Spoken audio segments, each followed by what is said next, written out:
Mike's good.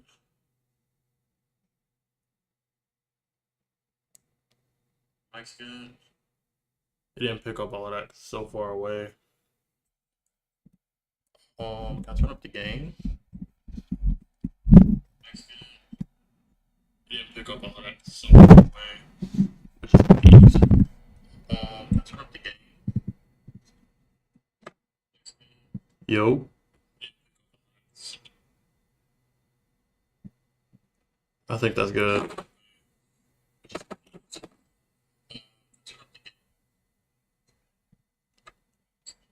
Yo. Yeah. I'm turning it down though, so when I'm turning it, it's not. I think that's good. Mute that. Any like peaking, I'll fix, and recording, I'll fix it in post. Move that closer. Make sure it's facing me. Let's get a second mic check. Oh, my phone is lagging. I'm not connected to the Wi-Fi. Any like peaking, I'll fix, and recording, I'll fix it in post. Stream is delayed. Come on. Come back to it. Stream is delayed. Come back to it. Stream is delayed. Oh, that's not bad. I'll turn it down some more. I didn't know. Stream is delayed. Oh, that's not bad. I'll turn it down some more. Something like that. Yo. Something like that. My volume at? At half. That's a good. Okay, that's a good way for it to sound at half. Now I need to come in here. This says I'm live. Title's good. Just chatting's good.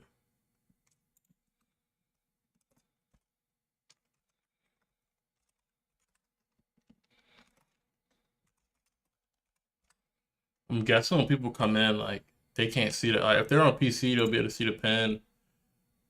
Oh, shoot. I just pinned the social. Whoopsies. Let's input.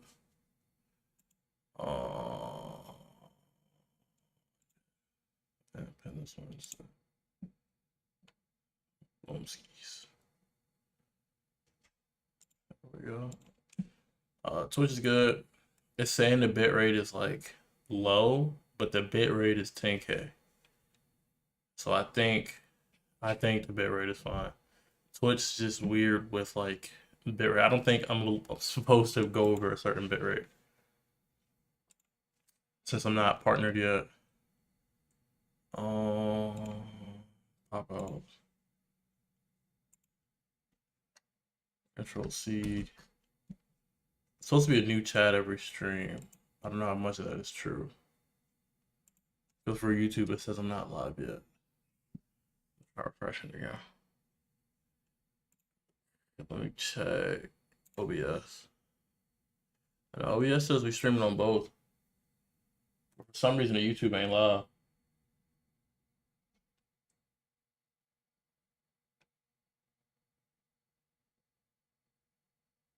Yeah, for some reason,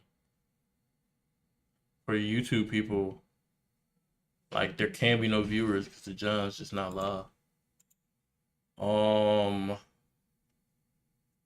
That's why. Hold on. It's a new stream key each time. No, I haven't had that problem before. The last couple days. Okay, so that's what I'm gonna do. I'm just close this one. Open up a fresh YouTube.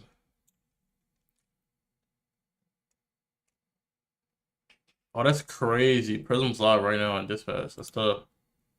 View my channel. Okay, no, view on my channel, it says I'm live.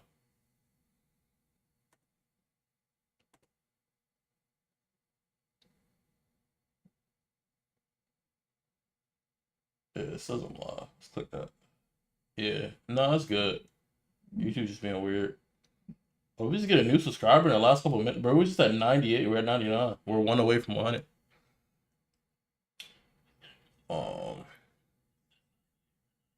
And then to mute my computer, I need to keep that open.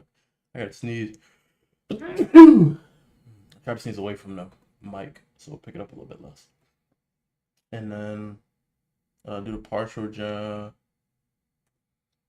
make YouTube a small one, and then chat the large one, and then do the same thing in here. Go to here, and then do the same thing in here. Pop out.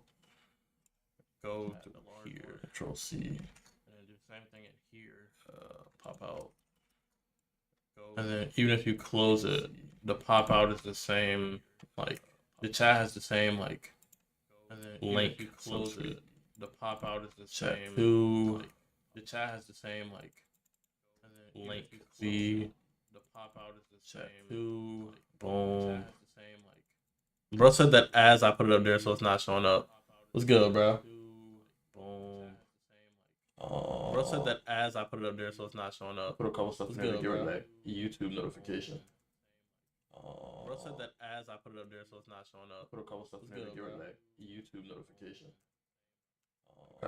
That should flood out that little thing up there. What's good with you, Gamer Jakey? How we got 3 people on the YouTube? That should flood out that little thing up there. It's never like. What's good with you, Gamer Jakey? It's never that many. How we got 3 people on the YouTube? That should flood out it's kind of clear. It's never like. What's good with you, Gamer Jakey? Okay. Never that many. How we got 3 people on the YouTube? I'm good. You? I'm chilling, bro. I get a calm little 10-hour in. You know, chilling, bro. Move over. Calm little. Do reacts first. You know what I'm saying? Mad videos on the channel with the reactions. Move over. After reacts are done, I'm gonna move over into this or that. We're gonna post that on the YT, and then I'm gonna play a Dispatch finale. I'm free of spoilers, and I gotta finish the series. Obviously, I can't leave my hanging.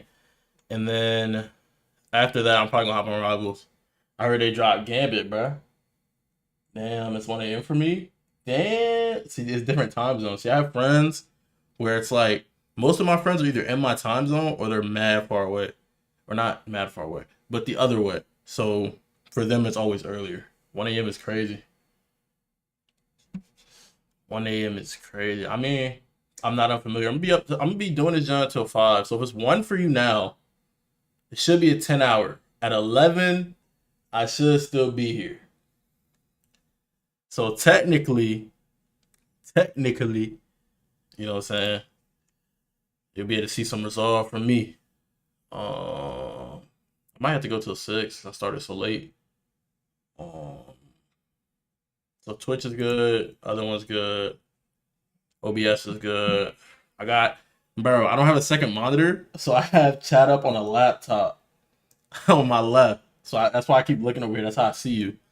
Because I'm about to get out of OBS and get into the videos. But I just be having to look like it's almost like a second monitor. Except it's on like 2 oatmeal boxes, a pack of ramen noodles, and a box of Nutri-Grain bars, bro. You know what I'm saying? But we made it work though. You know what I'm saying? Alright. We're gonna get into this. We got some good videos lined up for today. We're gonna try to speed through them. I'm still gonna react. I gotta give y'all good content. And yeah, after that, we got some good gameplay with the homies. We're gonna use the Discord method so y'all can actually hear what's going on this time. And yeah, it's gonna be loud. I don't know how that sounded for y'all. But this like establishment that I got this drink from, they like place where the straw goes in. You gotta fight it to get the straw in. So I think it just tore the cup. But hope that wasn't too loud. Alright.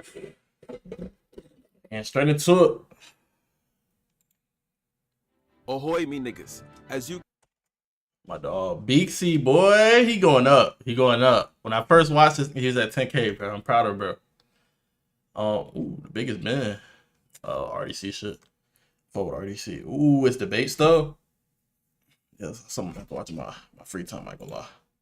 They don't have like the structure of like a reaction video. Good content though. I might react to it back and forth one day.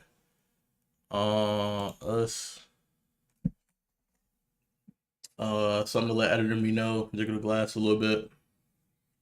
What's good, YouTube? We are back with another reaction. You know what I'm saying? We got a reaction to my dog. Oh, it's Beasky. Okay, that's actually tougher. I was calling him Beaksy this whole time. The nigga chin. I think that's the nigga chin. Is that the nigga chin? No, it's the black dude from Johnny Test. My fault, chat. We got characters that have valid reasons to crash out. Part 2, part 1 is also on the channel. If you want to check that out, you can check that out. You know what I'm saying? Make sure you check the link in the description down below to join the Discord. You know what I'm saying? Join the community. Consider subscribing. You know, I find the videos, we watch them together, and in the community, you get notified every time I go live, every time I post a video, and whenever we host community events. Without further ado, we'll go pre-fire a little light. Hope you do the same. We're gonna get straight into this one. Talk to me. Ahoy, me niggas. As Ahoy. you can see, today we are back with part 2 of the Be right Ballad back. Crash Gotcha. Outs. Now, it's been approximately 2 months since the last Crash Out video, and in these 2 months, I have been searching all over the 7 kingdoms to find the most valid Crash Out characters of all time. And today, I will present to you my findings. And just to give a quick recap, if you haven't seen the first Crash Outs video I made, we have 3 categories for the validity of our Crash Outs. Okay. We have justified, reasonable, and understandable. Now, some of you are not emotionally intelligent, so I'm gonna break this down. Because I have a saying, all emotions are valid, not all emotions are justified, right? And what that means is if you're feeling a certain type of way, it's valid for you to feel that way because those are your feelings, right? Now, valid and true are synonyms here, but in this context, valid is just like, it's okay, right? While justified would mean this is something that goes beyond being okay, this is objective truth, this is fact, aka justified, right? So understandable is going to be like, I personally wouldn't have crashed out, but maybe if I was this guy, I might have crashed out, right? Reasonable specifically refers to like, okay, we all crashing on those, even if there's no logic behind it. Like, for example, the dude from the B movie, I'm sliding behind my dog because if my girl, now he was a little too overbearing, right? But if my girl is getting turned out by a B, that's a reasonable crash out. Now, is it fictitious for you to really believe that she's talking to a B instead of checking her to a schizophrenic home? Yes, but it's a reasonable crash out. While justified would be my dog Vincent, bro. He told them niggas to do their job, but my niggas Mordecai and Rigby love the unemployed life. That's a justified crash out. He has multiple instances and multiple reasons why, if he wanted to, he could take them niggas to court, or personally, he could put a what they call them, Johns, a Gen 5 on some, you know what I'm saying? So whatever characters I talk about will have to be put into at least one I of would these backhand him though. So without further yapping, let's get into our first valid crash out. I've spent 50 years Oh, no facts. what they did to her. This is who I am inside. So I'm sure you're familiar with Vegeta. Shadow the Hedgehog. He is one of the most popular characters within the Sonic the Hedgehog universe. And if you don't know him, he's basically Sonic if he was black. But if you look at his actual backstory in the video games, movies, and comics, he has every reason to crash out in my opinion. So let's get into it. A long time ago, there was a girl named Maria, and she had a life-threatening illness that was... I fuck with a creator who puts music in that matches the theme of the character. We just seen I think it was a Pave Lover video like that. Check that out. But bro, I fuck with the theme. Aggressive very fast. I think it was like space AIDS or something, but I'm not sure. And her grandfather, a man named Gerald Robotnik, decided to make Shadow as a way of helping find the cure. But in order to create Shadow, Gerald had to use illegal alien DNA. This is an important part of the story too. I need y'all niggas to remember this. So after Shadow's creation, he forms a really strong bond with Maria. They are basically best friends and they do everything together. Right. And this is literally the only other person that he can call a friend because everyone else he meets are doctors or scientists. So no one really sees Shadow for who he is, except for Maria. Though. But then the government finds out about... There was some childish shit too, and this is a masculine that, but you got peep chat. This refers to real life, bro. A lot of people who look tough, even is with the bald energy, they might be like really happy-go-lucky people, but it all stems from reaction. Normally, that defensive waters you have, none of us are born, like for example, racist, right? None of us are born an angry person. None of us are born a guarded person, but through how we are treated and what we see sent to the FBI on, bro. There was a testing, bro. That's putting, you know what I'm saying, throwing probes on my, bro. And he the alien, but they probing him. But he's doing this childish shit, and it brings joy to him. It's truly things that make him happy. But this is a murderer. He didn't just become that way, bro. They did this to him, bro. Now, I do believe in accountability firmly. So like he has to take accountability for GG and people, you know what I'm saying, rolling them up in a split.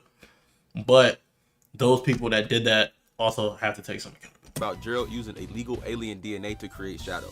And y'all know how the government gets when they think you're here illegally. FBI, open up. So they I just made the sent illegal gun joke, force to bruh. destroy and raid the place that Gerald, Shadow, and Maria were living at. So while Bro this said, is "My happening, bad," like he was Gerald, there. Shadow, and Maria are trying to escape. But one of the gun That'd be soldiers Gramps. ended up shooting an explosive tank right Fire! at him.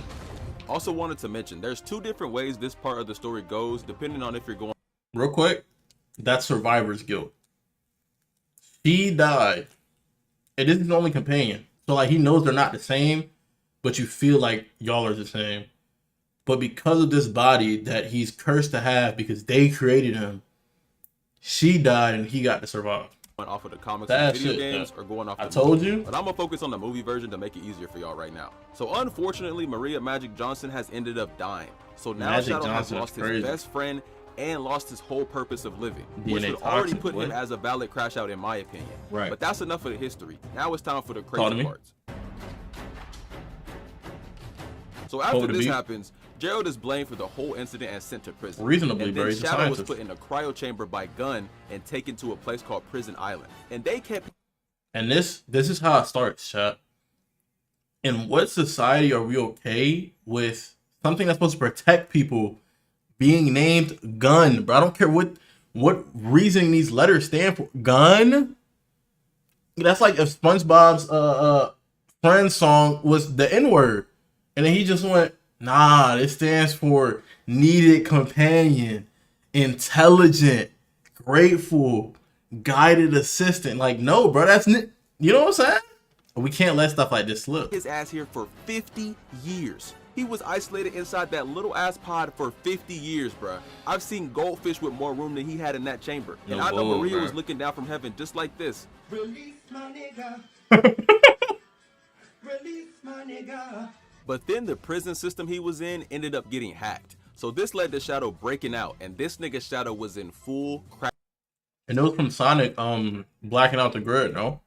out mode. He took out a whole group of gun soldiers immediately after he broke out. And I know this felt good, so I can't even be too That was a great warm-up. mad at him, to be honest. And then he ends up going to Tokyo after taking out the soldiers, and then more gun soldiers pull up on him. And to keep this story short, this is how the city looked after Shadow was done crashing out. Cars flipped, buildings on fire, and basically Tokyo You really was now do this looking like shit, the bruh. entrance to a Bowser castle.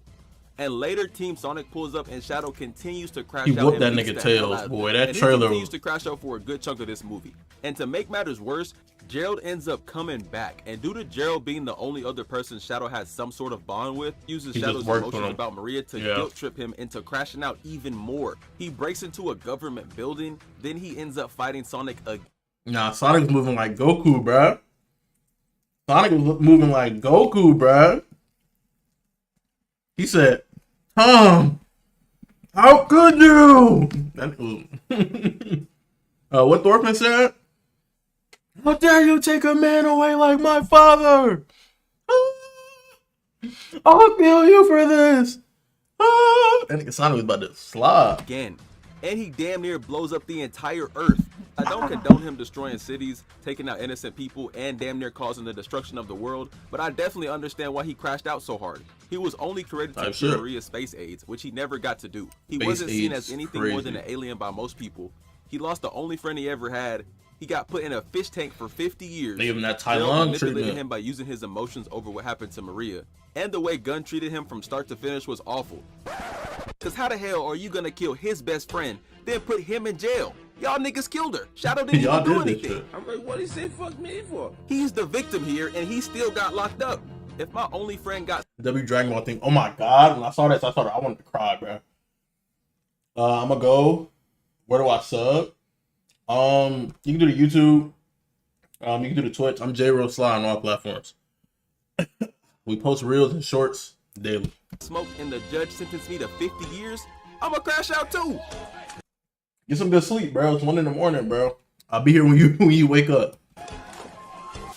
But luckily for Earth, Shadow does end up having a change of heart and destroys Gerald's plans to blow up the Earth. Come on, bro. For Earth, They gotta Shadow be. does Unironically, this has to be like top 10 dap end up ups. having a Impact frame. Let's go Ultra Instinct. Change of heart destroys Gerald's plans to blow bro. up the Earth. But I can't lie, he had every reason to crash out. All right, that was our first crash out. But now it's time to get into the next one. Nah, low key. Okay, this is an uncalled for reaction, bro. Now, I'm glad he didn't overreact. similar to a lot of crash out characters, when I first watched Squidward as a kid, I always thought he was mean and very negative, especially the characters like SpongeBob. But the older I got, He's just the a more real I nigga, really bro. understand He in why the system, Squidward bro. He got crashed the out so job. much. Because J.O.B. Squidward is stuck in one of the worst emotional cycles I've ever seen. We're gonna Oh my call God. this the Squidward crash out cycle. And most episodes that he is in follow this pattern. So let's break down the cycle. So first, Squidward will wake up and start his day. And immediately following that, he has to deal with some bullshit from one of these three people: SpongeBob, Patrick, or Mr. Krabs. Mr. Krabs ain't do nothing wrong but scam him, 52 other individuals, and like commit a little bit of arson, but chill. And sometimes all three of them. And to top it all off, he lives right in between two of the dumbest, most annoying characters of all time. And these two don't give Squidward a break at all. Hey, they're goofy Sometimes goofers, yeah. SpongeBob will even break into Squidward's house. He's done this multiple times. Toolie SpongeBob in will hand. just randomly pop up in Butt Squidward's cheeks house out. unannounced, like it's normal. He All 8 of them. even sometimes pops up in the shower. Bro, Nah, that's get actually out! pants on. Hold Also on. even sometimes pops up in the shower. There's a lot to analyze here. Right, fully clothed, pants on, but you know he's wearing socks, so his socks are getting soaked. Not to mention, what is the squid got going on with his drain for him to be in the shower, but there to be so much water here to where like the bubbles are there. Two, this nigga done stole one of my dog's bonnets, right? And to top off the fact that he stole my bonnet, full uniform on, gang. Bro, He was a get psychopath. out! Also, Squidward has told them multiple times to leave him alone and stop bothering him. And that's the worst part about this cycle that he's stuck in. No matter what nothing he he can says or do. what happens to him, nobody What he takes said? Squidward serious. There's no way out of this one. He can be put through the worst day of his life and nobody will care what he went through. And it's not like Squidward is super complex. He just wants tap to into my enjoy his brain rot. clarinet, enjoy his art, and enjoy his days off from work. But he doesn't ever get to do any of that because he has to endure too complete fast. tomfoolery every single episode. And there's endless episodes of endure complete What he said? tomfoolery every single episode. I've had it up to here. They said, you like his name Eugene. And there's endless episodes of Squidward crashing out, so I Oh my decided to God. play a single episode. And there's He a bald nigga with so much loose skin on his head, but you know he's a crash out. endless episodes of Squidward crashing out, Holy. so I decided to put myself in the shoes of Squidward and pick Alright. the perfect example to demonstrate this crash out cycle. Now, before we start the episode, I want y'all to know this is all taking place on Sunday, one of I'm the with you. only days Squidward has off from work. So Squidward starts the episode off getting woken up out of his peaceful sleep by SpongeBob's loud ass boat alarm. And before the alarm is even done, SpongeBob is already right inside of his house. And the reason SpongeBob If that's the case, well, he is the quickster, so he is mad fast. But if he was up before that went off, either A, you don't need an alarm, or B, put that shit on snooze. broke into this man's house, I came to make sure you don't oversleep and miss work. which you would think SpongeBob would know they don't have work since they work at the same place every day at the same time. So Squidward throws SpongeBob out and tells him to leave him alone. On So a now Sunday, Squidward too? is trying to enjoy his Sunday by relaxing, and so he orders a foot massage. And now Squidward is trying Why is the only flower this nigga got wilted? Now, you could argue they're underwater. But if that's the case, why is the tissue like, you know? No, if they're underwater, things would be floating. Yeah. to enjoy his Sunday by relaxing, and so he orders a foot massage. And just as Squidward started to relax, SpongeBob and Patrick appear right behind him and start yelling as loud as they can. Both ears, too. And the reason they are yelling is because they have somehow made Squidward their leader for some club they just randomly decided to make. So Squidward tries to send them to paint some trees so they can leave him alone. And when they finish, SpongeBob ends up Paint some trees. He should have made them go mop the ocean. I mean, they're in the ocean. He should have made them count all the grains of sand in Bikini Bottom. getting paint right in Squidward's eye. So this leads him to being taken to the hospital by some random couple. And while Squidward is gone, SpongeBob breaks into Squidward's house again, and now they're the ones getting the foot massage. Why, bro? This thing got a flat ass head. But why, bro? Why? You about to get out the hospital, this house is gonna be wrecked, guarantee. I don't even remember the plot of this episode, but I'm already knowing. That Squidward ordered for himself. So Squidward kicks them out and tells them to not come back. Gee, Patrick, do you think Squidward was trying to tell us something? Yes, I was! Speaking English. I was speaking English. But then Squidward sees a magazine ad for a security system that will keep intruders out of his house. And Squidward is like, I'm about out. What is that, bro? and when he installs it, SpongeBob and Patrick enter his house immediately. And they brought a cake with them this time too for some reason. So now Squidward is pissed because the alarm system... I did say $5,000, so I would be mad it didn't work. But the cake did say sorry for bugging And they you. brought a cake with them this time too for some reason. It's kind of nice. So now Squidward is pissed because the alarm system didn't detect them. So he starts punching the alarm system, Back on the tech cam, which makes the alarm system think he's the intruder and then shoots him. Then his own house kicks him out and starts terrorizing the city.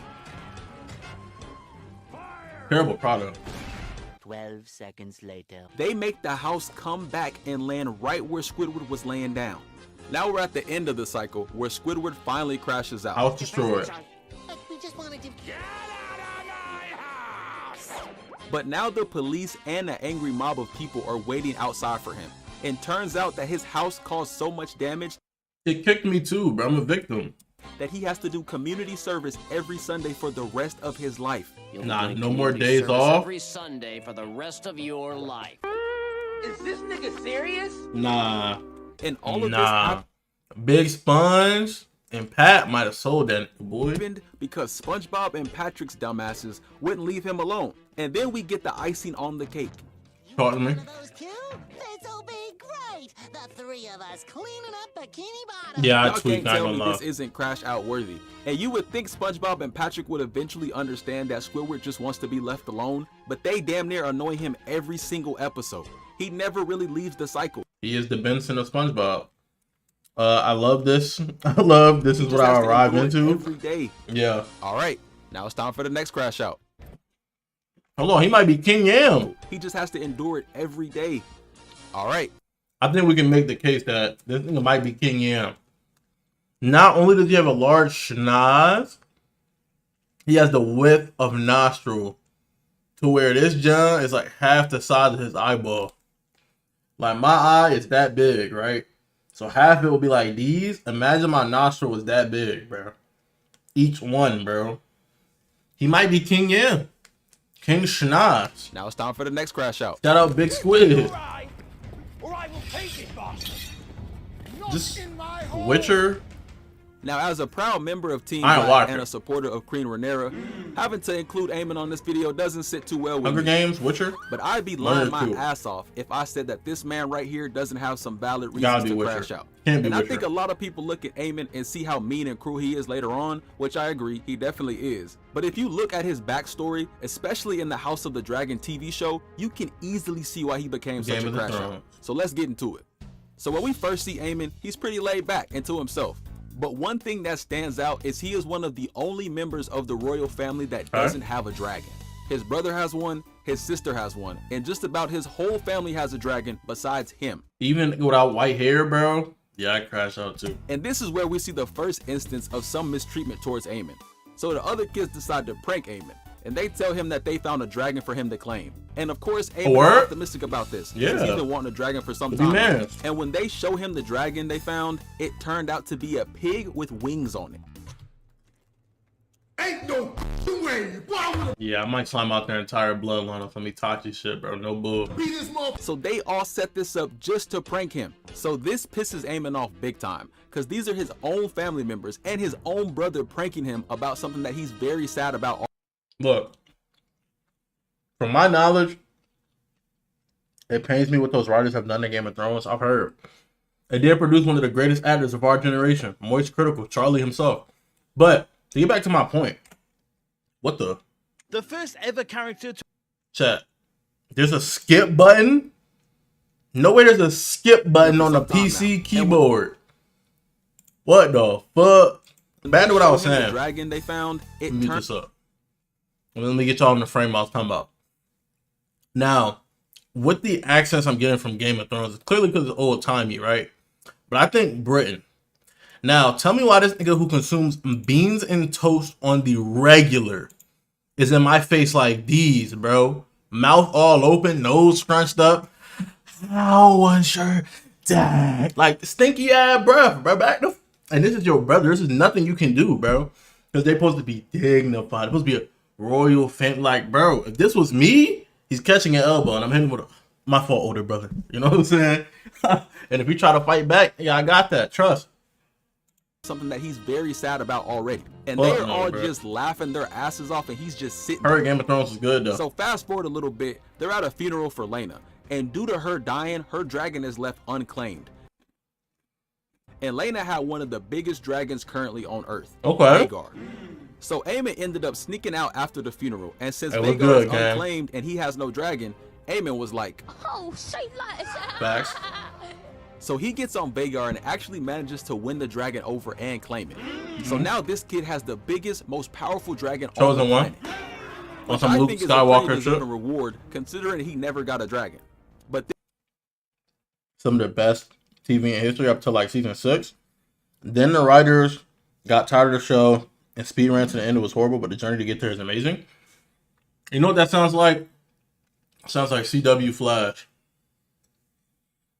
Everything after season 3 don't exist. Seasons 4 and 5 were I watched up to season 7, maybe season 6, I think. But it's really tough with a show like this. One, because writers suck at staying consistent sometimes. And then 2, they gave you an ad? It's only like an ad like every hour max, bro. I don't even get paid off them Johns. No way they hold you. It's only been 30 minutes. My fault, bro. I'm enjoying some minimal too. But yeah, CW Flash, bro. They hold my dog because writers change over time. It's like an experiment with researchers and stuff. Over time, people just can't be there like they were before, right? And then for some reason, writers run out of ideas, bro. Like the 2 biggest culprits of this, and when I say run out of ideas, I don't mean, the human brain can't comprehend something. No. When I say run out of ideas, I mean these niggas just got lazy and decided to literally take a massive steaming pilot on a series that you enjoy and run it into the ground. CW Flash is a victim to that.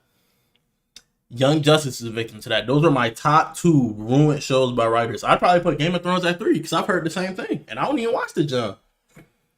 These writers got too much power, bro. It's just like how the studio who got T-Bait, bro, ruined the T-Bait, bro. People call that John T-manga. That's how bad the animation is. It's like people are complaining about season 3 of One Punch Man, but like 10 times worse, bro. Then he gets confronted by the daughters of Lena, and they are pissed that he killed their dead mom's dragon. I'm your uncle. I do understand why they were mad, because the funeral was hours ago, and he already... Hours ago?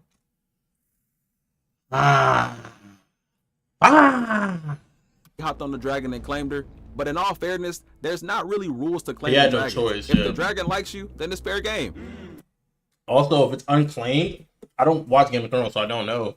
Does it stay in the family, or will it do what dragons do and leave? Because if that's the case, it's better you claim it now while it's here and get rid of that potential future threat, and now like just make it an ally, then let it sit, bro. He didn't do it to snake out your mom, bro. That was his sibling. But they not trying to hear that. So they end up trying to fight him over it, and then it becomes a 4v1 fight with his own family members. And not gonna lie, Aemon, he's low-key selling.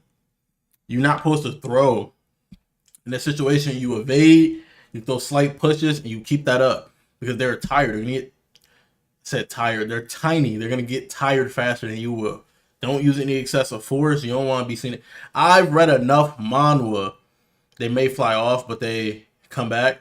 Probably because he was gonna mourn his like, I was gonna say like master, but like owner, I guess. I've watched enough manhwa to know with a hierarchical family structure, bro. You want to like make the other person look as bad as possible, and you look like you've taken the least amount of blame. So I'm not pushing. I'm just evading on some shit. Especially if they don't got no cameras. You can't have no proof that they attacked him. Was holding his own during this fight. Damn! Instant replay on that bit. One fight with his own Boost. family members. And not gonna Man, lie, sit your ass was down. holding his own during this fight. Oh, okay. And after further review, she did hit this nigga with a hard one before he threw that overhand right. Hold on. Fight with his own family members. And not His guard's not up. I don't like he weaved that. gonna lie, Eamon was holding his own during this fight. I can't even That was a hate good on one. him. Because if I'm in this same situation and it's a 4v1 and I got a dragon outside, y'all niggas are getting cooked. Literally. But then they all start jumping him. And this is where he calls Lucerys a Put bastard. the rock. And then he picks up a rock to even the playing field. Put the rock Which down. once again, I think is a valid play. I mean, the name calling might have been a little much, but he was getting jumped. But then he gets sand thrown in his eye, and then he gets his eye slashed by a knife. And as you can probably guess, his eye is done. There's no reversing this action. So at this point, we have a couple major factors. Now, if this was the case, I'm burning this shit to the ground. Fuck a Luke Skywalker origin story. This is the get back. And I'm gonna be running that shit on repeat. You ever heard Walk by Kodak? Slide, what he said? Slide spent now be walking on I got scared on their own block. I'm like, my family's not gonna be able to come outside, bro. I don't want to see you at any functions. This eye is unrepairable. I need depth perception to fly. I might get snuck. Like, I'm not sitting there I don't care how much pain I'm in. I'm picking up that rock, adrenaline powered, and crushing your skull. I'm sorry, bro. It has to be done. His crash outs. He was constantly bullied by his own family. Hell he never nah. got a dragon. And then when he did get a dragon, he got Nigga jumped started for it hoeing and him. lost his eye. So then the adults finally intervene, and this is one of the most heated scenes in this show. The whole house was mad. And you think that they would try to get to the bottom of what happened to his eye. No, they mad at him. But they aren't even worried about that. His own dad only cares about the fact that he called Lucerys a bastard. This is his own dad looking him in his singular eye and not worried about what happened to him. I have white hair. My black cousin or sister has white hair, despite being black. He has brown hair. He's not one of us. No racial, no discrimination. But y'all discriminating on me when this nigga don't even got the main jump we got, bro. I'm hitting that nigga with a domain expansion. Like what, bro? I can't let that slide. Don't care, still don't care. I don't care. Alicent, which is his mom, is the only one that cares about what happened to him. And she's trying to get it back in blood, too. I shall have one of her son's eyes in return. What did he say? Hell yeah. And even when he grows up, he is still mistreated by his own brother and always in the shadow of both of his siblings, due to his brother being the king and his sister being the queen. But to be fair, though, ew. Freaky ass setup.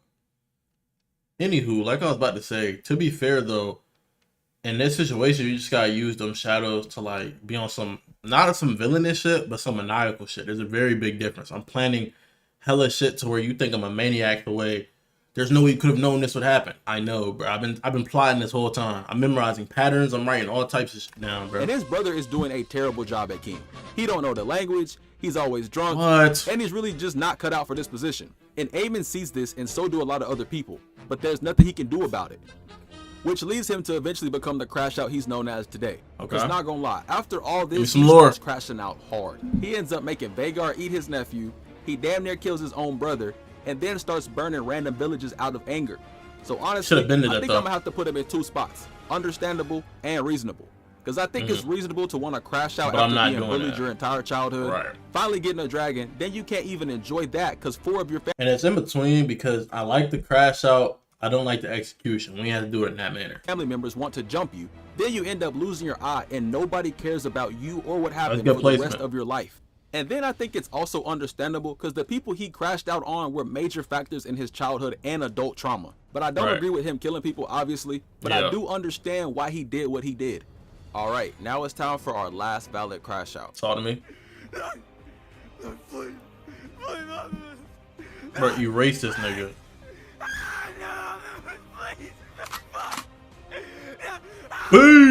Now, funny. I remember in this movie, it was This was a demon. Enough, this is one of me and my grandma's favorite characters. Yes, so I felt it was sir. only right that I include Optimus Prime on this video. So grandma, if bro. you see this, I hope you enjoy it, and I hope you know I love you and can't wait to eat whatever you're bringing to Thanksgiving. We love you, Mima. I'm already knowing I'm gonna need 8 plates of it. But let's get into it. So the crazy thing about Optimus is that he isn't evil at all. But in the Bayverse Transformers movies, this nigga is unhinged. He gets it done, boy. Oh. But I still think that he has every reason to be unhinged and crash out as much as he does. So when we first see Optimus in the 2007 Transformers movie, he's not a crash out at all. He's actually really nice to not only the Autobots but also the humans.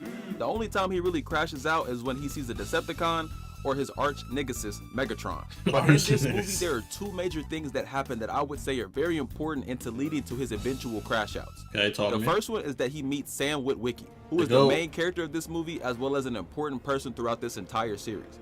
And due to Sam already knowing about Bumblebee, he understands what Optimus is and also really respects him overall. So he ends up forming a decent bond with Sam that will come into play later. And the second major thing is that his Autobot friend Jazz ends up dying.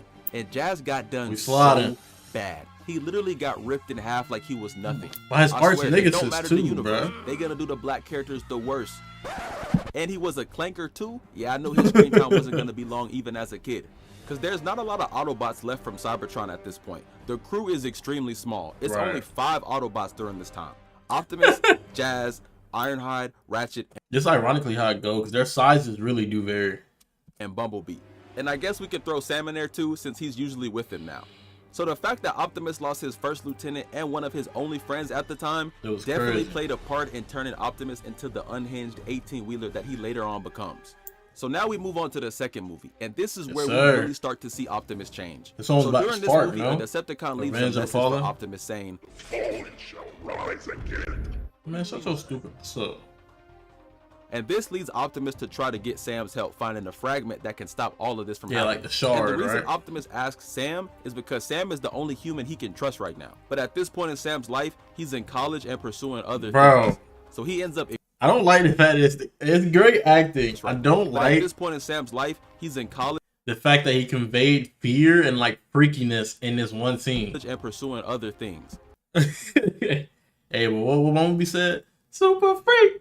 Super freak! She's super freaky, eh? So he ends up ignoring Optimus and not believing anything Optimus is saying. Ignoring him is pisses crazy. off Optimus big time. Reasonable. A nigga got to tell me how the fuck is you gonna tell me about the shit? The one person I trust, yeah. Because there's no other humans he can really talk to about this stuff. And he doesn't want the Decepticons. Nah, see, but in that type of situation, I don't know if it's me being a good person or me being gullible, bro. I personally just can't let one of my homies, like, go out like that. Like, if it's on some, especially if they're coming to me up front, yo, bro, you don't even like to tell about this. Yo, blah, blah, blah, someone did da-da-da, and then my uncle backhanded my grandma. I'm going to believe you even if the story sounds a little fictitious. I might not ride hard, but if you say you need me here, you need me to do this, I got you, gang. Decepticons coming back either. 12 seconds later. The Decepticons end up coming back, capturing Sam, as and always. Optimus has to risk his life to save him. I actually covered this fight when I made my channel, so if y'all want to watch this scene, go tap in with that. Okay. So Optimus had to fight 3 Decepticons by favorite himself, scene, bro. and this wouldn't have happened if Sam's ass would have stopped trying to crack his AI girlfriend and just listened to Prime in the first place. And Optimus could have listened to Bumblebee, bro. Bumblebee told him she was a freak. And if I have a literal alien being able to identify, yo, this is a freaky ass human, I should by then already know this is a freaky ass human, bro. That's not always a good thing, bro. And this would get you lust-driven young bulls, bro. Ends up getting packed up too.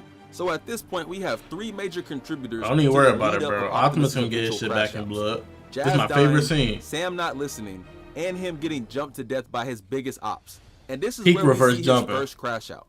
So they end up reviving him and giving him an outfit upgrade. And normally Optimus would give a speech or do some cinematic monologue into the sunset, but he doesn't say one thing. He just flies off and instantly starts boxing the Decepticons. And he's doing these niggas so man on a mission, boy. Even Megatron wasn't trying to run the fade anymore. His ass was scared of Optimus too. And I get it, because if I saw someone rip out another person's heart right in front of me, you got it, bro. I'm signing up to be an Autobot immediately. And this is also where Megatron realizes he said, yeah, finish him off, team. And he saw that and get hit. You know, you make one compelling argument and start signing the papers immediately. This is crazy as hell. Because every other time they meet after this movie, Megatron is like, a little shook. Started update. Nigga knocked me into iOS 18. We can't even jump him. It's gonna turn into a group funeral. Literally. This nigga with my strongest blast. I don't even think I made him use his windshield wipers. But now we're on to the third one, and not gonna lie, this is where Optimus becomes a full-fledged member of the Robot Crash Out All-Star team. So to start this movie, Optimus full-fledged member of the Robot Crash Out. Set this list. Valid. I'm unfamiliar. Slightly valid. Very valid. I have no clue what this is. He should have put Eddie here from Lab Rats. If you know, you know. Extremely valid. This is a great list. It's a great list. How many people here? 2, 4, 6, 8. Okay. Starting 5. Let me get Bro as my center. Let me get Optimus as my power forward. I'm gonna go rare pick. Let me get Ultron as my small forward. Let me get Let me get Metal as my shooting guard, and let me get I think they literally call it the robot. I'm trying to remember his name, but let me get him as my point guard. All-Star team. So to start this movie, Optimus I threw a link in your Discord. Oh, what the fuck? How does this keep happening to me? How does this keep happening to me every video? Was I not zoomed in that whole time? How does this keep happening? I'm sorry, YouTube, for your experiences right now.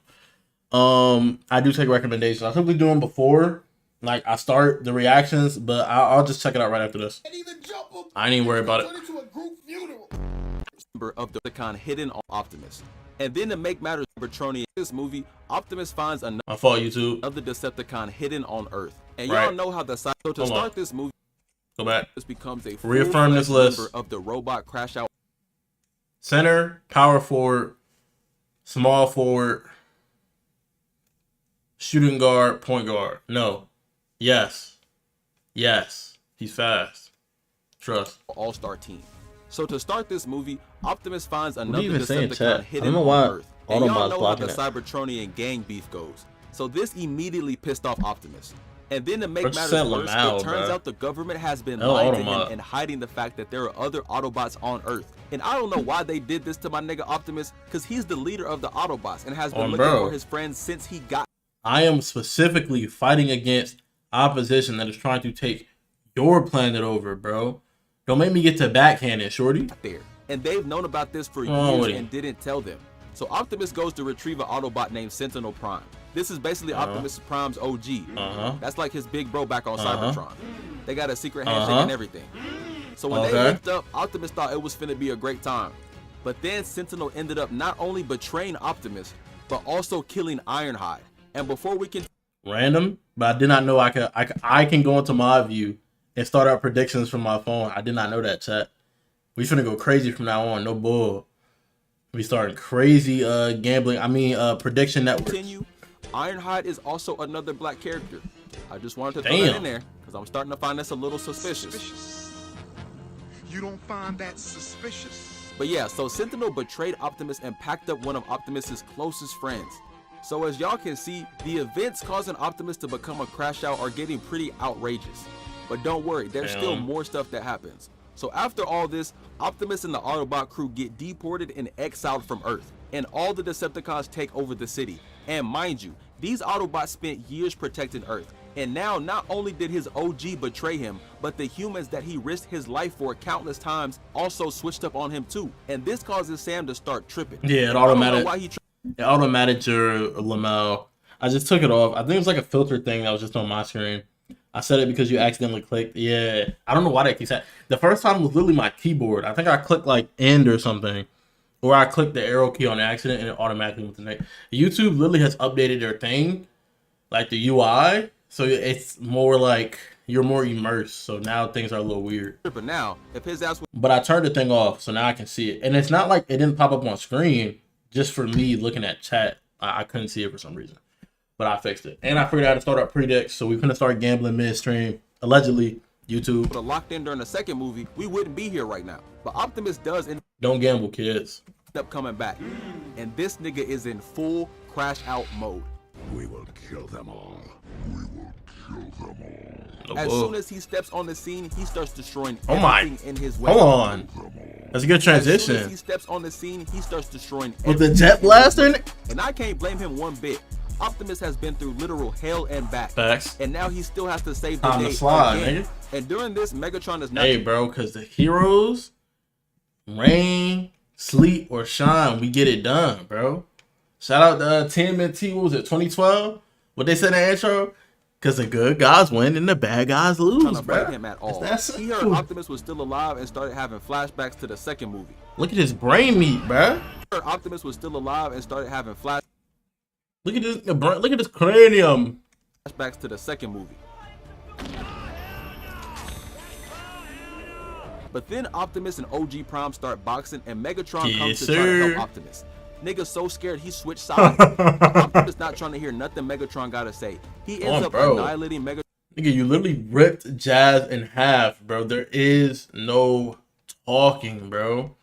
This is the equivalent to back in medieval times where a country or like a nation at the time would like raid another one and then like put their heads up on pikes. You did my mans in the slimiest way possible. There is no, you know, you're not that bad of a guy. There's no handshake that comes after that, bro. Megatron and OG Prime. And What's I that, can't bro? lie, this was peak cinema. The No get bull. back was phenomenal. He did all this with one hand, by the way. I'm gonna cover this fight on my channel eventually. Yes, sir. Now it's time for the final chapter in Optimus Prime's crash out journey. Okay. Ought to be nice. So now we're on to the fourth movie. And at this point in the story, the Transformers Hey, are we. hated by everyone. All the robots have been deemed enemies of Like the her. state. My There's fault. hella posters being I put didn't up, mean that. and any Autobot that is found is supposed to be terminated on the spot. Autobots This is the is point where crazy, people though. are looking at every car like this, just in case it's a Transformer. Niggas can't even trust their air fryer right now. So in typical fashion, No bull, because that RC car is a transformer. Optimus ends up having to save the day when an innocent Again, girl bro. is held at gunpoint. And shortly after that, the government shows a video of Optimus's friend Ratchet getting killed. And Ratchet has been with Optimus since they was on site. Who was he getting killed by? A Decepticon. Why are y'all showing me this, bro?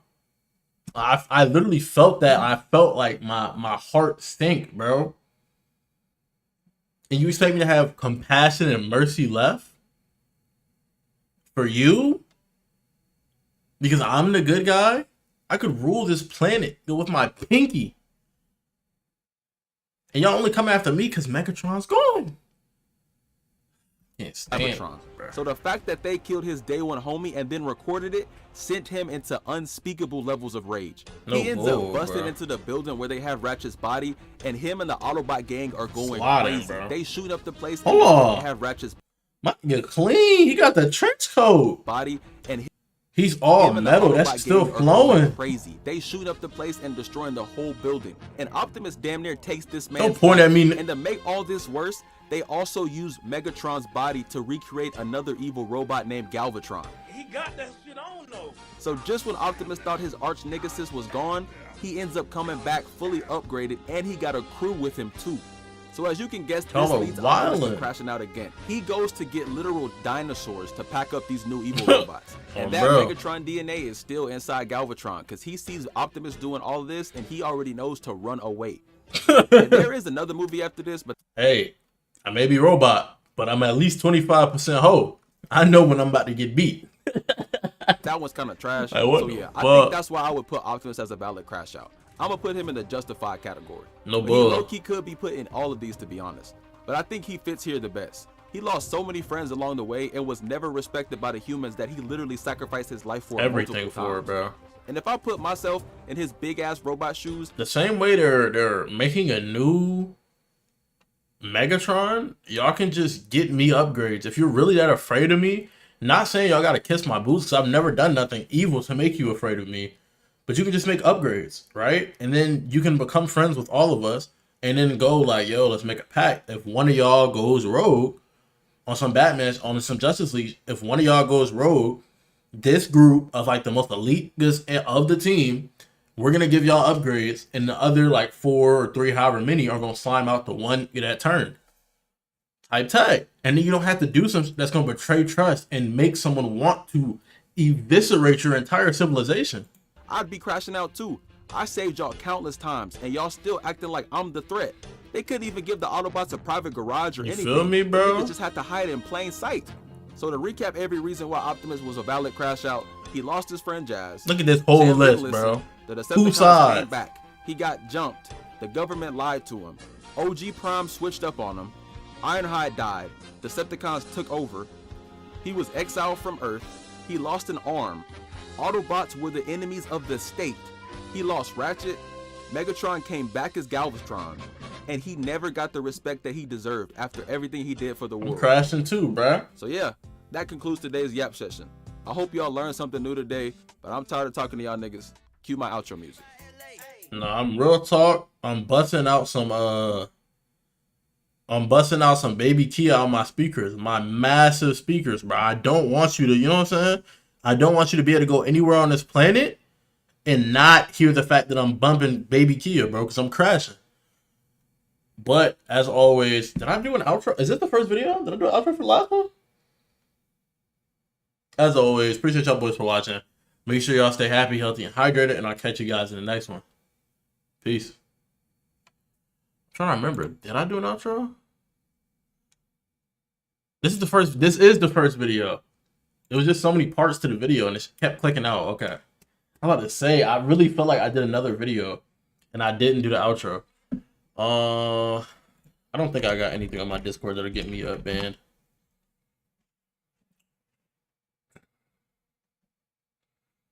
Yeah, Discord's a bad site, chat. I just needed to. You know what I'm saying? Nigga watching.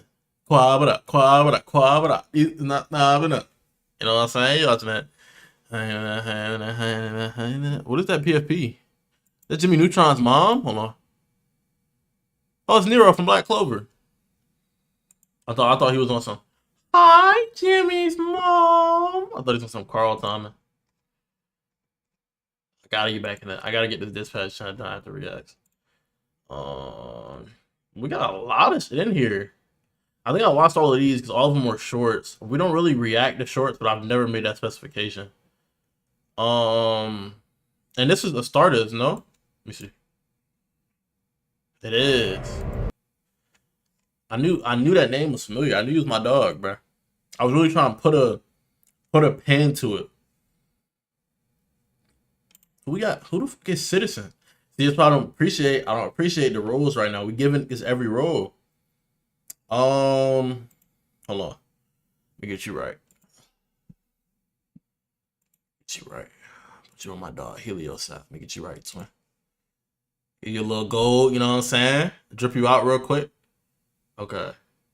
Why is bro Citizen? We just giving it's Citizens, bro. They get bro Civ, bro. He was in here. But Citizen is literally, I'm trying to rebrand it. I need to make a new tier under it that's still above civilian. But essentially, if you have you can be in this gen with no title. And that's specifically if you're like a bot, bro. You're just in here. We don't know you. But once you're trusted, it's civilian. And then I think you can see all the VC stuff. And then it's Citizen if you're subbed. I think I might make a whole new tier for people who are subbed. But they're called Citizens. But I don't know. It's a whole thing. But Citizen is specifically for people who are like actually like that. Like even personal friends and stuff don't have that title. Because like you're not in here for it. You're not really about this Twitch. You know what I'm saying? You're not really ready to die. My fault. Nobody's ready to die behind us. You know, me included. I ain't gonna lie. Oh, the video dropped. Let me go back in here. I'm tweaking. I'm getting distracted.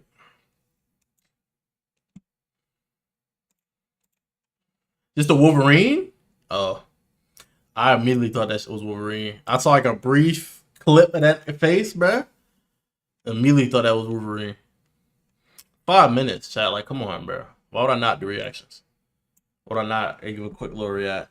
I'm unaware, chat. I'm coming in, for lack of better term, I'm kind of going in raw, you know? Hold on. Just got a notification.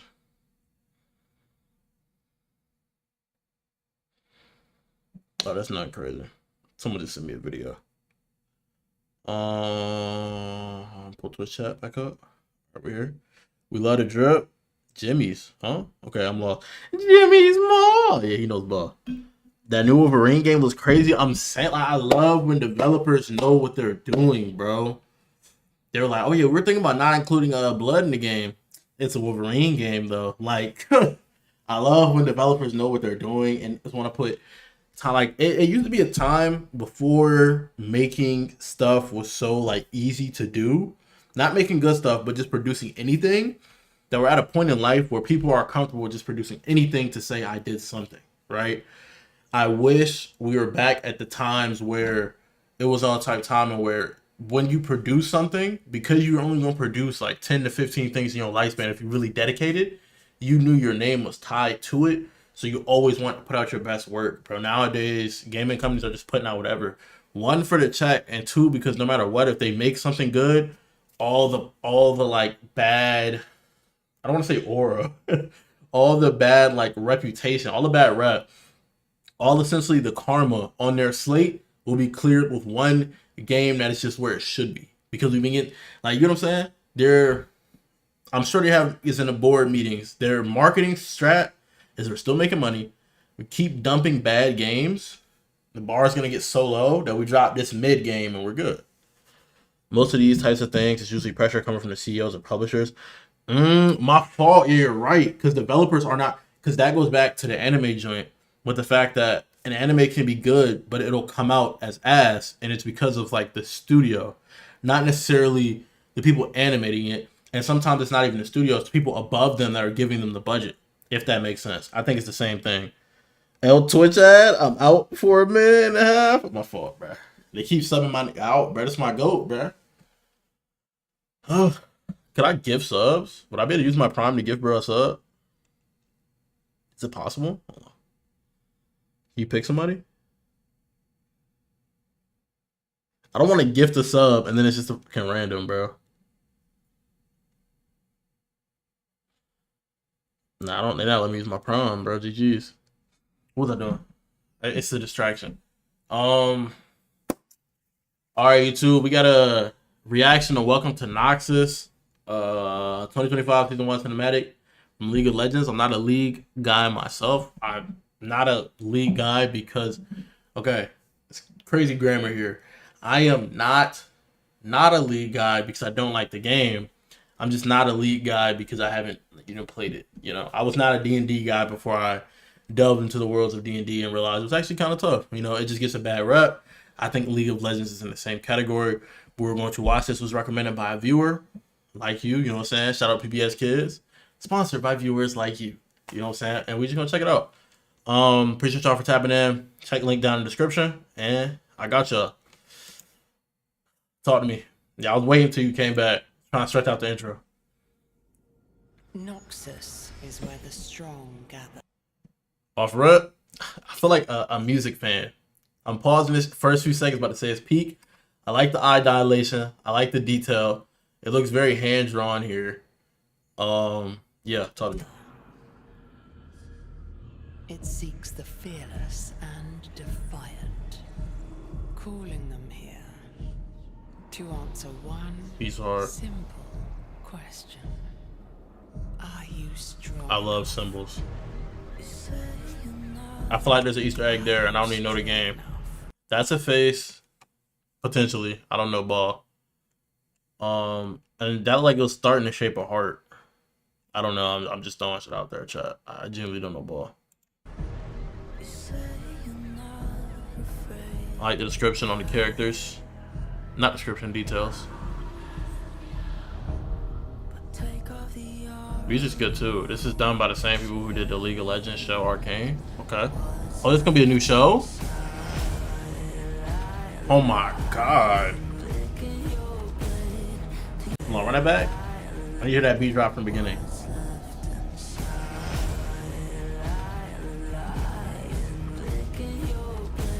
That's hard. I love that you can see. I love that you can see the weight of the axe he's carrying. I like the detail of you being able to see like the not the ice, but the condensation from bro exhaling. I like that he's holding an ice weapon. I'm fucking with what I'm seeing. I'm taking it in, B-Lou. I love that he doesn't have 5 fingers.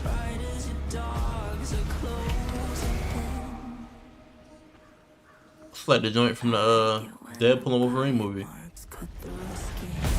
Was that a rose? Maybe I'm just imagining shit. I don't know why I saw a rose. I'm gonna try and piece together any. I'm not even in that like Dub's reactions to League of Legends. I'm not like new Rockstar games where I'm about to be like, I guess you guys missed this Easter egg right here. You know what I'm saying? I'm just trying to see if I see some. You know what I'm saying? I like the sclera. I'm seeing a lot of flower imagery. I do not think that it's like accidentally. That is a rose. See, chat? See? We got an expert in here.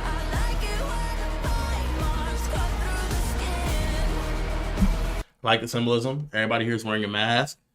They're in different colors. That is how they're distinguishing themselves. They're all wearing a mask nonetheless and are covering who they are. This could be a symbolism to society. If this was a book and I was analyzing it like literature, you feel me? We're all performers. We're all performing a certain way to get a reaction from the people we want to get that reaction from. And the only time we don't perform is when we're truly masked up. I'm liking this, B-Lou. Okay. I think she's going to try to assassinate him. I'm thinking he's an evil person. This is a party they were invited to. She's sneaking up to bro, cozying up to bro. He had a drink. The posture is very open. It gives confidence, but not I'm him confidence. It gives nobody going to touch me. I think she might touch him. Pause. God, bro, I know. Oh, that felt good. Oh, yeah, that felt good. Oh, yeah, that felt good.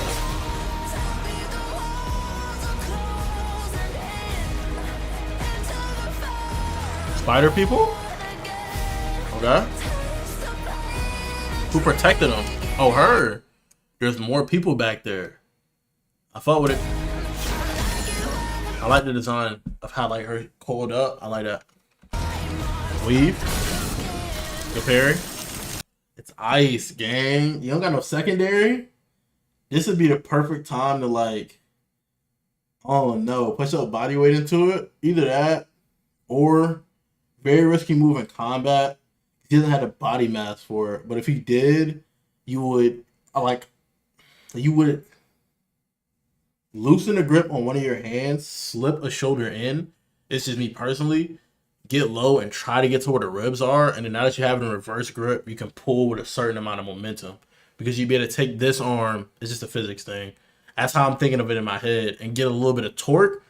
I'm not thinking I'm out muscling in order, but just to throw him off balance. And if he had some type of secondary, oh yeah, either an uppercut to the chin or I'm taking like a dagger or something, and just like trying to hit that in as deep as possible, bro. I'm not losing it, bro. But I don't know the context of this duel. I like the frostbite effect. He was able to pull it out. It's still gonna freeze, huh? Do you have to let it go? Okay, figured. He went in, too. He's stronger. You see, you should have did that mid-clash. Higher chance of disarming, bro. Fighting for your life, okay. Oh yeah, this is great, chat. Hold on. Trundy's ice is true ice, which never melts, so touching is pretty dangerous. Yeah, I wasn't saying touch his club. I was talking about when I get into it, I'm gonna try to take my axe and pull it. Not his jump, but my axe to pull it to try to like. He's a warrior. I doubt he's loosening his grip. But the whole idea was just try to knock him off balance somehow. But I figured, like I said, it's a fruitless struggle. He got way too high of stats, bro. This nigga rolled a 5, bro, and a nat 20 check, bro. This nigga just ripped your armor off with your teeth. It's like your girl when she's ovulating, bro. You are finished. This nigga just ripped your shoulder. This nigga's dead, bro. Like, imagine this feeling. Your heart is in your ass, right? At least I still got my armor. I'm gonna keep trying to fight. Gets in close to where he could bitch your jugular out. They then bite your armor breastplate. Take that straight off. Now you in your head. Whoa, whoa, whoa, whoa, whoa, whoa, whoa, whoa. I didn't sign up for this. I always come back. Bro's back already? Bro was like, oh, I didn't sign up for this, right? And then with his bare hands, just take that shit off. And now you're running. You just turned your back to what that just did that to you. You're getting diddled, buddy. Oh, hold on, you turn back around, okay? Oh yeah, oh yeah, oh yeah. Bruise them ribs up. He take that shit though. Okay, but if he had this much stats, why did he not use tech earlier? Like this, he clearly staggered him just now. So he could have bended this, and that's what I'm saying. If he would have did that while his weapon was fused to the other dude's weapon, he would have had one hand holding this ridiculously heavy weight. He would have been off balance. And I'm saying, you just got to keep going for the chin. You got to go for the liver. I don't know if, you know what I'm saying, a troll or whatever he is, biology is the same, but use whatever you can. Because I always think about the situation. It's been an hour. Yeah. I don't know about the particular situation, but I always think, like, what if The Rock, a nigga the size of The Rock, is trying to hit on my girl, and she tells him she's uncomfortable. I'm trying to call the cops, but he still gets hostile, and I have to hold that nigga off. You know human weak spots, bro. Eyeballs, literal balls, the liver, you know, the chin. You have to, like, you know what I'm saying? You have to visualize. There are two weapons you are born with from birth. Both of them you can hone. How you hone them is on you, but you're born with the weapon of your physical body, which varies between person to person, and you're born with the weapon of your mind, right? So if I'm outclassed physically here, that mind is working overtime because that's the only way I'm going to survive this situation, bro. Fuck no, bro. Now he's seeing everybody hit down slam, bro. Ah. Oh my God, bro. His hand's probably coldish. It's now 2 a.m. I'm living till 6 a.m. Gotta lock in. You gonna try to stay up through this? I'm telling you, I'm gonna be up when you get off, game. I mean, I'm gonna be here when you wake up. You can really just get your rest, bro. He's about to rip this shit off. But you see, but from this position, you literally can't fight back. That's why I would have been did something earlier. Thinking quick on my feet. Only thing you can reach is maybe his balls. I'm spitting in the eyes. You gotta do whatever you can, bro.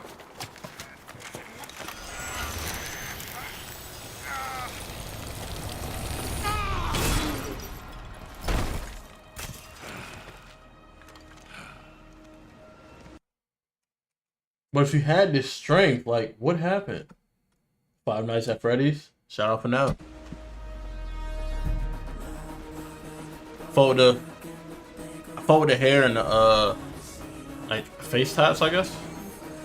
Had a little bit of energy. Connected to the earth. Potentially sand. Maybe even light. A lot of sun imagery here.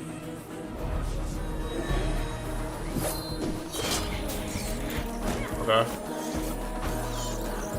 Okay, yep. I knew she was gonna try to hurt this. I predicted that shit. I fought with the music in the back. Pay attention, bro. Your life's on the line. Ooh, one shoe too? Yeah. Hold that note. Hold on.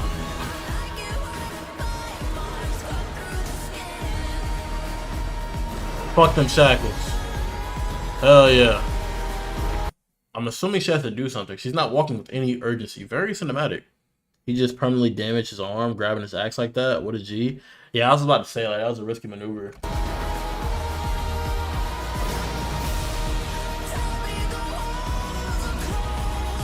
Oh, she did get the kill off. Okay. You don't scare me, Nick. It's a crazy risk. I don't know what they were fighting for. It could have been on some intelligent. In some places where people have enough IQ, it's like instead of our whole joint fighting, we'll select someone to fight, or usually it's like the leader, and they fight as proxy for the entire army. And then it's like, all right, we don't need to fight no more. This side won. Hopefully that's what this is, because it was like a formal duel. It was a one-on-one. I'm sure the race the blue dude come from is very prideful. And they retreating because he lost. He was the proxy.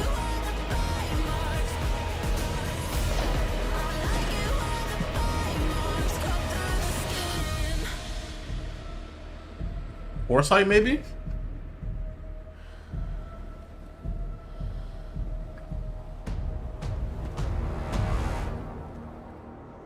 I thought with this.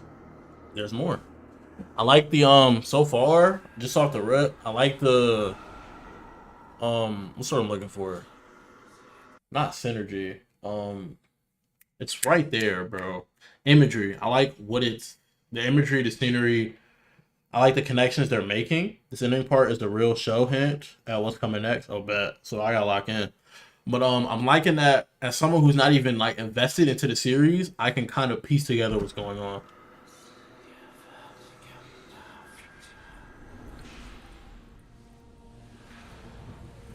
Every new path seems to lead us closer to Vampire, chaos. some sort. Perhaps we should focus on the opportunity that's washed up on our shores.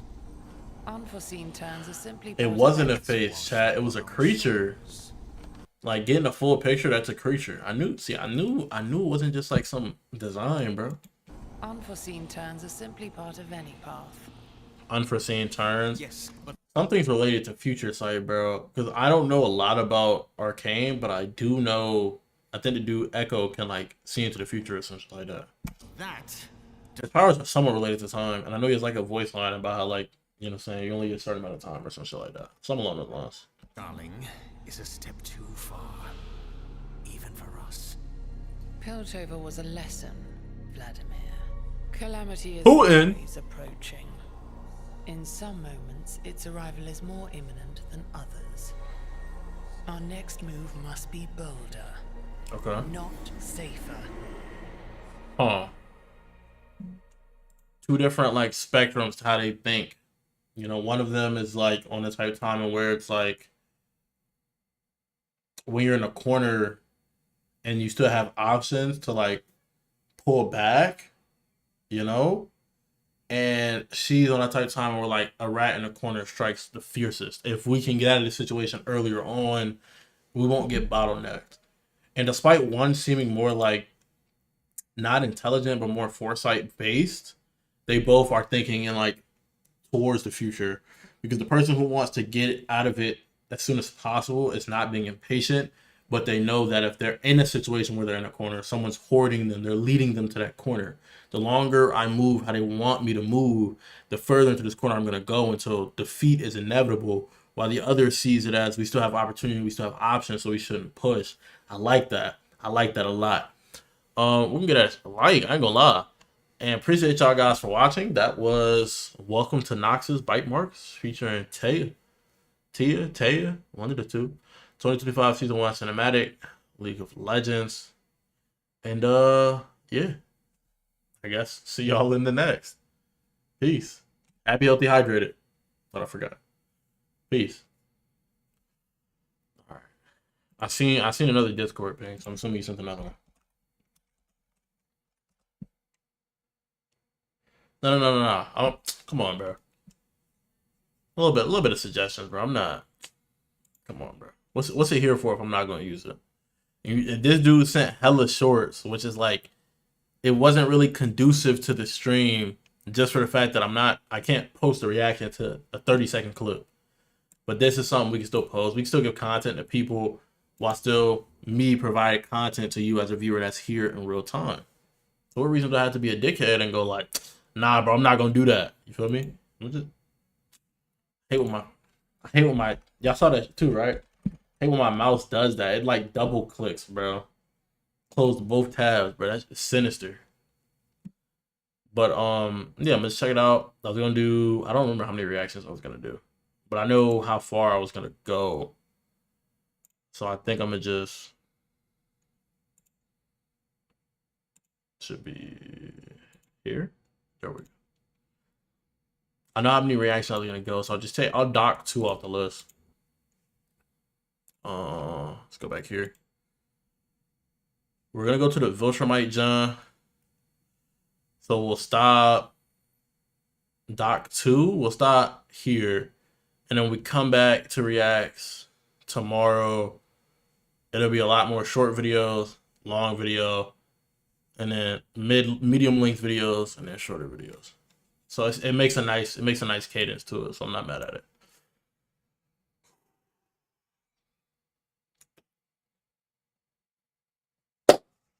Good YouTube. Back with another What came out 8 days ago? Still brand new.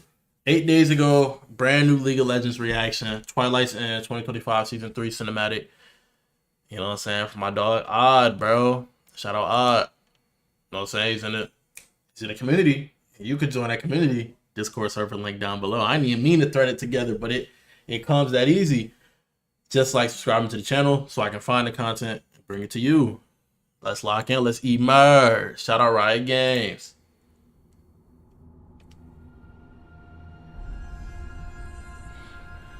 You do not belong here, Seneschal. Okay. Running. For someone to tell you that either outcast directly or last of some type of bloodline. Mortals should not meddle with so he's a mortal. That's outcast. Is that what you are? A very ego-driven character. Just that confrontation, that question tells us enough about the fact that this probably ain't a god, but he's just on some Dr. Doom timing. I'm so much like that you might as well consider me a god. This is the closest thing you got. What? I like these. I like the timing. Gods? Gripping the staff tight too. He's furious. I am not your answer. Ugh. Only evil deferred. Evil does like not symbiote. relinquish power. Oh yeah.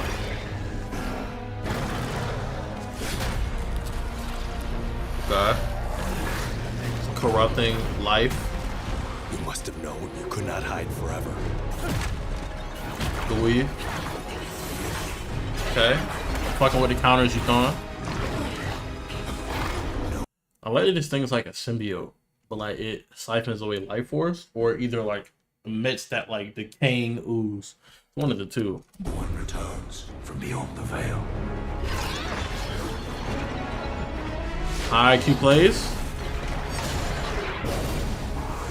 Okay, yeah, it was an IQ play. I was lost for a second. I have seen beyond the veil. Okay. Watched as the spirit of the First Lands roared to life. Oh my good, the voice acting, chat. I'm fucking with it. Good fucking parry, bro. I thought she was cooked. Is it still going? Okay. Yeah. Only to see. That's the hardest type of fight. You know, one where like it's like a race where someone knows where you're going. It's easy to cut them off or to find shortcuts to get there. When you're protecting someone, your enemy knows where your focus is going to be, and that's like a terrible. If y'all are both on equal playing fields, it can almost solidify a loss for you. But I'm assuming he's like that, bro. I'm immersed. It all burned away in an instant.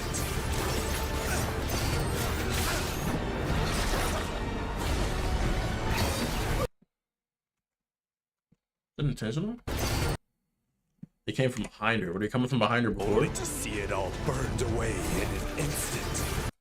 He's reacting to all of these. A bunch come from behind. See, it looks like he could have cut that one. Look at the arc of his blade. He kind of did. Came down. One slips by him. He doesn't even look at it. So unless this thing just magically perception blitzed him, I'm very confused.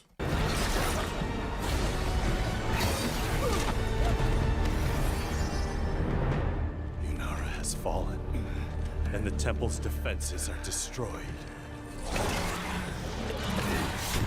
I'm the only one type tech?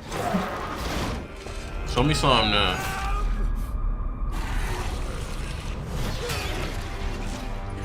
Okay. There's no one left.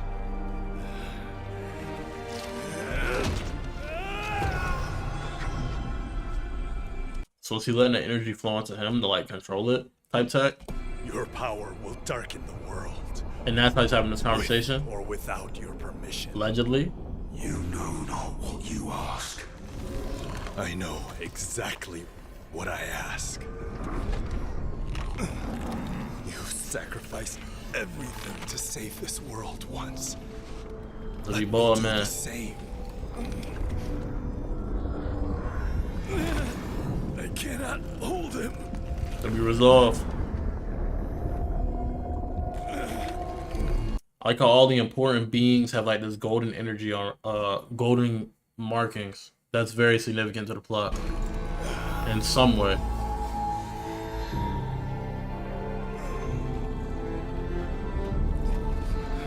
It'll be resolved. I like how this art style can convey emotions so well. It's helping. She's about to pass out. She's already getting her shit maxed. He's starting to transform. But that guy can help though.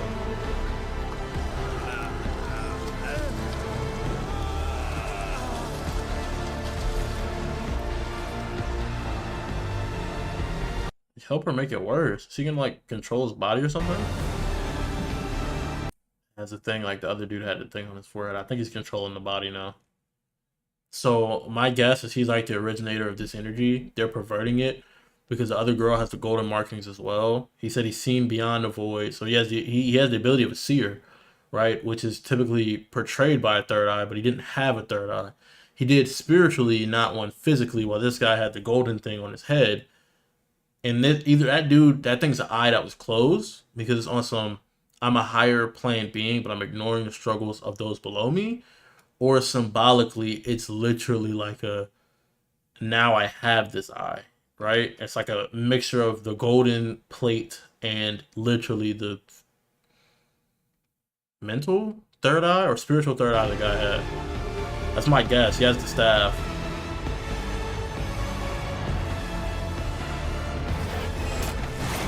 Yeah, and that's why I said your power would darken the world with or without like what you want.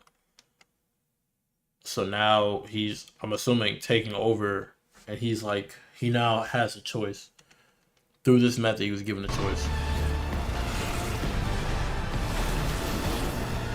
I hate how resilient her ass is, bruh.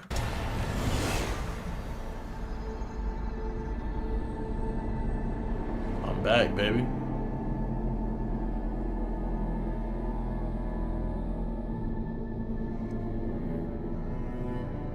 Hey, auntie.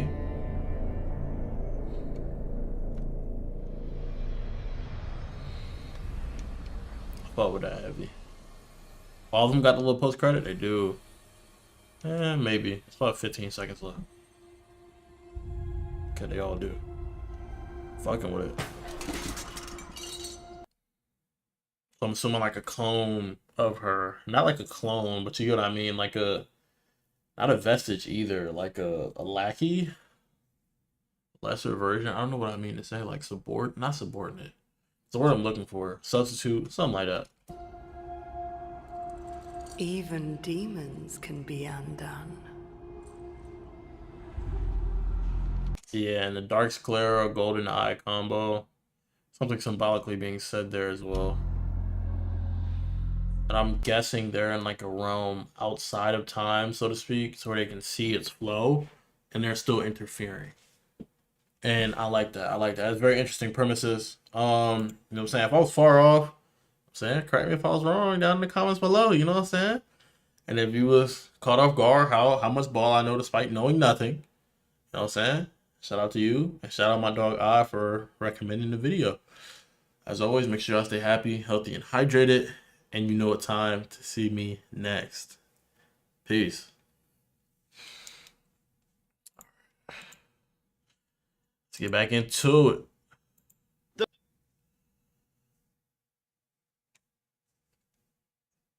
What's good, YouTube? We got a video. We are on a roll, in the roll, and in the mix. We have a video from the dog Weavy, and just from the bottom right, we see he does other types of Ninjago content. So you might have to follow, bro. We're going to check the video out, see if he's worth subscribing to. And I hope you guys, I don't know the lore well enough to really know if you're wrong. That's funny as hell. It was an interesting watch. Shout out to Odd. And if you want to be like Odd and be in stream and actually, you know, send things, to recommend things for me to react to, check out the Discord link down below, as well as the Twitch chat link down below. And if you don't want to do it through the Twitch chat, join that Discord, and we're live on YouTube as well simultaneously. So you'll be able to watch here on the native platform in the native tongue. You know what I'm saying?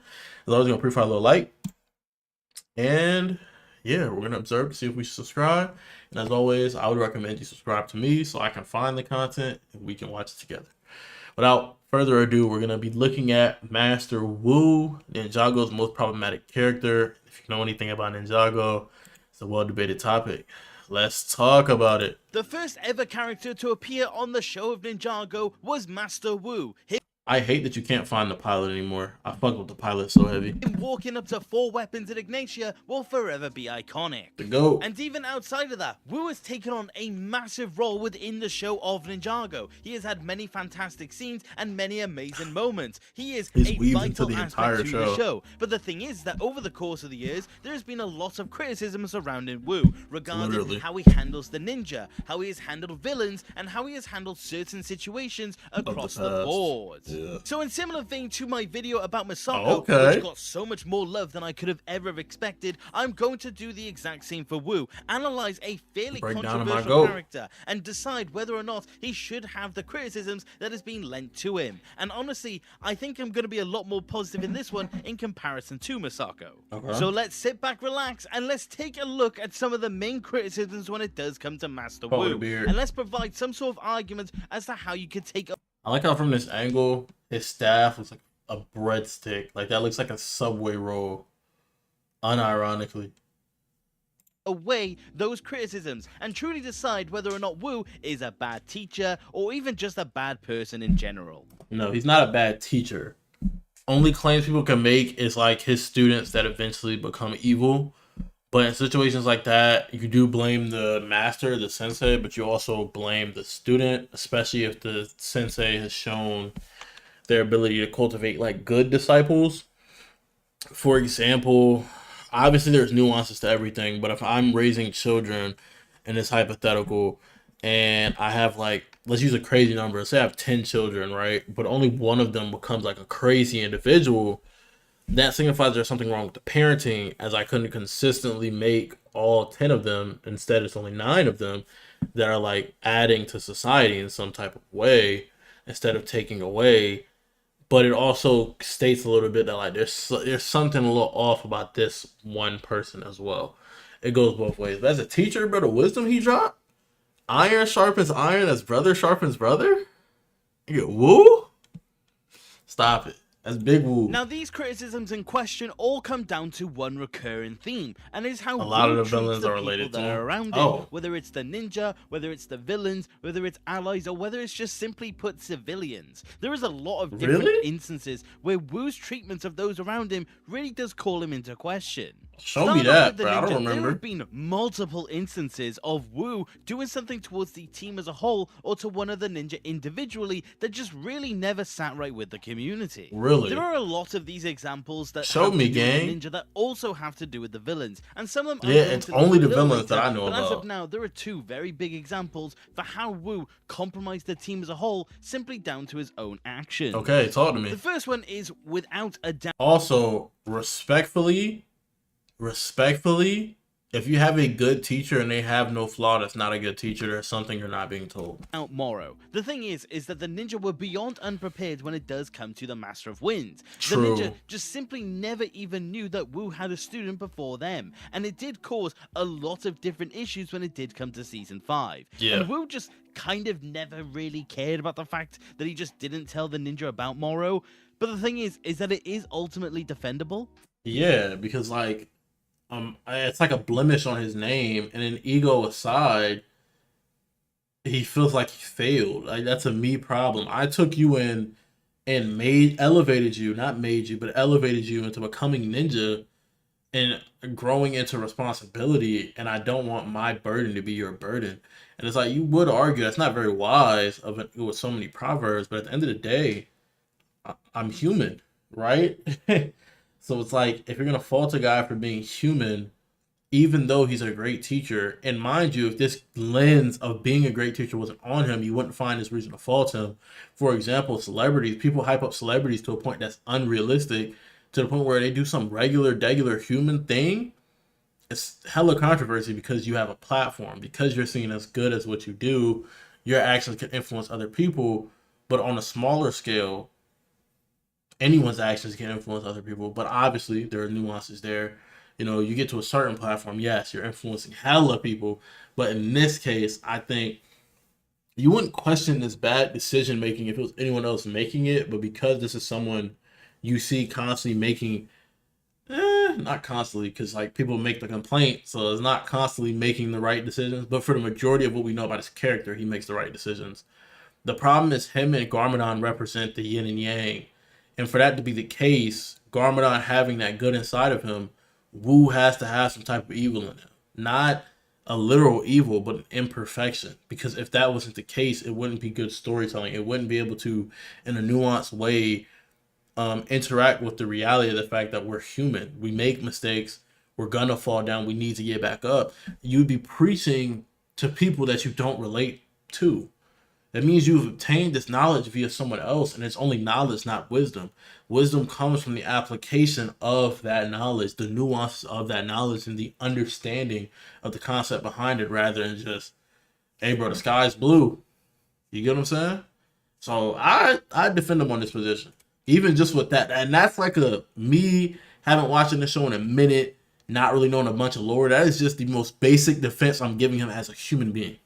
Of course, Wu's lack of knowledge that he gave to the ninja is a big factor, but ultimately Wu could never have anticipated Moro returning from the cursed realm. The thing is that he thought Moro by all accounts was gone. There was no reason to ever suggest that Wu would have needed to worry about Moro once again, but ultimately speaking, he was wrong. And the thing is that it doesn't even have to be a case of Wu never told them just because Moro was no longer around. The thing is that generally speaking, it is really weird to note that Wu just decided to never tell the ninja that he had a student before them. This also does apply to the second ninja and villain example, and it is Asphira. Again, it's another instance of Wu, by all accounts, yeah, it's got to be a later season. I don't know who that is. Should I rewatch Ninjago? creating a villain. The thing is that Wu kind of manufactured Asphira in a very weird way. Of course, Wu was a child when it happened, but the thing is that it still very much was the case. And again, it's something that just simply never came up in conversation when it did come to the ninja. And it again led to so many of the actions that occurred within season 11. This one definitely had much more of a dire effect because Wu not telling the ninja about Asphira did lead to Zane going to the Nether Realm. So this was definitely a more important case of Wu's lack of teachings when it does come to the ninja, leading to something disastrous happening. I don't like that rhetoric. Lack of teaching, lack of telling, bro. It's like, oh, I didn't tell you this information is crucial. You could argue sabotage, but that'd be if this is a consistent thing happening. And yes, it does happen, but it doesn't happen every episode. And we know this character's intentions are not to sabotage his students who he views as his children in some way.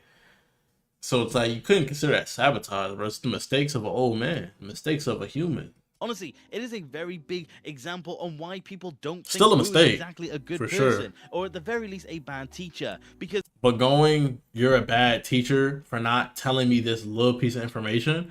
Now, granted, is it annoying when your teacher hands you a study guide and something pops up on the test that wasn't in the study guide but was in the lecture?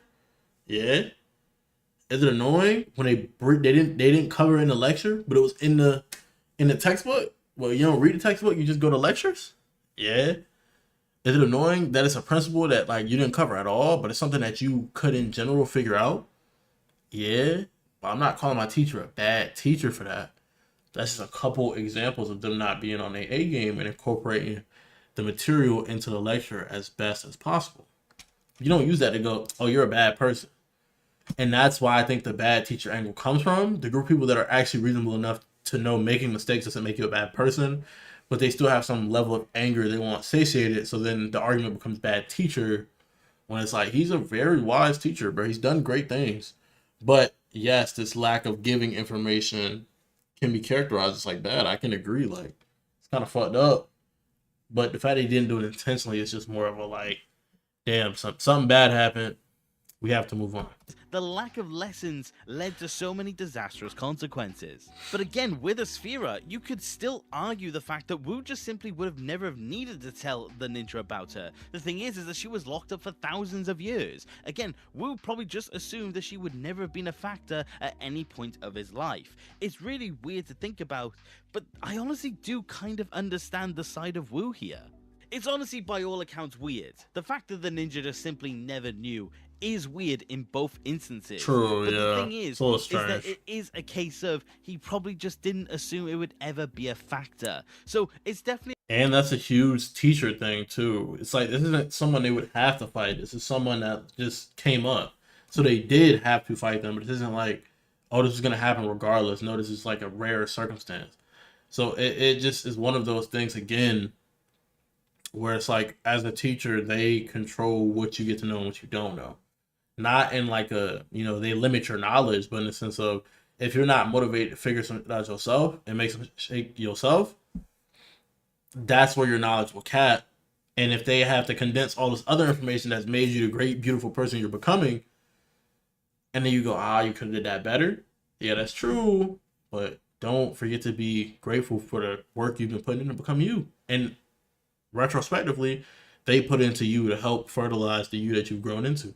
A more debatable instance, but I don't think this is a definitive outright sign of Wu exactly being a bad person. Right, Another group I scenario agree. I did want to concur. talk about is when Wu in season 13 just tells the ninja that he's simply no longer going to be their master. Season 13, like, I'm so lost, chat. Like, I'm a season 6 max type of... I was watching it on TV, bro. They was in space with my dog saying, I gotta rewatch, bro.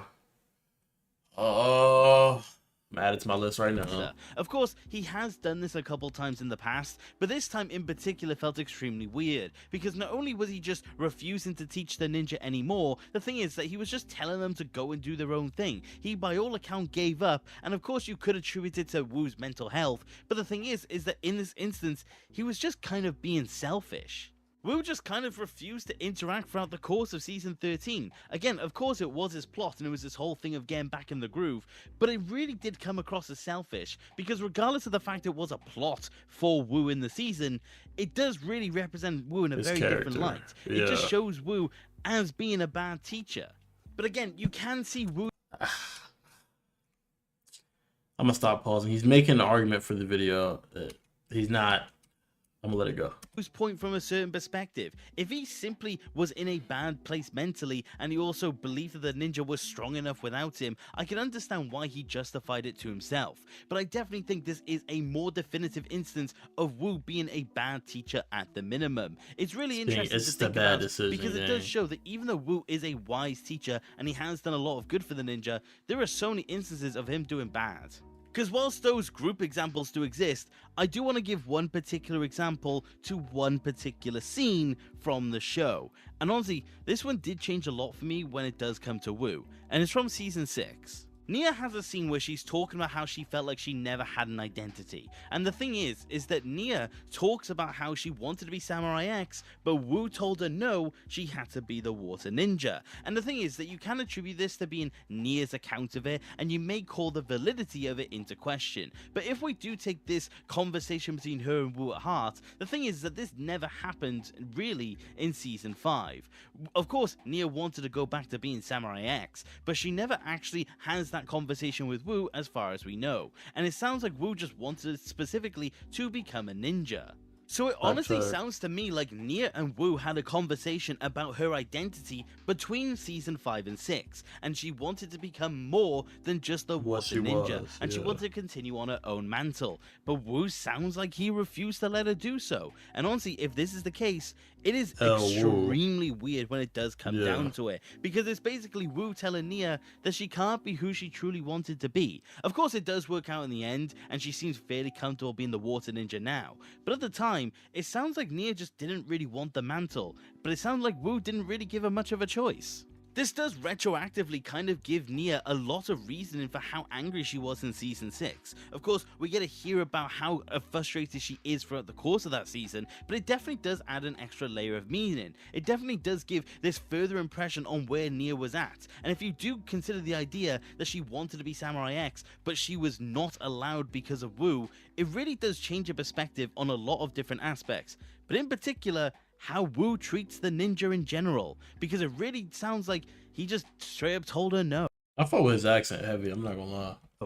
But again, there is defense for this. The thing is that if Wu deemed it so he had to have the Master of Water still around, he may have just taken the hard approach when it did come to Nia. But I do honestly think this is a situation where there's not really much defending it. It really does come across as Wu being rude, very dismissive, and a lot of different things when it does come to Nia specifically. And honestly, it really is not looking good for him. But those are the main examples for me when it does come to how Wu treats the ninja. So let's take a look at another perspective. And this is how Wu handles certain villains and certain events throughout the course of the show. There are two particular examples that really shows the mentality of Wu and really makes him come across as someone who is kind of ignorant, almost arrogant, and again, just not really that good of a person in a weird way. The first example is definitely the Time Twins. The thing is that Wu had 40 years to prep for that fight with the Chronics. He had plenty of time to consider what he was going to do, how he was going to do it, etc. The thing is, though, is that after all of that time, he chose to just wait and just hope that he could defeat a Chronics there and then. And like I said, it goes back to this point of arrogance, but it also does go to show not only how he treats a Chronics in a weird way, but again, kind of relates back to the ninja once more. The thing is that Wu just kind of foolishly assumes that he can just get rid of the fight. He can get rid of a Chronics for good and just eliminate the Hands of Time. But the thing is that he was vastly unprepared for it, and he never had any sort of contingency in mind. He told Lloyd... I genuinely think it's just a character flaw thing. Like, when you invent a character that is so wise, no glaze. Like, that's his character. Like, that's his whole idea. They have to have a flaw. It's like the Shifu thing with Tai Lung. If I'm going to be the wisdom guy, I have to make a mistake. You know what I'm saying? And that thing with Tai Lung was necessary for him to understand how to become more like Oogway. And even with Oogway, there was his mistake with how he handled the Kai situation. And that is passed down to Po, who finds himself through the teachings of Shifu, which were guided by the lessons of Oogway. And Po ends up being the one to solve the problem that Oogway left. It's like, in a story, it's almost imperative, it's almost necessary that we have that like relationship, especially when it comes narratively to students and teachers, where literally the students are solving the problems of their teacher, because unlike the father and the son, where one would say the sins of the son, the sins of the father are not the sins of the son, with master and student, it is typically their job to put the bow on their master's work, to be better than their teacher, to be better than who came before them. And in doing that, it's always excellently demonstrated when they solve a problem that the person before them could not solve. Ultimately, that he was going to the monastery to finish a fight. But the thing is that he had no backup plan. What if he lost the fight? Which he did. And that's honestly the really big point. He completely underestimated the Chronics, which is another argument, like I said. I'm just realizing he doesn't have a hood. Look how fat the back of his skull look right now. Holy. This is the dome piece too. That's like Michael Jordan. Look at like the gap between his neck. I'm sorry. When it does come to arrogance, I got he just hyper-focused on completely it. disregards the fact that he trained the ninja to be able to help him in these situations. But no, he weirdly thought he could just handle it on himself. And he does. No, that's real. But it's also, you have to look at it from not a arrogance lens for a second. Take it out of the approach of like, let me find a way to argue how evil this person is, and just look at it objectively. Those are his children. And he, despite being their teacher, so the sins of the master are technically the sins of the students, not in terms of the student has to bear the price of those sins, but the student has to be the one to solve those problems that the master left remnant, but he views them as his children. So even more so in his mind, my sins are not the sins of my son. I'm not gonna drag him into this because if I'm not mistaken, the Time Stones had the ability to essentially like they were like Thanos back in the day. They, like with the ability to control time, they can pack you up like these. But I do think it is important as like a father in this scenario to give his kids a chance to spread their wings and actually handle a situation. Acknowledge that he made a mistake in the moment, but it's only after he got defeated. It's a really weird analogy for just simply Wu's mentality. He thought he could just defeat an enemy 40 years later just because. The thing is that he just blindly assumes that the problem isn't actually a problem. You do got a shiny bald head, bro. He may They not be necessarily arrogant. be a bad person, Get Nappa. but he's definitely a flawed character at best. Exactly, He definitely shows flawed that character. he doesn't exactly treat the people around him with enough respect if it does come to certain situations. And the thing is, I think the respect thing's a stretch, bro. It's just flawed in there. Like for example, if I'm trying to do something and my girl wants to help me out and I say no, I should have included her there. So like, boom, you could say like, you could make an argument, oh, you don't respect them enough to see that perspective. But then it's like, if that situation was me fighting off a bear, something I barely think I can win on my lonesome, why would I let them help? You get what I'm saying? You take on the mentality of the person in the scenario and you start being able to understand why they did what they did. It doesn't justify what they did, but it goes from like being able to be like, oh yeah, that's pure arrogance. You don't respect this. It's just the way he said it. You know, it's coming off very attacky. is that this is just an example from season Aggressive. 7. There's also an example in Dragon's Rising. That's Not the new only was John. Wu aware of the fact that the merge was going to happen and the fact that he was actively researching to prevent it or And maybe if I tap in with the show, I'll understand a lot of these criticisms more. cause it to happen depending on what theory you believe. The thing is that Wu just absolutely told no one what was going to happen. Okay, Even that's during actually the events crazy. of the merge itself, the ninja were asking him for questions and asking him for what was actually happening, and he just didn't answer those Yes, questions. that's El Sensei. He just sat there to himself, and there is a defense for it, but the thing is What that defense? ultimately speaking, he never really gets the ninja in the knowledge of what was In the truly loop, happening. yeah. And even in Dragon's Rising, Yeah, narratively they make it to where he never loops them in. He never lets them truly graduate and move up the belt. You know, for those of you that are in karate or sports that use belts to lineate where you are, he never gives them that opportunity, which sucks because they've saved the city time and time again. It's not like they've never had the opportunity to shine. When it comes to the world-ending scenarios, for some reason, as a flawed character, he perceives himself as in his prime. I can handle this. Instead of like, I made a team for this. Like, imagine any other old person, bro. And you can use this to give him credit, like, oh, he's a hard worker, or you could use it to take away from him because, like, I'm an old man, bro. I would rather be lazy and let my niggas handle it. I raised them to be able to handle shit like this. And at that point, it's not laziness because I'm still coaching them. I might still get in the field every now and then, but I'm not trying to get slimed. If it's laziness for me not trying to get slimed, why Masako not in the field? You know what I'm saying? Why these other old heads not in the field? But to some extent, it's like even with Batman, using Justice League as an example, there comes a time as a leader where you have to be able, like, he reminds me of Robin in the first season of Young Justice. And like, when they were doing the team stuff, he would just go disappear and do his own thing. It's not that what he's doing is wrong, but he's used to working with Batman. That's what they chalk it up to. And with Batman, their roles are very distinct.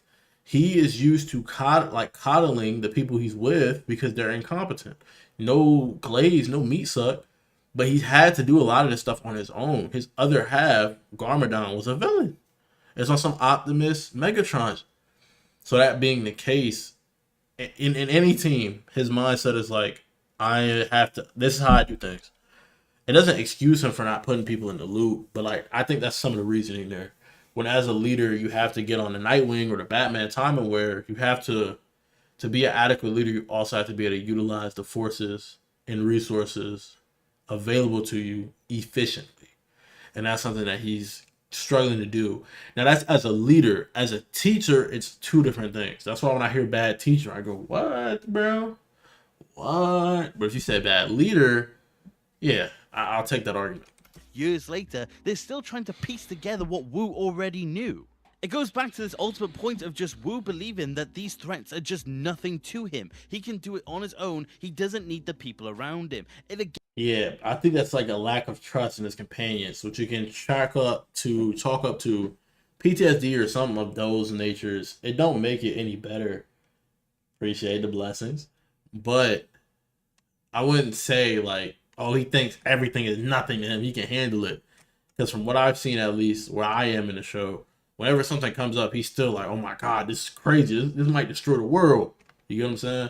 So he's aware of its severity. It's just like probably a trauma response of like, I don't got nobody by me, bro.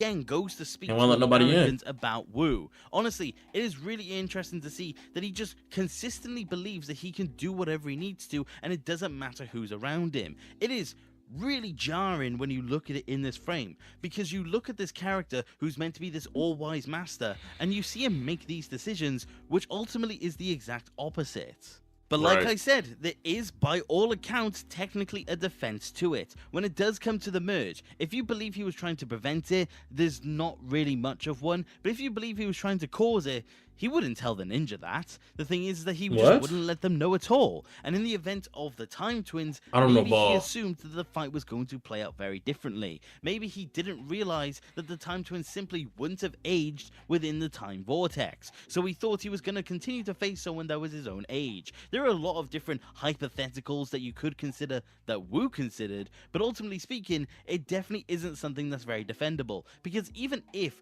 Wu assumed that Acronics wouldn't be much of a bro went from, no, it's still defendable. This is not that defendable. So quick, bro. Threat, or the merge maybe wouldn't have been a threat. The thing is that he still could have made the ninja aware of it. And I do think that is the biggest point above all else. It goes back to this ultimate point I've already made of Wu just not treating anyone around him ultimately with respect. So we've talked about how Wu's lack of respect for the ninja in certain instances makes him a bit of a bad teacher and a bad person. We've talked about how his arrogance has made him a bit of a bad teacher and a bad person. But let's talk about the last thing, the ignorance of Wu and how it makes him a bad teacher and also a bad... This is such a redundant video essay, bro. Ignorance? You can't pin ignorance on any one man, bro. Bad person. This is mainly down to the hypocrisy of while he was Wu. talking about in the it. pilot of the show, and also at the pilot. very end in Crystallize, you will note that he has a callback to the very same thing, and it very much demonstrates his ignorance towards certain situations. In the pilot, when he gathers the ninja, who were fairly young at the time, he instructs them to go and find the golden weapons, which he hid himself. But the thing is that he also knows that he had them protected by dragons. So his ignorance caused the ninja to walk in unknowingly into elemental dragons. Honestly, sounds pretty intentional. Then they take the dragons and stuff? Was that not the point? it is really jarring in retrospect that Wu just kind of allowed this to happen. He allowed them to walk in on a deadly trap that he himself set. It is for their growth and their true potential? Am I missing something? It's really weird to think that he allowed that to happen. And not only did he allow it, the only thing that actually got the ninja out of the caves of despair, which was the Scythe of Quakes, he condemned the ninja for actually using it. So not only was he ignorant, he again just didn't really care for the ninja's lives. But you didn't care for their lives. It's crazy. may think he learned from this situation and went forward and did better. Not at all, because in Crystallized, you will see the conversation that he had with Lil Nelson, where he absolutely Wu. Wu has all of the children around him, and they're offering to help, and he says he's not going to lead kids against the force of darkness. And Lil Nelson just replies that he did it before. It's a callback to the pilot, and a very funny scene, but has really weird implications, because Wu not only doesn't realize that what he did in the pilot was wrong, Wu then immediately goes back on his stance, and he leads kids against the forces of evil. Of course, he is kind of yeah, but Lil Nelson's point wasn't what you did was wrong. His point was the snarky remark of you did it before and it worked. Do it again. I want to help. So it's not like Wu's going back on his point before that he's not going to do that. It's not like that was supposed to show his character growth. What showed his character growth is through someone else's like interaction with him, he realized that it's a team effort, and that's I mean, it's Ninjago. Like, the whole thing is that they're supposed to be a team. They need each other, right? Not literally as a person, but as iron sharpens iron, brother sharpens brother, right? So that's the narrative. And I'm assuming the writers behind it are like thinking like, dang, if we keep dragging this, it's gonna look crazy. So there's the potential. There's everyone having their own little arcs, their own little things going on with their characters, right? And then there's the fact that there are times where even split doing their own thing because they're all different people, but they always do their best work together. So you're gonna need seasons where the leader, the guy who's the glue to this, the head honcho kinda, is conflicted on them being together. Not in the sense of I don't think they do good work together, but like I might be tripping. You know, let me handle this. I don't know. The first Spinjitzu master allegedly was like the Jesus of their verse, or the God of their verse, technically created everything. And this is his son, if I'm not mistaken. Because that's the whole Garmadon correlation. So this can live for infinity. Almost. I mean, his father is gone, so clearly not. But if he created everything, and then they were born later, and he still had time to raise them, you know what I'm saying? That implies a very long lifespan. I digress. Moment, so he may feel an obligation to, but the fact is that not only did he do it once out of ignorance, he basically does it twice out of ignorance, which goes to show how Wu just doesn't really look at the lives around him in a really weird way. Again, there is, by all accounts, defense for both of these actions in both the pilots and Crystallize. You could argue in both instances there was no other choice, and it was simply a situation where if they didn't do it, they may no longer have their lives. And I do understand that to an extent, but I would still argue that Wu's ignorance in this situation is definitely on full display. Especially if you're like phrasing it as ignorance. The ignorance has never been like not saying his intent is to insult, but ignorance has never been a fault. Ignorance is just what exists, and how you interact with it is what determines whether as a person you have a flaw or you're doing the right thing. And I do think that is the biggest point above all else. Like I said, I covered his attitude and his judgments, I covered his arrogance, and it also goes to show that he does have ignorance. It does all come together to meld together a very controversial character. And even though I have brought defenses to it, it has definitely been a very interesting case. Because I do think, unlike Masako, Wu definitely did have more stronger arguments going for him. But it does lead to the ultimate question. Is Wu a bad person? No. Not necessarily. He's only a good guy, I think he's just kind of a flawed human being. The thing is that he did so much that also could be considered wrong, but at the time, I don't think Wu really considered it. He's not outright evil like a lot of people have started to theorize. The thing is that he's... Mind you, wisdom comes from making mistakes. Wisdom comes from understanding not just the what, but the why. He wouldn't have the wisdom that he has if he doesn't make mistakes. So it's also, I feel like the narrator is making a direct like call out to the fact that wisdom doesn't equal intelligence. Wisdom doesn't equal I'm going to make the right call every single time. And also the fact that I've designed a flawed character, I can lean into the fact that even though this guy is seen as one of the big heroes, some of the problems he could have prevented if he was some type of god or something, but he's human. And that's what will keep you invested into the character. That'll keep you invested into knowing why, because the story without these events is a story where he makes different decisions. It's not how it goes. It's like life, bro. That's not how it goes. You don't get to make that choice. Only when you're there, and in hindsight's 2020, how you adapt from that is up to you. It's just kind of flawed, and he just makes a lot of mistakes. And I feel like judging him accordingly wouldn't exactly be a good thing. Is he a bad teacher? Yeah, I would honestly say he is, because regardless, a lot of the lessons that they learned from villains and a lot of things that he had to tell the ninja after something bad happened is astonishingly high. And the thing is that he could have just simply got ahead with it just by being more transparent. But the thing is that he just simply never decided to. And I do think that is the biggest issue above all else. So on an overall, I think there is a lot of arguments and there's a lot of sway when it does come to Wu. I do think there's a lot of back and forth, but also speaking, even though I think he's a very flawed teacher, I do think he is not a bad person. But this is where I want to pass it off to you guys. I'm very curious as to know if you believe that Wu is a bad person when you take all this information into account. I do think there is a lot of argument going one way or the other. This is definitely not Masako, where it definitely felt very much leaning into one direction. But ultimately, this is why the topic is very interesting to look at, because I do think Wu is going to cause a lot more debate. And I definitely want to know what you guys think of it. And also, do you just simply believe Wu's a bad person?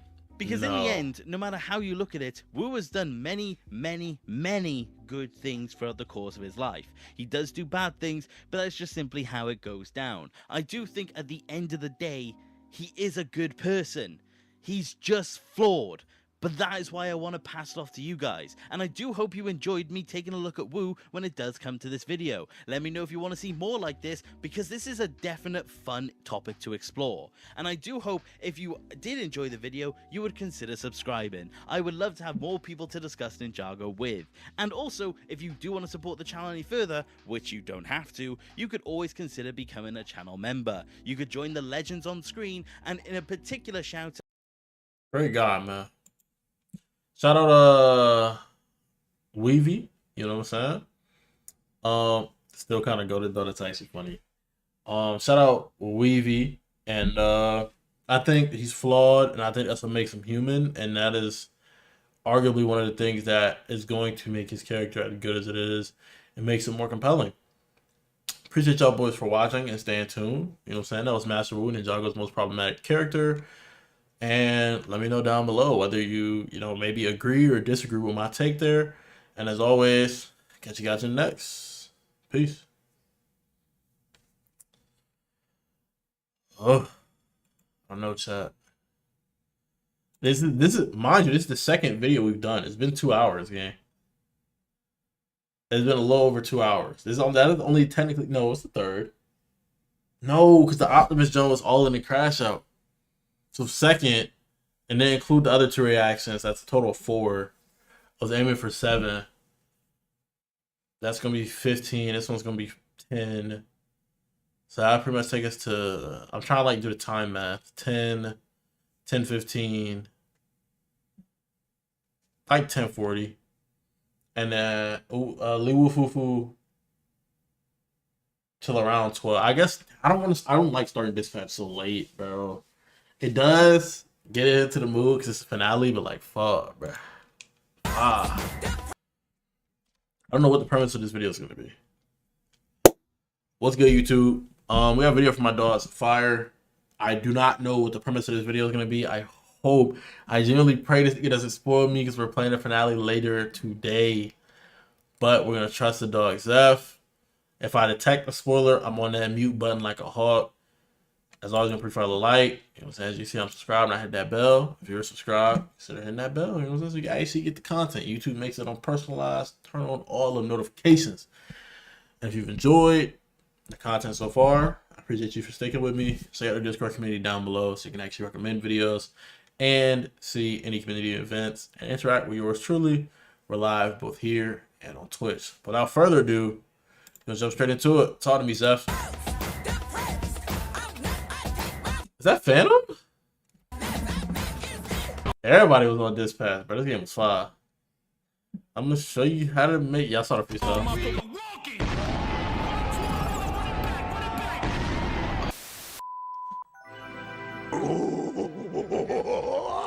I knew he was going there, just based off that music, bro.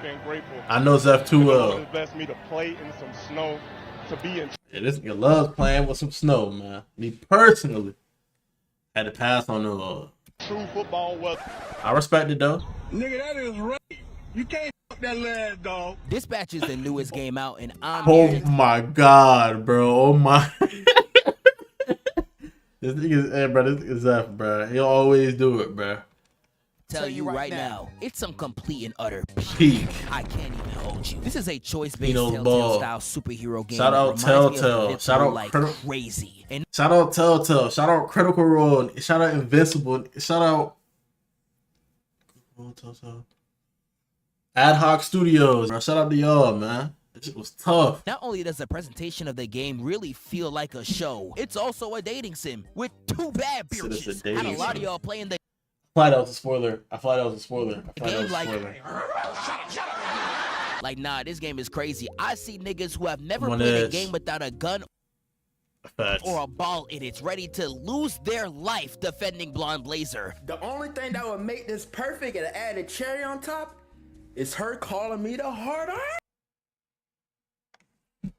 Someone excommunicate this nigga from the community. Call Dr. Umar. Call Order 66. There are spoilers? Ooh.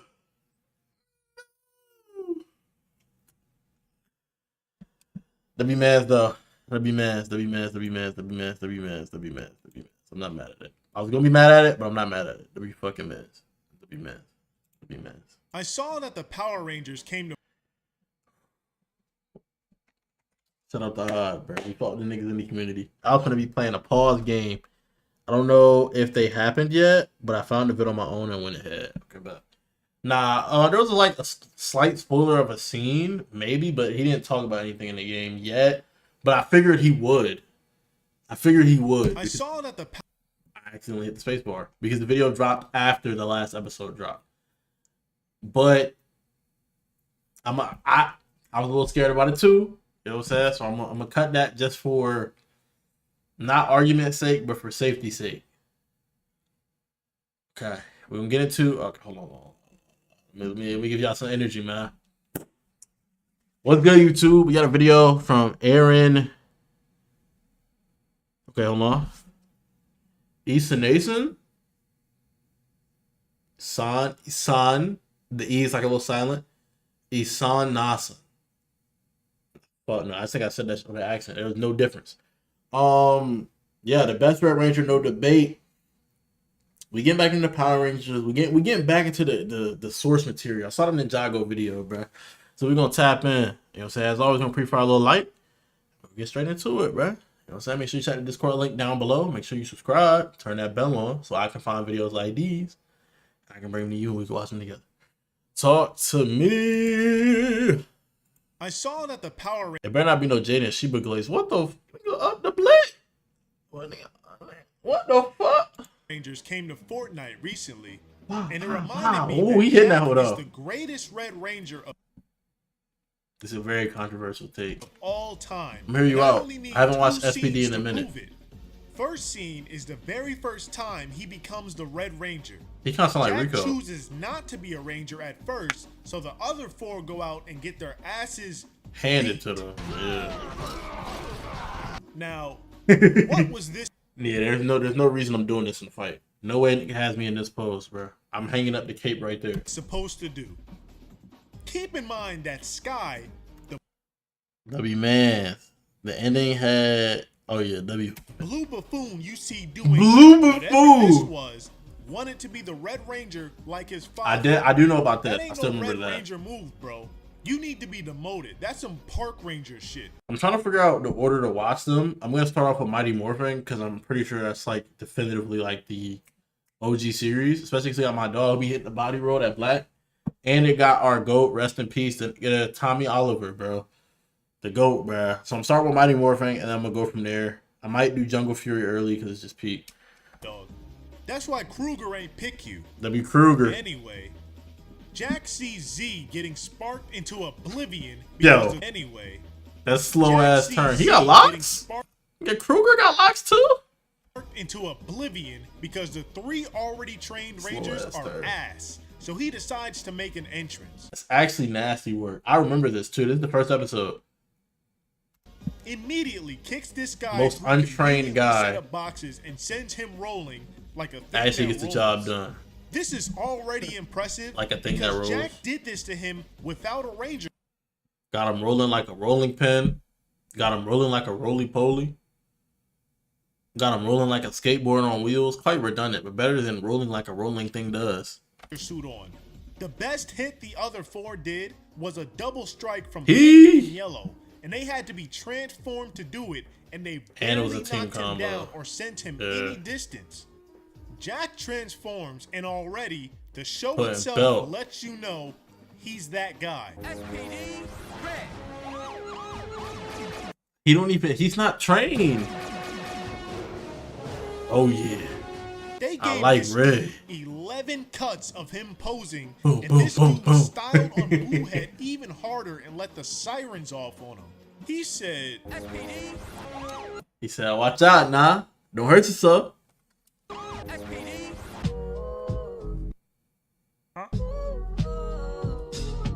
When They play Blue, my. Green, and Pink Ranger transformed for the first time, I don't like these color combos. Like the blue is just too blue. If that makes sense. Maybe I'm tweaking. Maybe it's the suit. It's like majority of their color, which is very common, but there's not a lot of black and white displacing it besides up top. Just the color palette they is slightly got unpleasing to the 6 eyes. cuts and they had to share them. Blue Ranger must have been able to see all those angles because right after this, he starts his marathon of hatred and jealousy for Jack being the Red Ranger. You gotta be kidding me. He's the Red Ranger? This is actually important. I don't like that though. That's like discrimination against Rangers. You should enjoy that you are this one of a million individual, but instead you're like, oh, I'm not red. I don't want to do it. I'll take Red Ranger. I'll take Black Ranger. I'll take special. Half the time, the special color Rangers are the best Rangers to begin with. Do I need to list the examples from not Ninja Steel? That's the new John. Ninja Force. I don't know which of the two is the new John, but the joint with the my Shinobi, bruh, with the dolphin, the hawk. You know what I'm saying? Dustin as the yellow. I still remember names, bruh. The green guy. Who was like the nerd? His name was Cameron. I still remember names, bro. But they had the Thunder Rangers, who was like the dark red and the dark blue, like the odd blue color, bro. Locked in, bro. These are the two best flavors. The dark red reminded me of the best flavor of Starburst. I think it's Fruit Punch. It's not the OG red, it's the other red, right? You got RJ from Jungle Fury. It's always a special color ranger. So color aside, as a ranger, your motion purely depends on you. Tommy done played damn near every color. If you're really like that, you're gonna get it done. But you're in the mindset of like, he's red? You couldn't have made me red? Like, come on, bro. Take your color and wear that with pride. For connecting this scene in the second I like they scene, mask so though. remember this. I like how it's like Bluehead at the very contradictory to typical superhero joint. You can't see facial features. Some of the masks have like lip holes and stuff, or not holes, but like molds. But theirs is literally just like a sleek mask. fought the other 4 Rangers by himself before he brought out the Crybots. That kick must have felt like a Mortal Kombat X-ray or something because he wasted no time with Jack. He was not trying to get gunned down like a rogue kid. That man was scared. Jack saw he was outnumbered and didn't even think of asking for help. Sir, Blue Ranger requesting immediate backup. When it was just Bluehead versus 4 of them, Blue Ranger got kicked in the elbow once immediately and called instantly for backup. called the dog, bitching about getting back up. By the way, how is Kruger even seeing this from this angle? His phone is in his hand. W cameras. Who is staring in Blue Ranger's face in the middle of battle like this to get this footage? Microscopic cameras, bro. Chill. Anyway, Jack starts fighting the Crybots. Hey. Bluehead shoots him outside. Why would you and blick then me Jack now? brings out dual His pistols, blick? and Oh, I just yeah. want to say, Bah, bah, please bah. bring back the prominence of dual-wielding pistols in No action bull. sequences. I don't care about realism or inaccuracy. Make it Nah. accurate. Akimbo is always tough. Jack starts firing off. Hey. mowing down Crybots while sprinting towards them. Yes, sir. Not missing a single shot. He The said, theme just song who the goes hell on. do you think I am? And that's all you're gonna get. You know why. Yeah.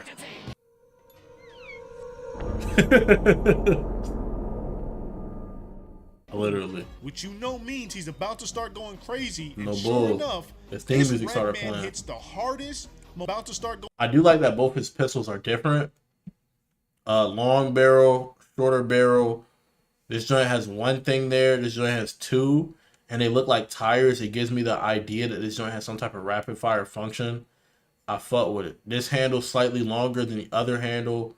This one has a little more back balance because it has a longer barrel, while this one doesn't need it because the handle compared to the actual like barrel and muzzle of the gun are around the same like length. going crazy, and sure enough, even the trigger this design. red man hits the hardest, Oh my most goodness. unnecessary That's corkscrew I've ever seen in my entire he didn't even up no bullets with the corkscrew, but he did that purely for the fashion.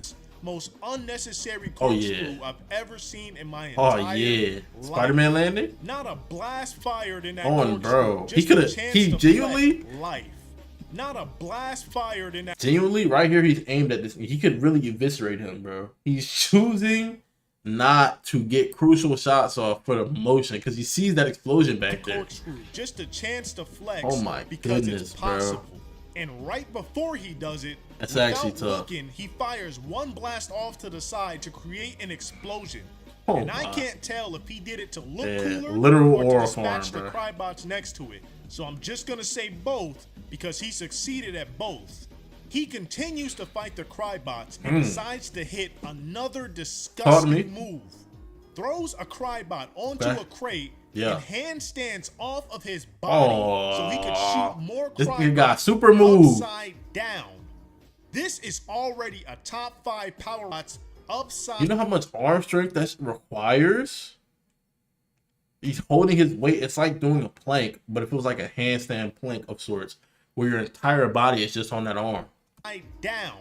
No fatigue, by the way. Already a top 5 Power Ranger fight sequence to me, at least solo. 2 Crybots leap at him, and Jack launches into the air, diving backwards to shoot them. No. Launches into the air. What you thought we didn't see is because you were dual wielding that you weren't flexing. Diving. He's not shooting that other gun no more, bro. He's literally like these. Backwards to shoot do something. They start hitting the cyclone before the blast. Hee. I guess they saw him do it and chose to meat ride before they no died. bull. I don't know why they real they fans. Would do something like that. I don't even know what type of force those blasts got to Don't make ask, the spin bro. cycle this hard like this, but whatever. It's cool. And Jack is just straight up levitating right now. Like, I understand it's in slow motion, but he is in complete stasis while they're right moving. here. Yeah, he is not descending whatsoever. I guess he just decides when he wants gravity to affect him. After that, he hits an. This is getting glazed by the laws of physics more than Jaden Sheba himself, bro. Someone call the cops. We need help. Clean up on aisle 3. Unnecessary Matrix Neo weave into another unnecessary corkscrew spam, bro. Smooth criminal with another unnecessary corkscrew into a reverse. Look at the leg strength required. He's holding himself like chat. Forget leg strength. Physically, if let's say this weighs 200 pounds, just be based off torque. If he weighed 200 pounds and his leg was directly under his butt, like how when we stand up, he'd be holding 200 pounds. The farther that leg moves away from the center of mass, the more it's fighting, right? So the amount of force on that leg is up to 3 times more than his weight right now. He's holding that with no movement and still getting accurate shots off, criminal with another explosion. This is ridiculous. You might have Flap and the rich lady under your spell, but it's gonna take more than that to impress Dodging bullets and This guy is comboing tricks like a Tony Hawk game. Bro, you trying to get This style man points? Is incredible. Still not done. Jack hits the Wakanda on him in the middle of battle and then backflips while shooting at 5 niggas and he kills all of them. Hits the landing? Gonna remind you that this is all so easy to him that he can afford to hit Ain't these even tricks looking. mid-battle. 4 Rangers were fighting. He's untrained, by the way. For their lives so bad they couldn't even summon their own theme song. Now he's just showing off. Real quick, somebody tell me Pink Ranger's name. Oh, bro, whatever your name is, bitch, shut that ass up, nigga. We ain't trying to hear that, bruh. Theme song. Now he's just showing off. My whole squad gets wiped. Someone comes and saves me, and they're hitting that shit. You better start glazing them like the Blue Ranger glazed Jaden Sheba. You mean now he's just showing off? It takes 1 straight bullet, bit. Real quick, somebody tell me Pink Ranger's name. Didn't think so. Jack leaps up this thing just so he could run He down said we don't know. dodging gunfire and shooting back himself, hitting Okay, I have to unfortunately agree. Physically, physics included, this is low-key tough. It's increasing the total momentum of the bullets because it's being affected by gravity, right? These are laser beams. They're not real. They don't have physical weight for real. Their powers and the fact that it's energy and it's heat and it's accelerated a lot. Hence the force generated. Force is equal to mass times acceleration. But here, even though that they're lighter, they're going to be affected by mass differently because they're in free fall. This is elite. While dodging gunfire and shooting back himself, hitting every shot, he ends up cornering Bluehead just so he can execute him in broad daylight. And that's why the Blix. Oh my god, bro. Oh, that's elite. Magnificent oh display. My goodness. Now on to that's how one was the full circle, one was the quarter, because it really was the second handle to just rest the weapon. The other scene. Holy. This guy Murloc killed Blue Ranger's dad, who, like I said before, was the Red Ranger. A Red Ranger. SPD? Sky wanted to. That's not SPD. I said SPD because I saw SPD. Time Force. If I'm not mistaken. That's what I was talking about wanting to watch in chronological order. To be a Red Ranger like his dad, Jack comes in. You know what he said? Sky. Do I look like him? No, bro. The new Red Ranger has locks. Yeah, he's a Rastafari. You could never compete. You've never rapped the X in your life. You say Wakanda. Wanted to be a Red Ranger like his dad. Jack comes in, takes that away from him. Sky's been hating ever since. Right. Unnecessary hate. Why he got to clean his whip? So unfair. How come they get new bikes? This Jack wants to keep me as far away from the action as Hey. fair. How come they get new bikes? Look at your forehead. Shut the That's discriminatory. They get new bikes because they were designed. Okay. You're gonna ride in a kitty caboose like Robin does sometimes and Teen Titans Go on. You know what I'm saying?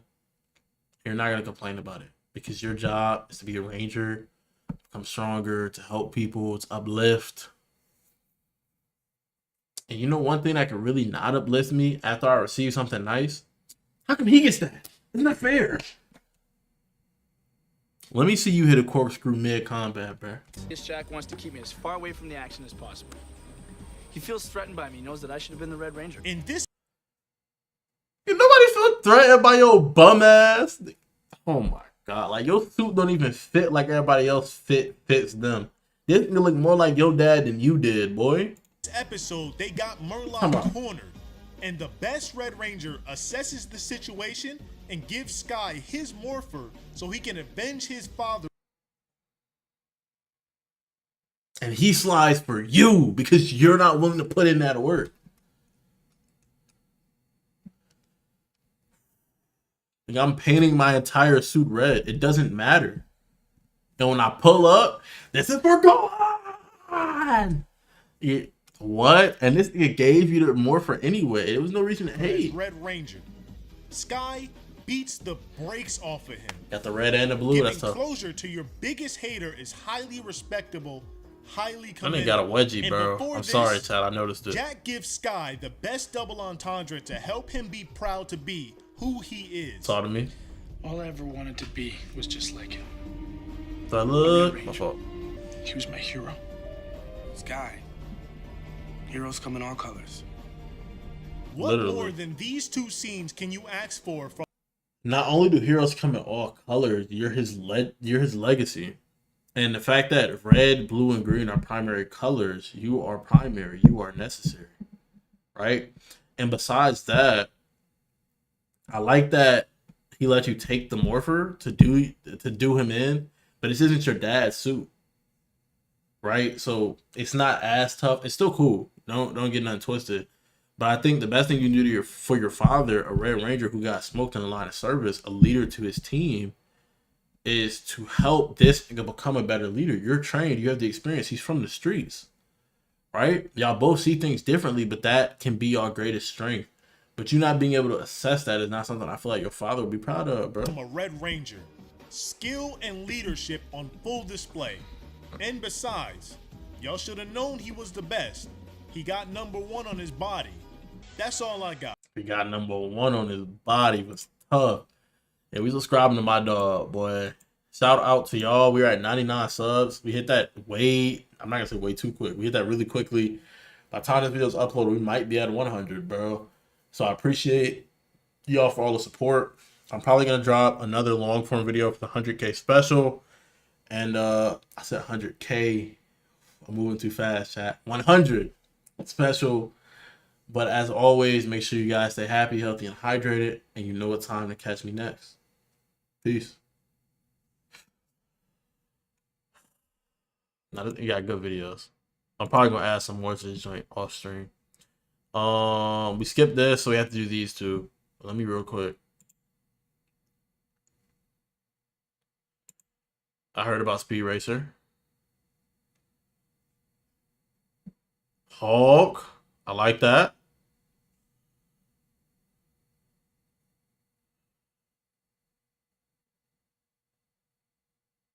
What the?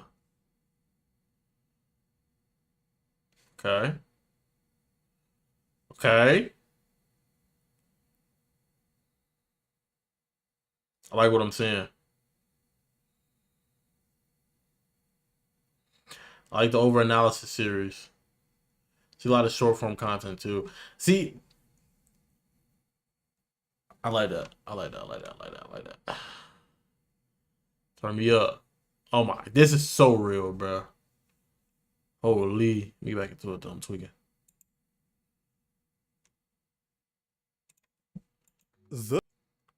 You're at 101. Oh, she said that on purpose.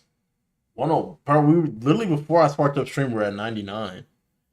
I haven't been like consistently checking, and I'm not looking at my phone. I probably did get the notification. W mod, holy bro, we at 101. That's what I'm saying. I gotta record 100 special. We're at 90. Like I sparked up before I sparked up stream. I already had YouTube open and it was at 98. But to spark up stream, I had to refresh. So when I refreshed, I was like, huh, that number says 99. So to see that's at 101 is insane. That's 2 in the timeline of 2 hours, bro. That's not. It has to be the reels, bro. Just like, or the shorts, just pulling more people in. What's good, YouTube? Welcome to another Pay Lover video. You know what I'm saying? You know we're finna get top tier edited content from my dog. We got how to write the second strongest and how not to. This is an excellent video for writers and those of you who want to better understand the anime that you watch, to better figure out why you enjoy it, why you may dislike it, and overall just interesting conversation. As always, I'm pretty follow like. As you can see, I got that bell turned on. Make sure y'all turn the bell on. You know what I'm saying?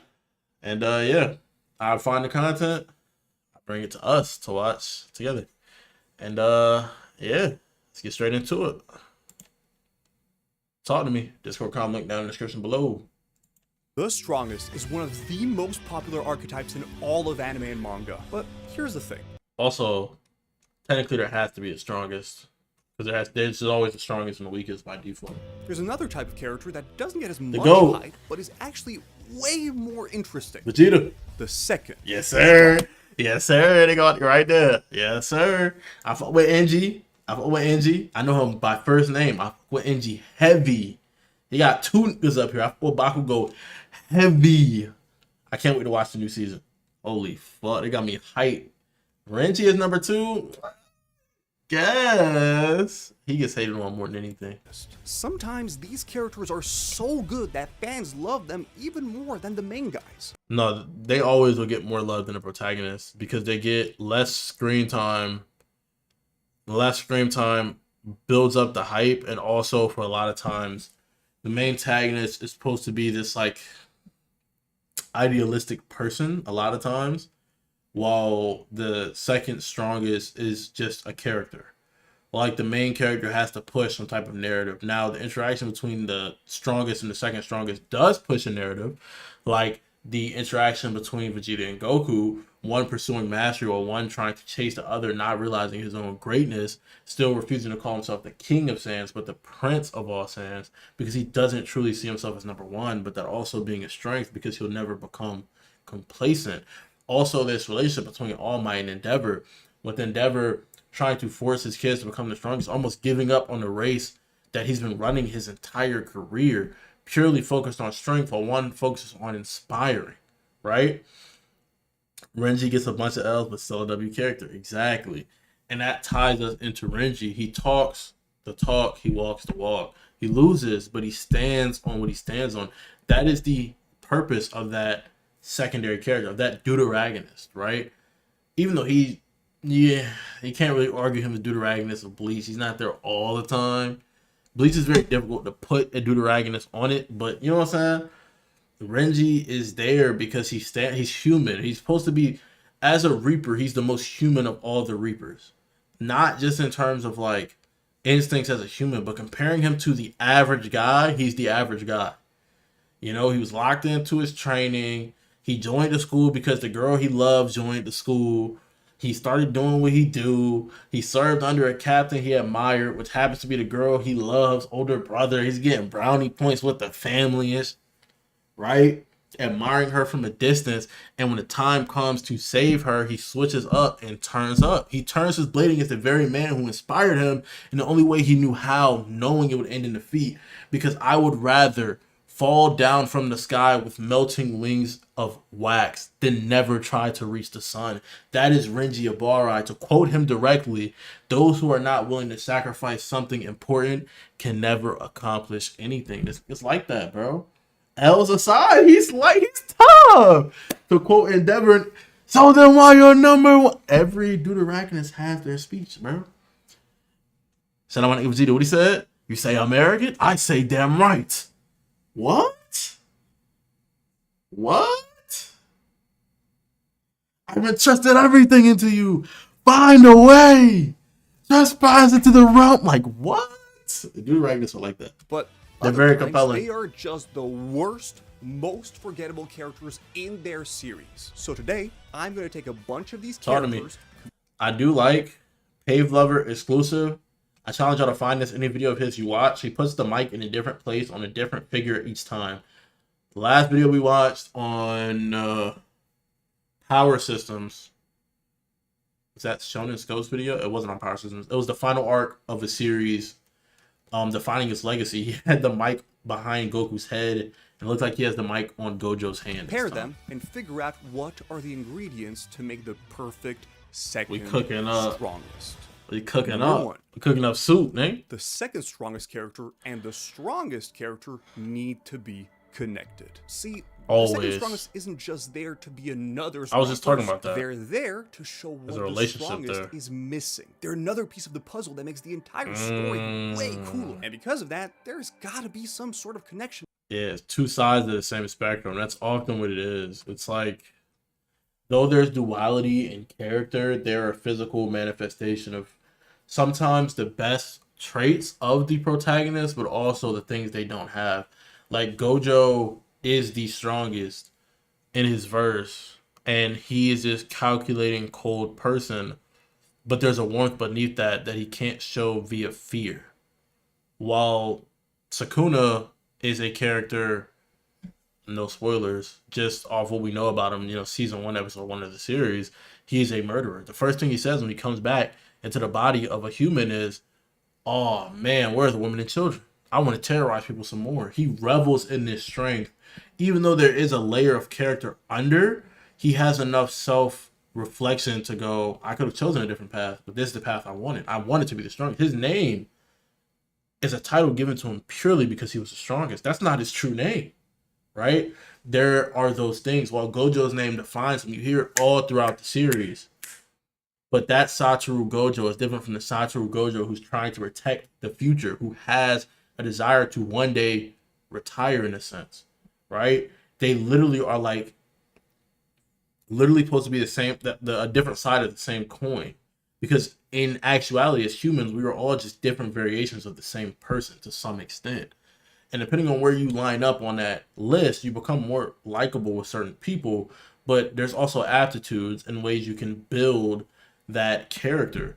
Like Vegeta lashing out for Bulma. It shows my rage is still here. Vegeta, even Goku pointing the beam at not King Kai, but Supreme Kai, because he called Vegeta and Goku's squabble pointless.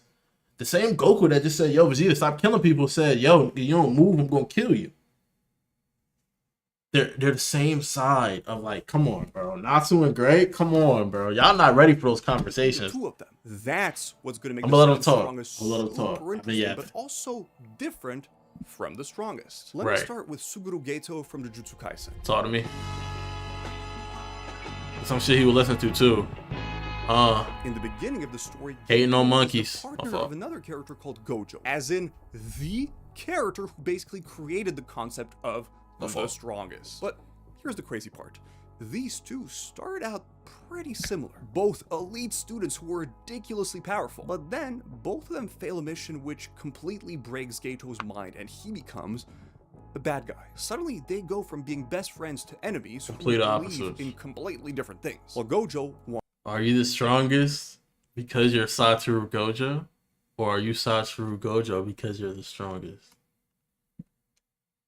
That is a direct parallel to Sukuna, if you couldn't tell. Are you Satoru Gojo because you're the strongest? Ryuma Sukuna is only Ryuma Sukuna because he's the strongest. He knows no other character but that. While Gojo is the strongest because he's Gojo. He was born that way. But his strength is something he created. If he wasn't the Gojo that he was, he wouldn't be the strongest. You can really analyze any piece of literature, bro. I'm sorry. The world, Holy. Geto wants to destroy it. He basically shows us what Gojo could have become if he went in a slightly different direction. And they're down the same path too. Slight detour. The same stuff, but chose completely different ways to deal with it.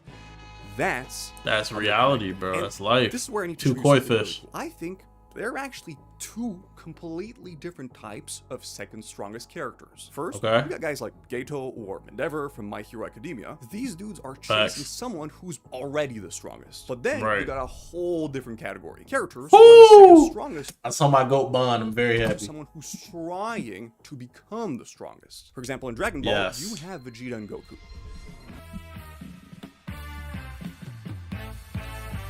These two first meet as enemies. I mean, Vegeta shows up to Earth and just wants to packs up Nappa. Destroy everything. But over time, they fight a bunch of people together, and Vegeta becomes Goku's rival. Now, here's what makes this relationship so interesting. Vegeta is a literal prince, while Goku is just, this low-class warrior who wasn't supposed to become powerful. And their personalities are also completely different, which makes them perfect mirrors of each other. When it comes to dealing with enemies, Goku's out there showing mercy and somehow finding the good in, everybody, even the literal meanwhile, scum of the earth. Vegeta kind of just wants to, fight. Destroy everything. Yeah, get this over with. Goku could have taken if he'd been raised like him. Oh my! Look at that weave. The path Goku could have taken if he'd been raised Flip. like him instead of growing up on Earth with humans.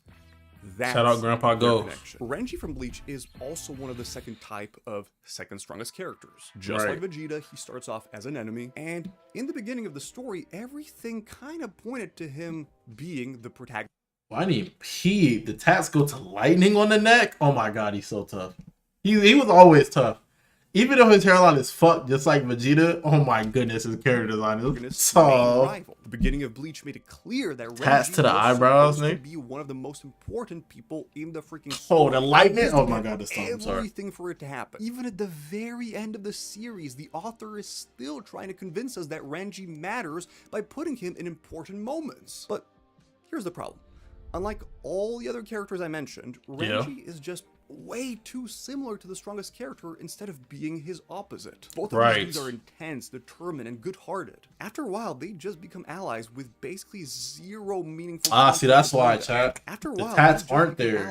They disappear. Like, it's there, but it's lower. I guess because of the angle we're looking at his face. Basically.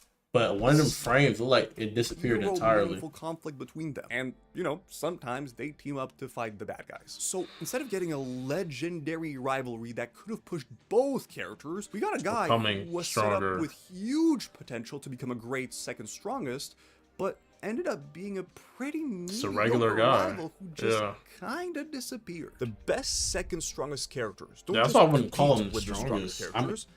That's why, when he said second strongest to Renji, I was like, I mean, I guess. Complete them. And once you establish that deep connection, it's good. There he goes. They complete them. They're not really there to be there for the entire story. Evolve I think that's why he quotes second strongest. It's really just a deuteragonist here. And changing as both characters grow, but always keeping that core.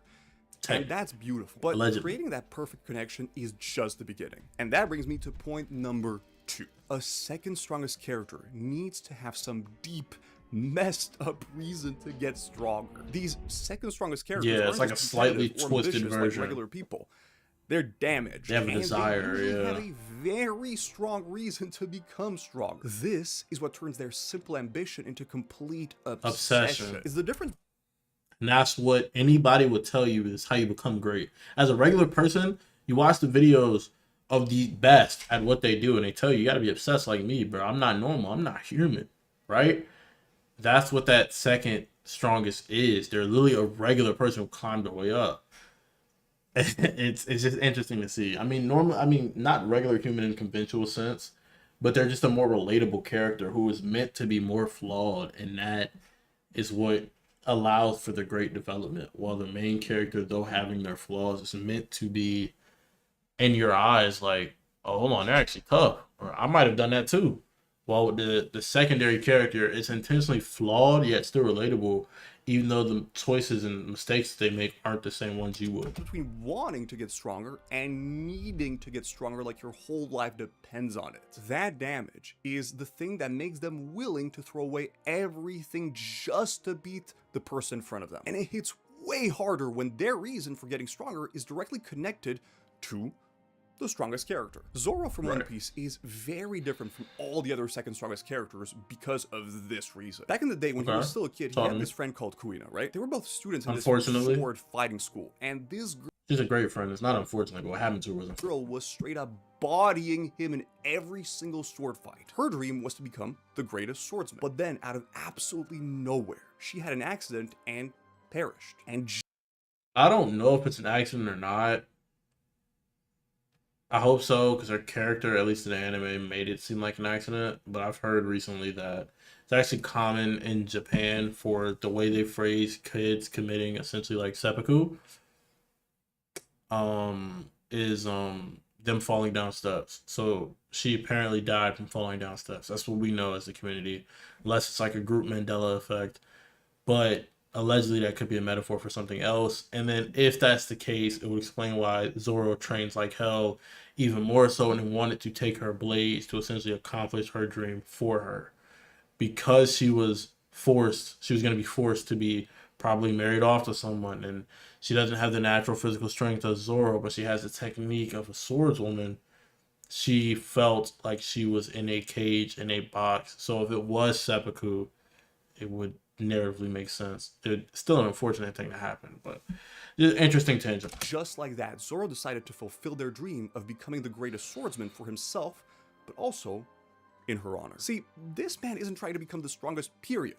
No, he's trying to become the world's strongest swordsman. But on top of that, he's also trying to help his friend Luffy become the strongest by being his right-hand man, kind of like his personal second strongest. Every single day this man wakes up and trains. His training is nasty. He's doing it for both of them. But then you also have second strongest characters like Gato who have, completely different reasons. When he was a student, my boy was a genuine hero. Nasty. He was out there saving innocent people from monsters, putting his life on the line every freaking day. But that was his problem. Remember the mission he failed that made him go completely crazy? The whole thing goes kind of like this. Gojo and Gato get assigned to protect this girl, but then this absolute menace called Toji shows up, and despite Gojo and Gato giving it everything they got, menace called Toji shows up, and stabbed through the chest and still on timing, by the way. Despite Gojo and Gato giving it everything they got, Toji straight up slays Riko right in front of him. In that moment, something snaps inside of Gato, and he slowly starts realizing that the people he was trying to protect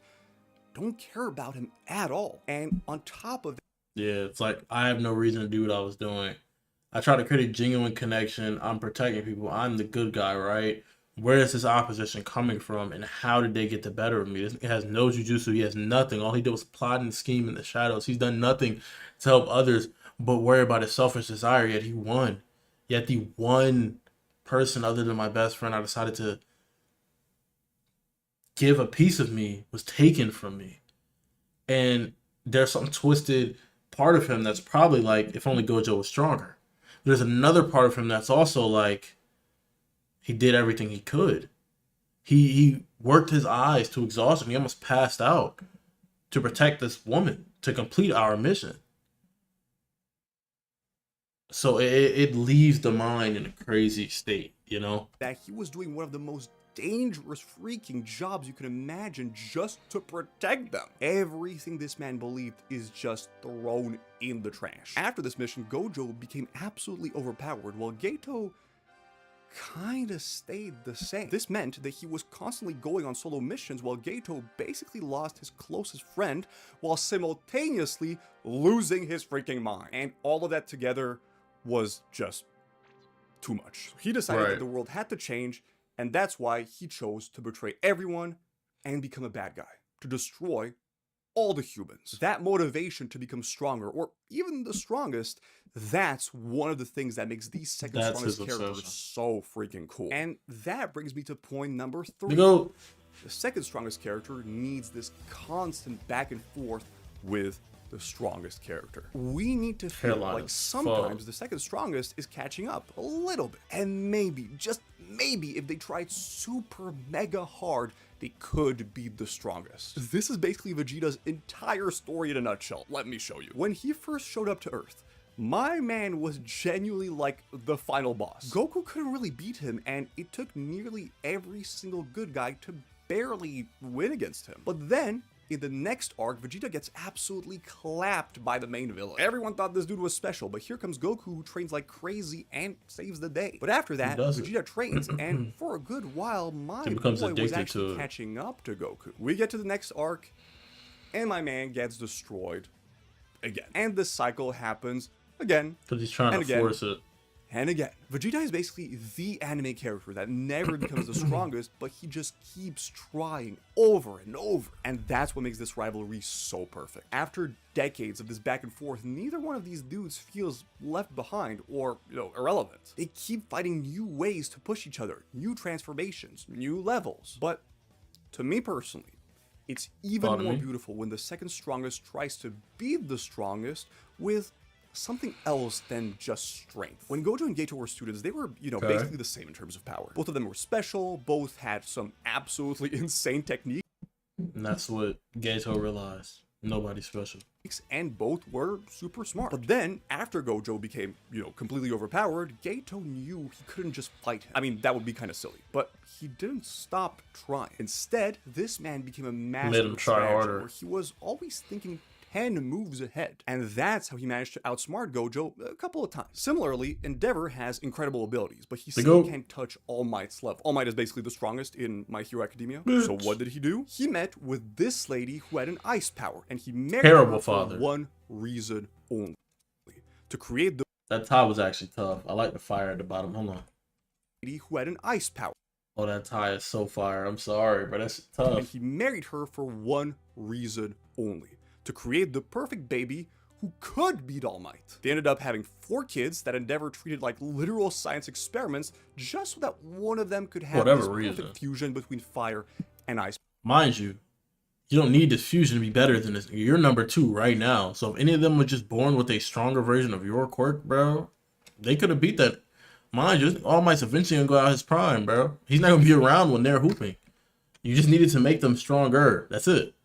Yeah. I'm mad strong. I didn't have a good foundation. Let me give my kids a good foundation, a good education. They're going to be number 1 one day. But no, let's rush. Powers. I love these 2 examples because they show you how desperate these second strongest characters can be. They know they can't be the strongest with pure strength, so they start pulling all these crazy, desperate tactics instead, which almost, makes you feel bad for them. But then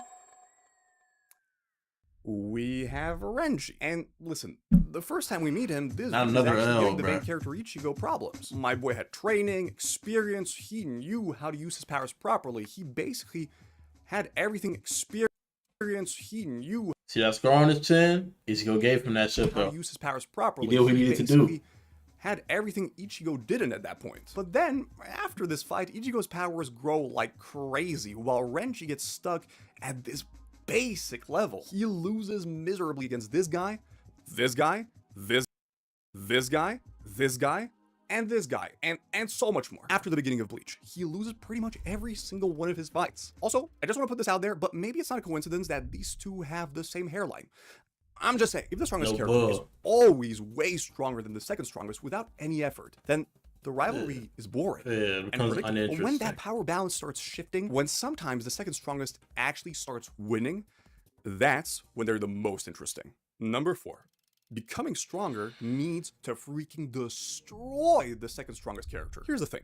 There's the like a strongest catalyst characters to just it. get stronger like it's nothing. But the second strongest, these dudes need to suffer for every bit of power they get. They should pay a big price for that strength, whether it's their relationships, their health, or their freaking minds. The best second strongest characters sacrifice something genuinely important in their desperate chase for It means power. something to them. These costs need to feel like natural consequences of the choices they're making. The best examples show you how that obsessive pursuit of power can affect pretty much every other aspect of their life. Weirdly enough, My Hero Academia did an amazing job with both of its second strongest characters. For example, the main guy's rival is this dude called Bakugo. And the most obvious way he destroyed his life is what he did to his friendship with the main character, Deku. These two could have been really good friends. They grew together, they both loved heroes, you know, all that good stuff. They But idolized the Bakugo same guy. always wanted to stay on top, and that turned him into someone horrible. He was pretty much mean to That Deku is during so their sad. entire childhood. There's a scene pretty late in the series where he apologizes for treating him so badly during all these years. He admits that Deku he said, "I always don't felt give like a fuck." Deku was ahead of him and that he wanted to feel superior by making fun of him. He admits that every day he felt weak and that he believed Deku was much stronger than him. He felt awful for all these years, but the truth is,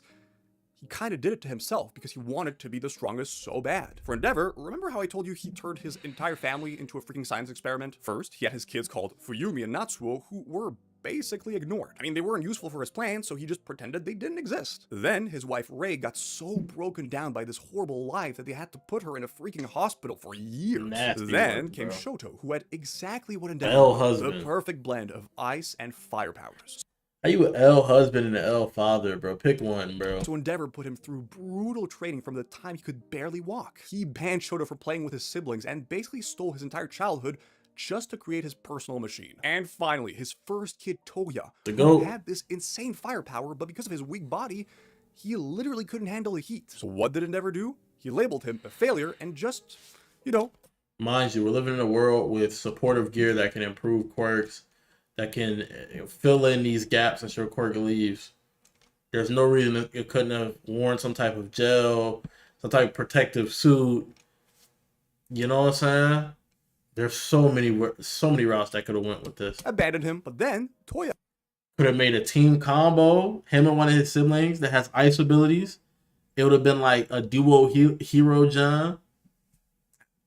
got so desperate for his dad's attention that he destroyed his entire body training with the power he couldn't handle. Realized how terrible his dad was and became a villain just to slay him. So, sure, Endeavor kind of managed to get what he wanted, but in exchange, he basically destroyed his entire family and his entire life. Weirdly enough, I also think Zoro destroyed his entire family and his entire Why don't I got no arm? life. Weirdly enough, I also think Zoro is a super underrated example of this that I never hear people talk about. If you know anything about One Piece, it's that the main character Luffy is super goofy, but he's also the captain of all the other main characters, including Zoro.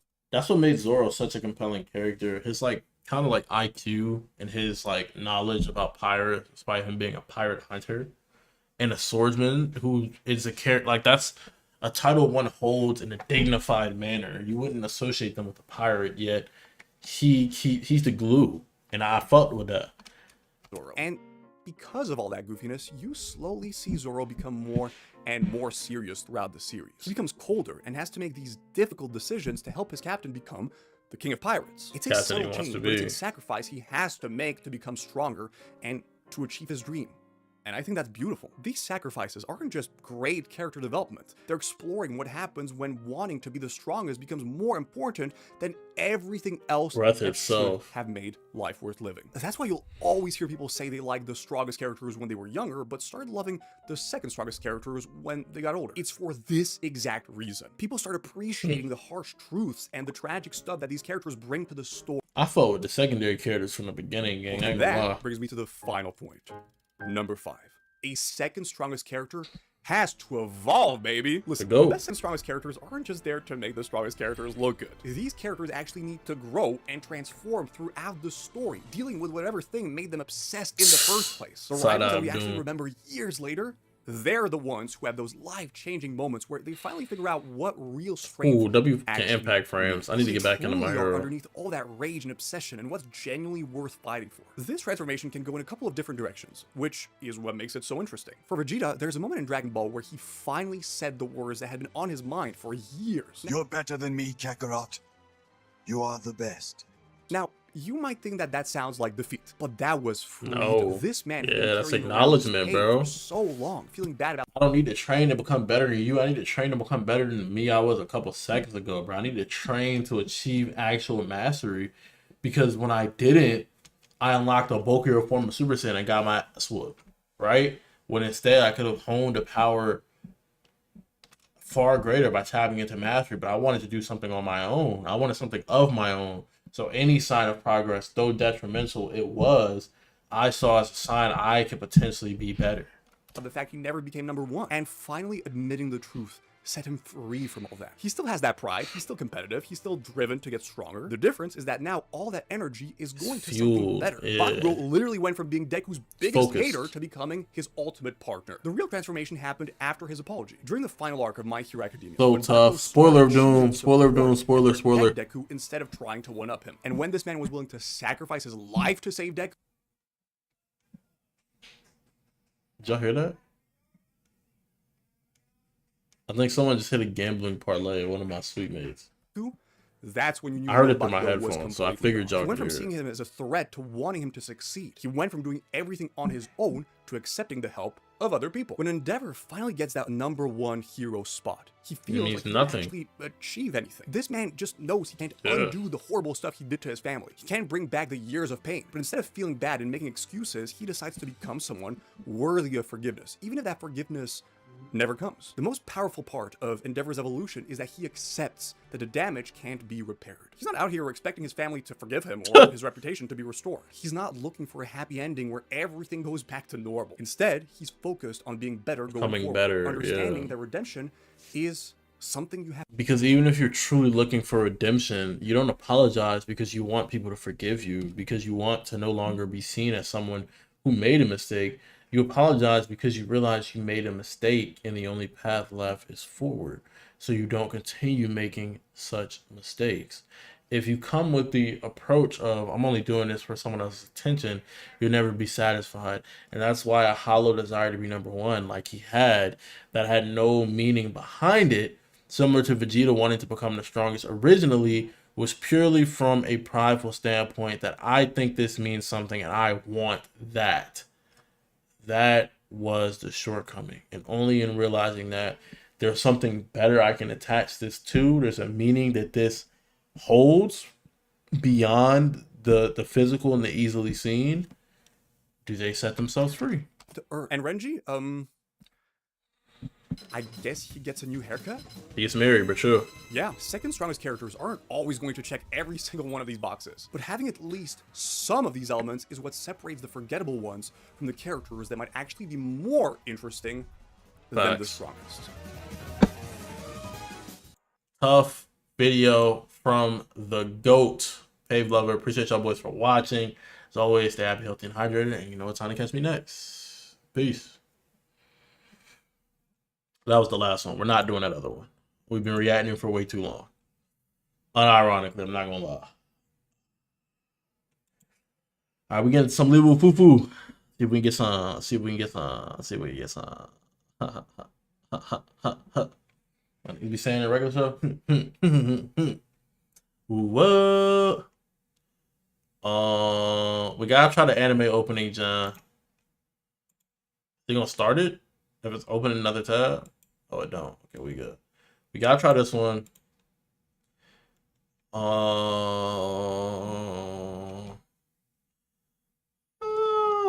We could try something like these. I'm trying to randomize it. 43 songs. Shoot, we can still check it out. trying to get 4 because I don't know how long they're gonna take, and like the time it takes is gonna vary too between them. It's hot right now. Smash or pass is crazy. These are so like, it's so easy to see through. Because bro, holy. Which anime characters had the most aura? That's a good one. And then we'll do a gender piece. We have to do a gender piece. And we'll open menu music just in case we get to it. Depends on how long they take. They take like 10 minutes. We get through all of these in less than an hour. Alright. We'll leave it like these for now.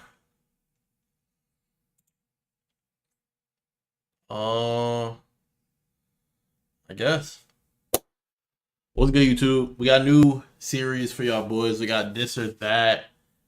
Liwu Fufu. Shout out RDC. You know what I'm saying? This one is going to be anime openings. I don't know how I'm gonna set this up. We just gonna let this shit rip. Let's see. See option 1.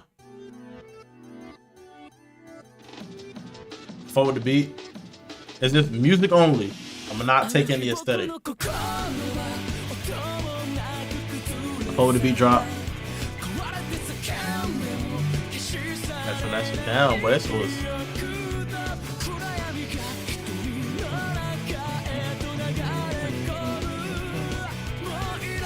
Forward the beat. Maybe a beat drop somewhere right here. Reminds me of Fairy Tail. Alright, talk to me. I've never seen either of these shows either. So the bias is redacted for this one.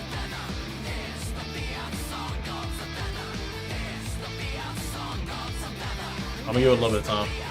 We'll do like 30 seconds for each. Keep it at least biased.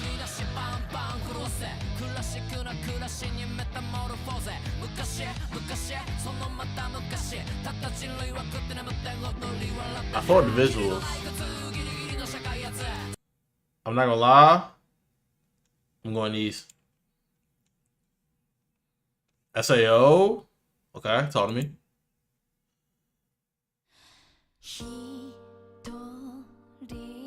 It's not. It's slow. That's not necessarily my taste, chat. Could be tough though. Hearing them out.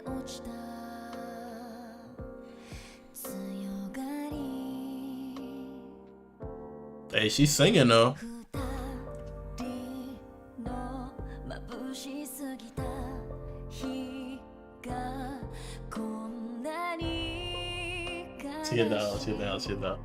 Hit that Nani.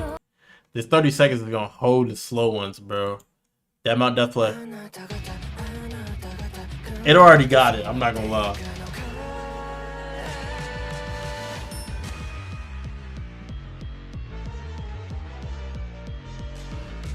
They got that shit, bro. No lyrics, by the way. They already got that hoe. Slowing it down.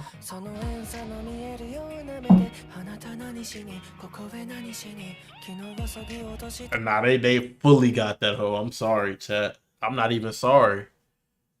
Bleach is probably gonna take this. I'm sorry. And I'm a Fairy Tail Nick. What the? But I'm not too into final season. This is the new joint that dropped. Ooh. This has been my playlist, low key. This is some K-pop shit. I don't got no K-pop on my playlist, but it reminds me of like Harry Styles. Just not Harry Styles. What's his name? Mars? Kana, Mavis, Makarov, Biska, Elfman. I said Elfman. I'm already cooked. I fought with that. They was getting somewhere. They was cooking. Oh, I like the guitar riff. I'm trying to stay as least biased as possible. I'm gonna let it go to 37 because I let Fairy Tail go to 37. Not my favorite Bleach opening, but it has room. I like the riff. I like how they hitting that. I'm trying to take the art out of it. The art clears. Oh, that beat drop. Hold on.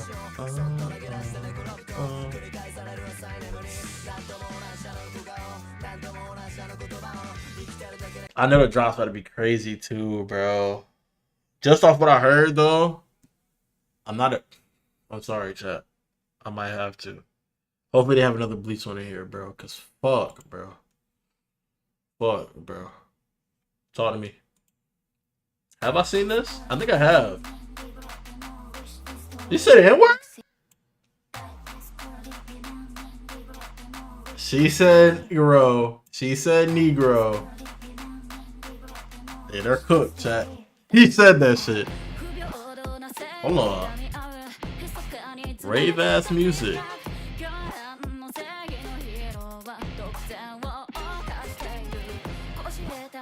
Oh my god. The delay on beat with the headshot?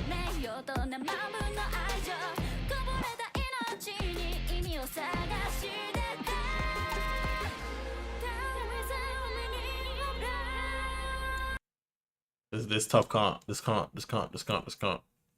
Why do they keep full screening me? Talk to me.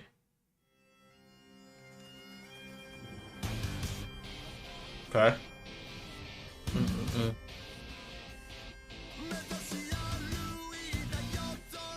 This reminds me of LT.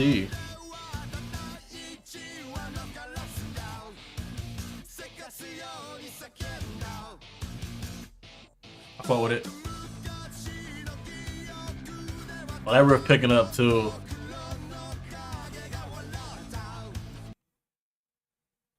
I might go left. I'm going off song, not like art and all that other shit. I might go left. I fought with Villain Saga though. Oh, this Tower guy. I haven't seen season 2 yet. I've started both of these. Haven't seen all of it though. They be throwing like that little bit of English in these songs, bro.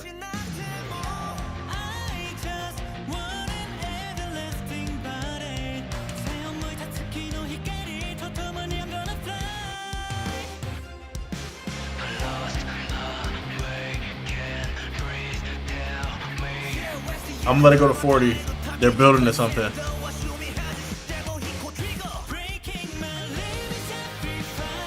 Ah. He lost me. I was expecting like a scream right there. He low-key lost me.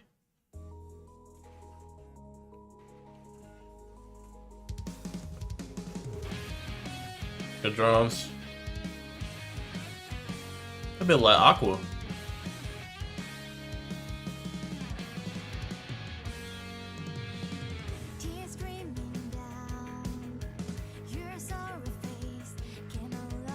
I'm not gonna lie, Tara got clears. Oh, it's Bleach.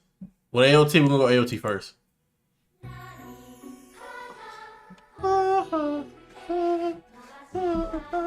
What's that shit, boy?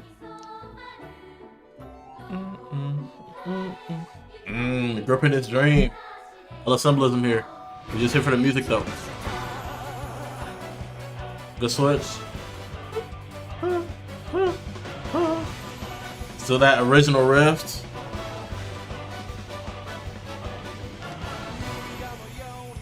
I fought with it. Talk to me though. It's just nostalgia of Doom, bro. Fuck.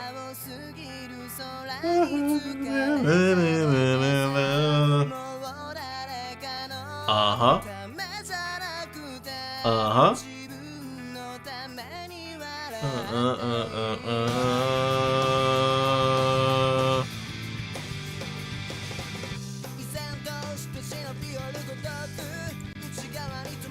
This one picked up faster. Let me hear a little bit more.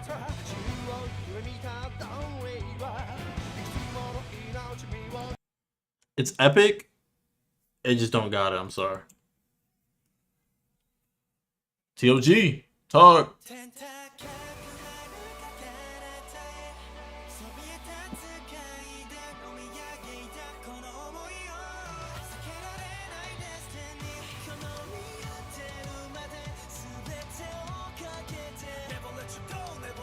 Ooh, throw the English in there.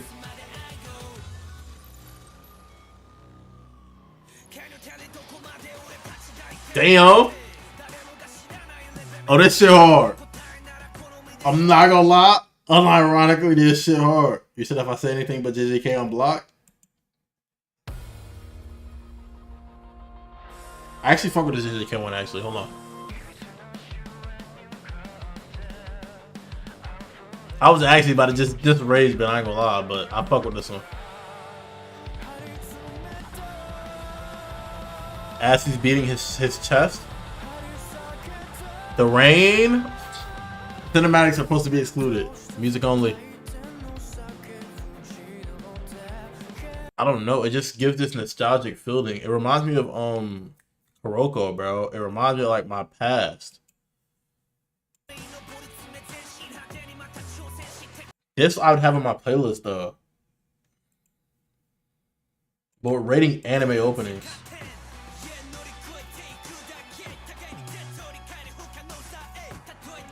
Okay, if this is an opening I have to sit through every time, I'm low-key going JJK because I'd want to skip this.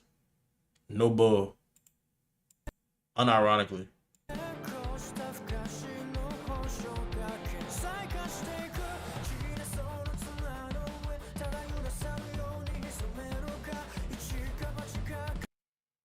I don't know. I'm gonna go tower. I'm gonna go tower. I'll let her have it. I'll let her have it. After further review. Oh, we fought with Tsukimichi. Start this shit first. Tsukimichi Moonlight Fantasy. You know what I'm saying? Shout out my Jeremiah, put me on. Got an email. Oh, it was paused. I was about to say, why is it still loading?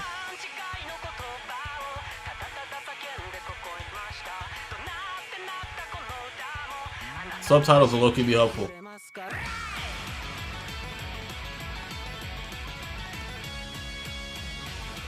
Hold on.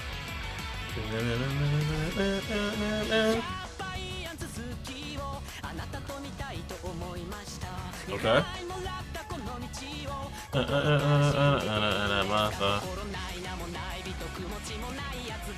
I like that it's catchy. Oh, but this is one of them ones. I'm sorry. They might have this shit. This should remind me of Dateline. It's that beat. It's too quiet though. They don't got no Tokyo Ghoul on this. They don't got none of the horror hitters, nigga. They put the kitty gloves on.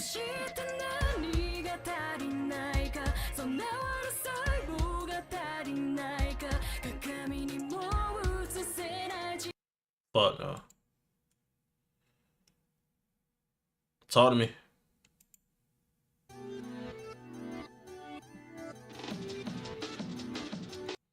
I remember what that song sounds like.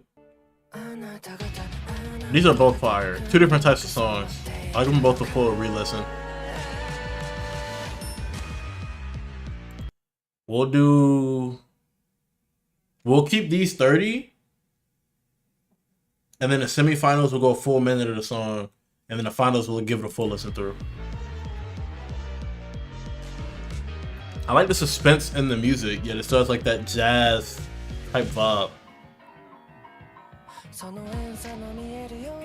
Oh, the lyrics do hit. I'm not gonna lie, they have good variety in this one. I like the switch, and it keeps the tension that was originally in the beat. I just would listen to this. Okay, pre-Scream, it reminded me of like one of the old Naruto openings. Like I would just listen to it type shit.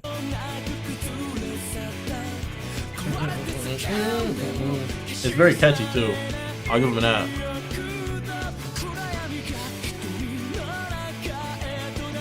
I know the ending. I know for a fact it ends on like a scream, like just a holding of a note.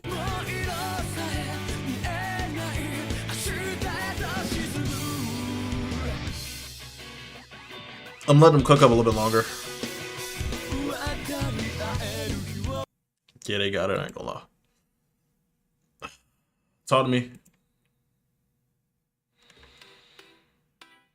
It's so swanky, bro.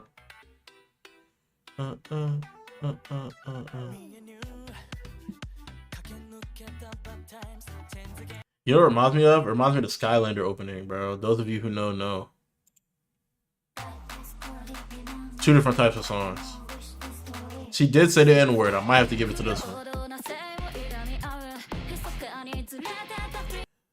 Okay, just off rip, it makes you feel something, but I'm not listening to that over and over again. If I'm forced to listen to one of the two, it's going to be this one. Not even considering the fact that it's slightly shorter. Not even hearing the full song, just off the 30s.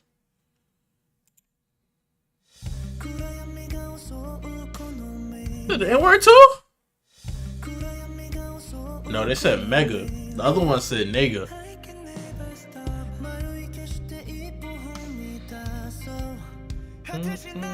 I've heard of Stray Kids, I ain't gonna lie.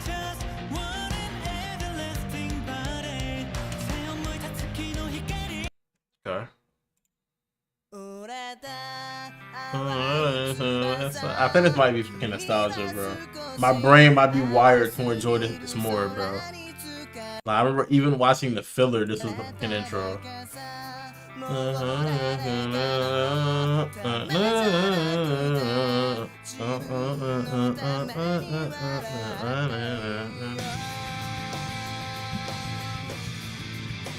Alone got it. What does this sound like again? This one was cool. It was one of the decent ones. I think this is one of the good ones. Why do you full screen me? Chill out on me, OG.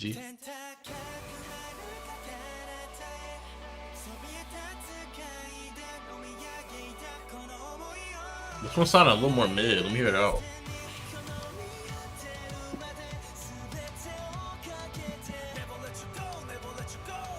Never let you go. Okay.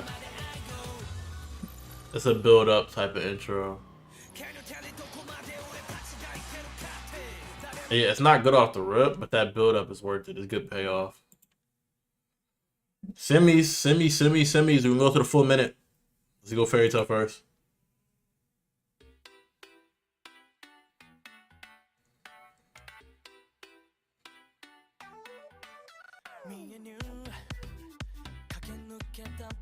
Hello?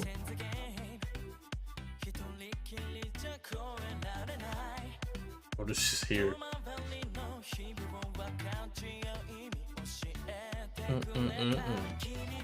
I do generally fuck with this beat heavy. It's very uplifting. And then the freestyle in there.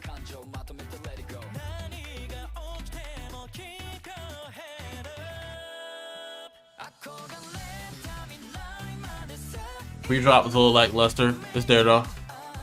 We can make it. Oh, they have the subtitles in here. They might got it off those.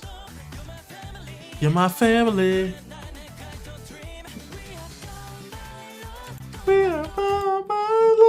Hold on. They might have me. This shit got too much variety, gang. Like, I'm hearing this with my good headphones. Like, I'm imagining it on my good headphones. I'm hearing them all the way out.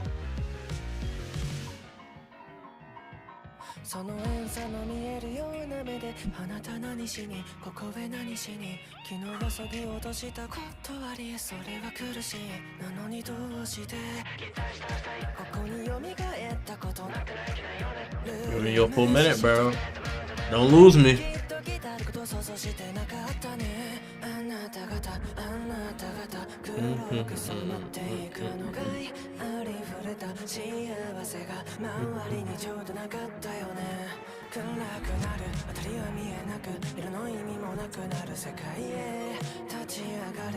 You ain't built shit in a full minute, bro.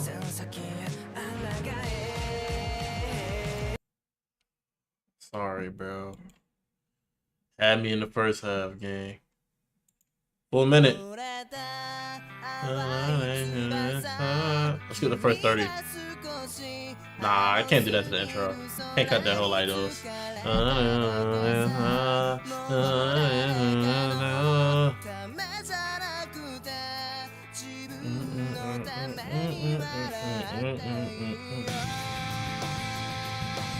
Oh my goodness.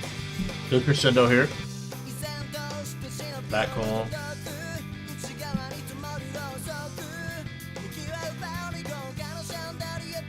I like that the only two shows I've watched, like out of the list, they're not putting their best openings in this genre. Like this is Kitty Glove's opening comparisons, which is good. It helps me not put bias in there.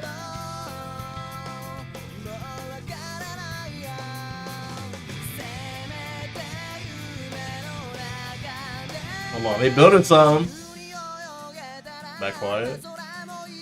Quick switch. Oh, I'm gonna fuck with that. I'm gonna fuck with that. That rift back and forth. I'm gonna fuck with that heavy. I'm not gonna lie. And that minute of y'all rapping better be tough.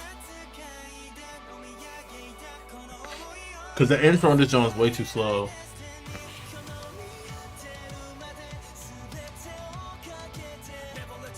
Never let you go.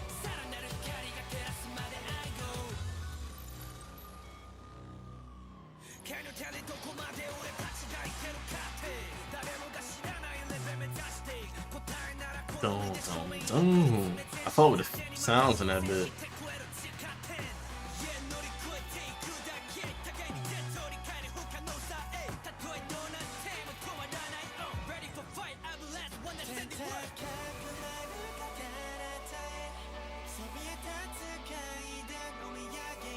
That was a good verse.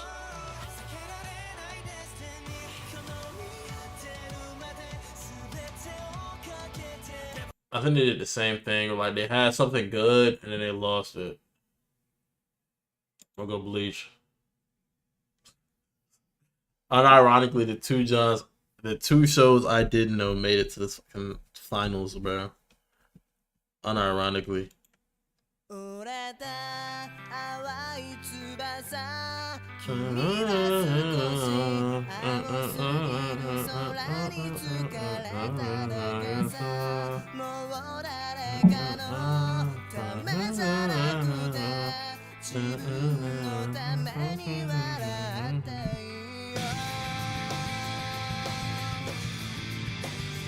Fought with it. I fought with it. Happy 11/11, chat. Shout out to y'all. Make a wish. Damn, I just realized it's not 11/11 for all of y'all. My fault.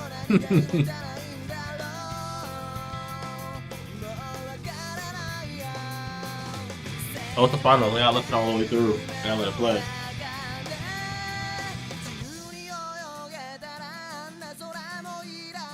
He lifts off the veil. Ooh,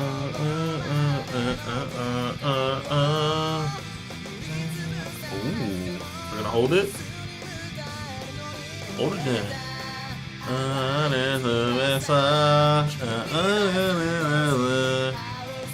It's very catchy.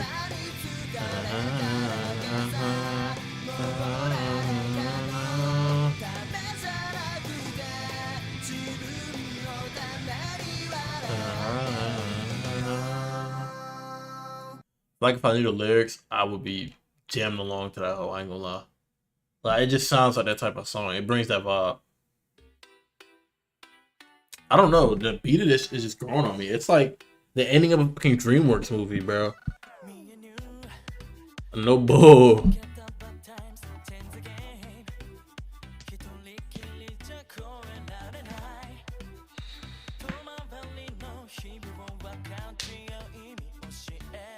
I could see this on like not even just my playlist, but playlists of people I know.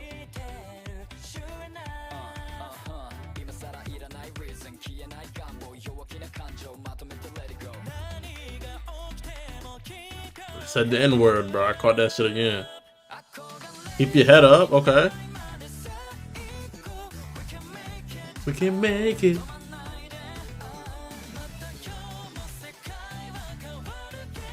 Oh, this is final season. I did watch this. I'm thinking about the new series.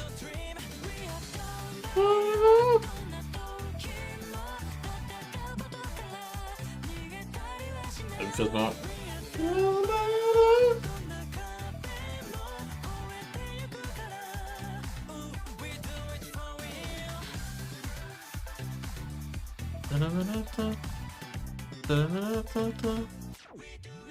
There's so much more love.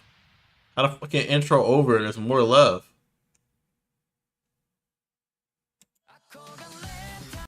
Oh, that's what they'll be doing in the little opening.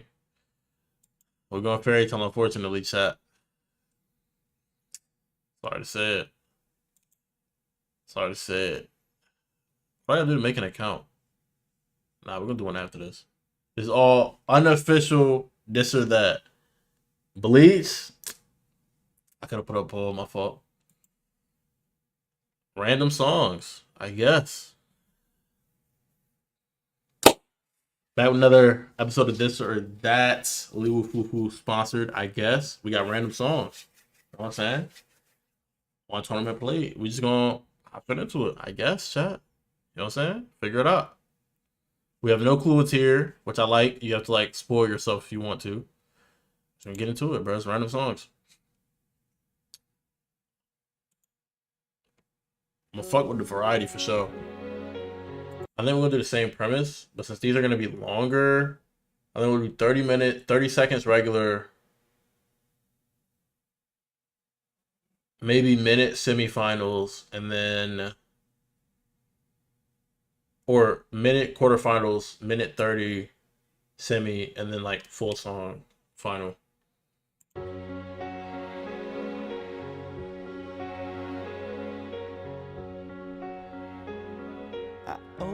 Okay. Eyes, I try to see, but I'm blinded by the white line. Talk to me though. I can't remember how, I can't remember why I'm lying here tonight. Oh, he's building something. Can't stand the pain, and I can't make it go away. No, I can't stand the pain. How could this happen to me? I made my mistakes. This is that song? I've heard of this. I didn't know what it was off like first glance. Is that Joji? My fault. I was captivated for a brief. I'm sorry, chat. I'm so sorry. I'm so sorry. This takes it by a landslide. I'm so sorry. Yeah.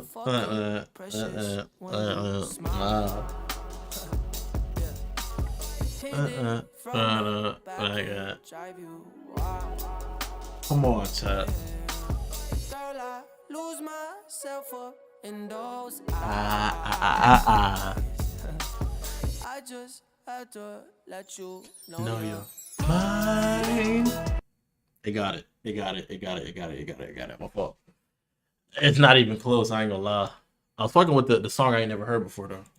I'm really into figuring out finding new music. Ooh. Get beat off rip. Clever optimism. You were right when you embraced my proximity to your truth. You were right when you felt the vulnerability in you. It's in you. I'm really hearing them out, like the lyrics. It's in you. Will you be alone behind this white picket fence, waiting forever? Like full screen much. I was just trying to pause it, Chuck. They did that shit again.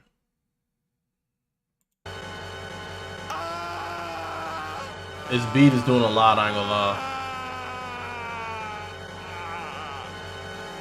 Oh my god! I can't believe this! Yo, I can't believe this! I'm gonna listen to this fucking coworker music.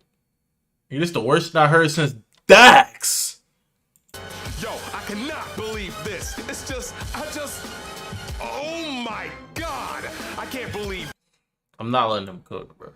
I'm not letting them cook. Persona? Persona. Take a deep breath, deep breath, deep breath, deep breath. Let it go, let it out, let it go. Hold up. Take a deep breath, deep breath, deep breath. Till you feel the clouds that touch the sky. Hold on. Take a deep breath, deep breath, deep breath, deep breath. Let it go, Let it go, let it out. Uh-huh.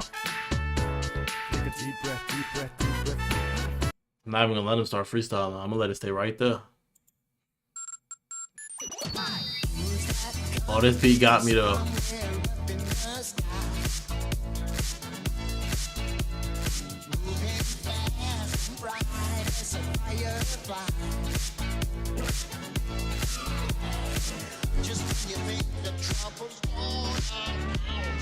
Ooh, something unique? Talk to me. I'm gonna let him cook. I'm gonna go to like 40 or 50 if I got to. B switch. Yeah. Please tell me he has a crazy flow.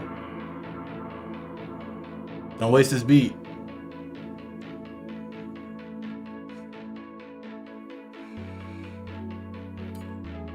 Rebuild it. Okay. I'm with you. I'm listening.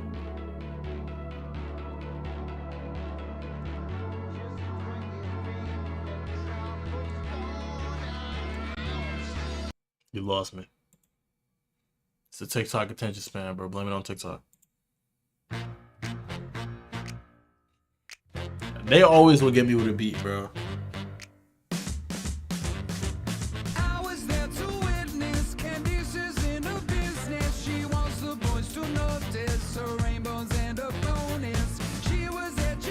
What the fuck?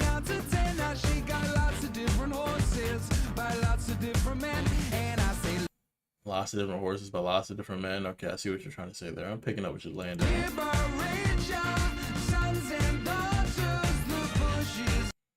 I like the vibe.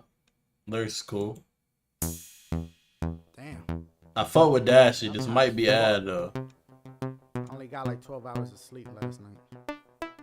Only got 12 hours of sleep is crazy. Yo, shout out to T-Dub on the beat. I'm letting him cook I was up. too lazy to make my own. So like, you know, he hooked it up and all that. But, I mean, don't get me wrong, you know, it's not like I'm not lazy. Don't be a hater. I could do it now, but I'd rather do it later. I guess you can call me somewhat a procrastinator. And if something don't add up, I've heard this just shit pull out before. the calculator later. I've heard this Oh, shit man, before. Here we go again. Another damn song featuring one of my friends. Damn. Oh shit, I'm supposed to pick his ass up. I'm comfortable as fuck. Yo, homie, you out of luck. Dashy got it. I'm sorry. I'm sorry, Dashy got it. I'm sorry. Hey, We Sports might got this. Why is she censored? Did he do something? I can go twice as high. Take a look. It's in a book. Super wide ass shit. I can go anywhere. That's some shit Estelle would be on. Friends to know. Uh-huh. Ways to grow. Uh-huh.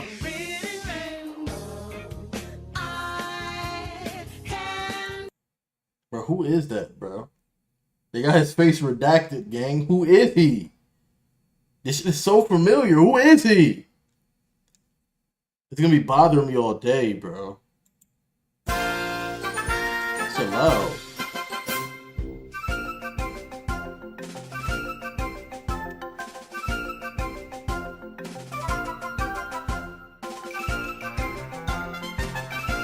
I fought with the 10 Hut marching beat, but Reading Rainbow got it, unfortunately.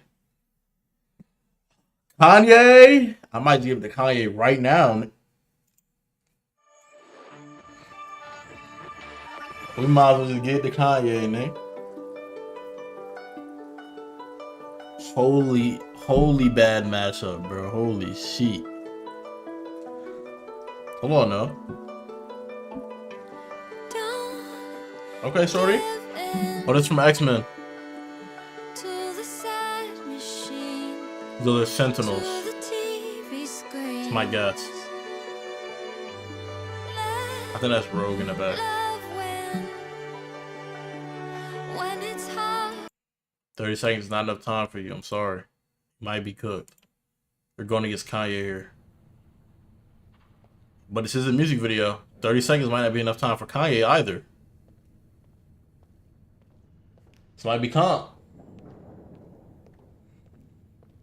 Yeah, let's do a Reading Rainbow though. I like remember it, but like, I don't know where it's from.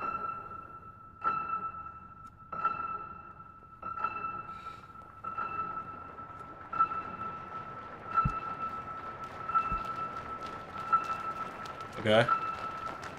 Bro, Kanye doesn't have enough time to cook up. What y'all think? Piano keys or this John?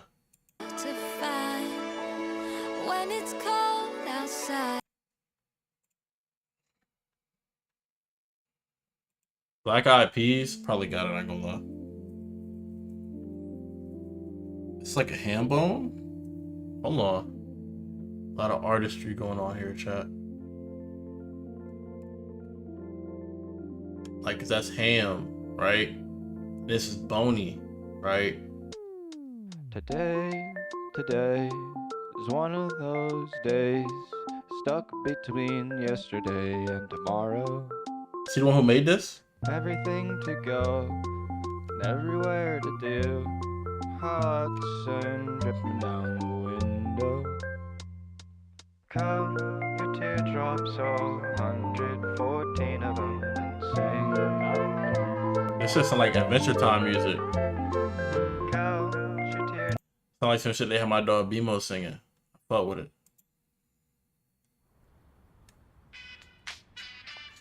Oh, this ain't the changed version then. I think you say something crazy in OG.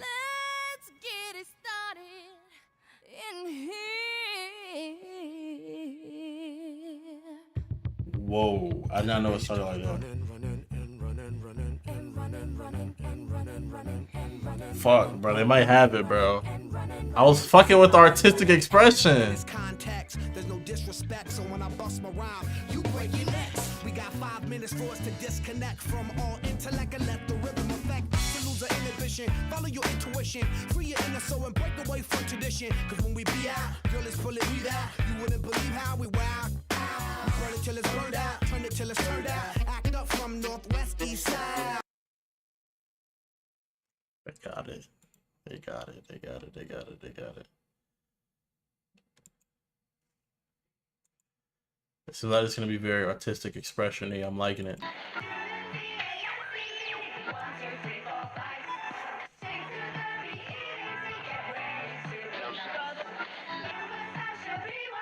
Uh-huh. Yes, sir. Uh-huh. Uh-huh.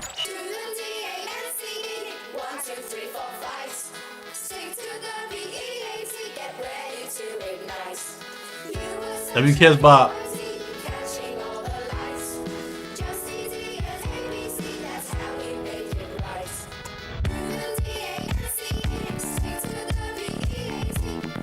Yeah, not really talking about nothing though. It's raining tacos from out of the sky. Okay. Tacos. No need to ask why. Just open your mouth and close your eyes. That shit sound good. Raining tacos. Raining tacos. Out in the street. Tacos. All you can eat. Lettuce and shells. Cheese and meat. It's raining. I'm not gonna lie. Artistically, this shit's probably better, but on some Teen Titans Go shit, bro, unironically, bro. As I mentioned, Teen Titans Go, bro.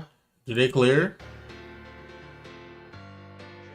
Oh, this ain't Night Begins to Shine, though. They might not have it.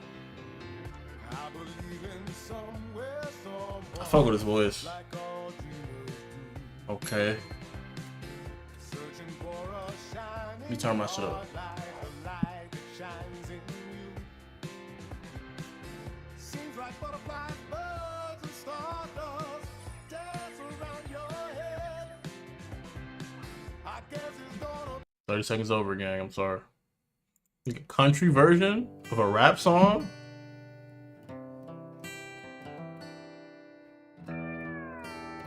Pre-ass. I put the new 4Gs on the G. I trap until the bloody bottoms is underneath. Cause I got it out the streets. Yeah, 100 packs inside my jeans.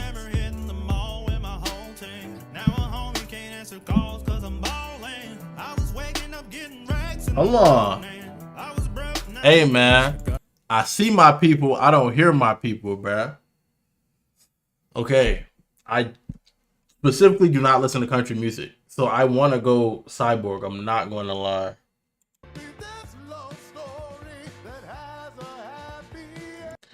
That's me being biased, though. Let's go Ballin', bro. Go Ballin', bro. Geometry Dash. I think they got game against game. Be loud as a motherfucker. Be good instrument in the freestyle over.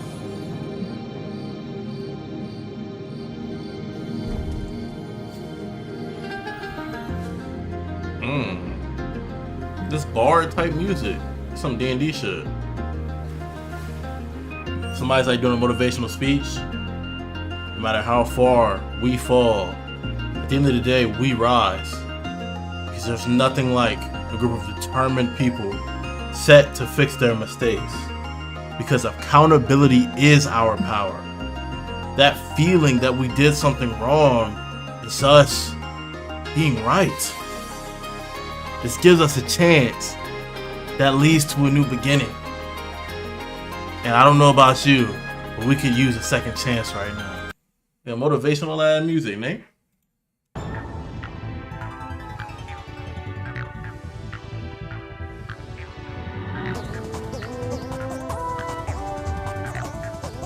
It's giving Lil Uzi vibes, bro.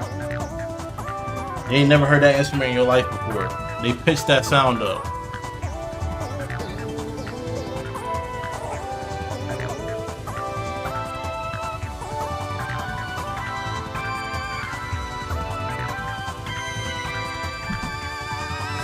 That shit, I'm not gonna lie, that shit kinda... Personally though, if I'm talking on a playlist, it's probably got it, unironically. I fought with Mario Kart though. Shout out Mario. Shout out Weege. That's really my goat. Am I throwing you off? Nope. Oh, this got Timbaland in it. How you doing, young lady? This that shit. Promiscuous girl.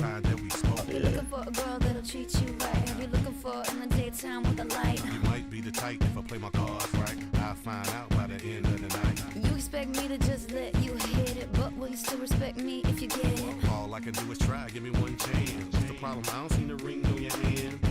I'll be the first to admit it. I'm curious about you. 30 seconds. Ting Tings? Sounds familiar. I'm a sucker for a good... Okay.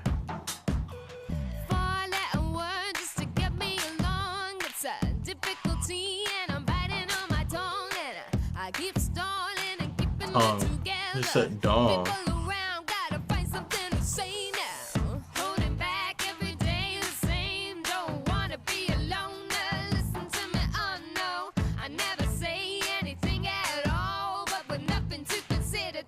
Yeah. 30 seconds, buddy. Go off my stage. Oh, Clifford might got it. Please be asked so I can just get it to Clifford. Hold on. If it's alright, I wanna kick it with you all night, all night. Have a good time. Ain't gotta worry cause it's alright, it's alright. Hold on. He hitting that shit too.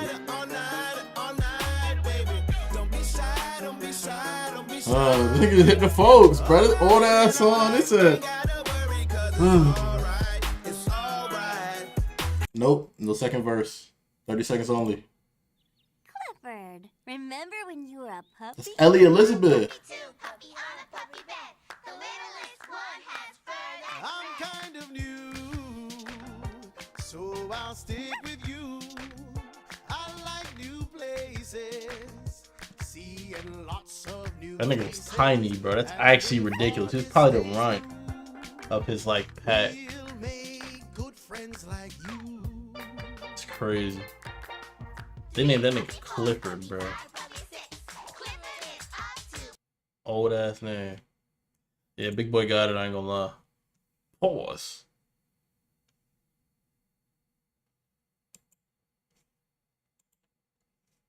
Talk to me.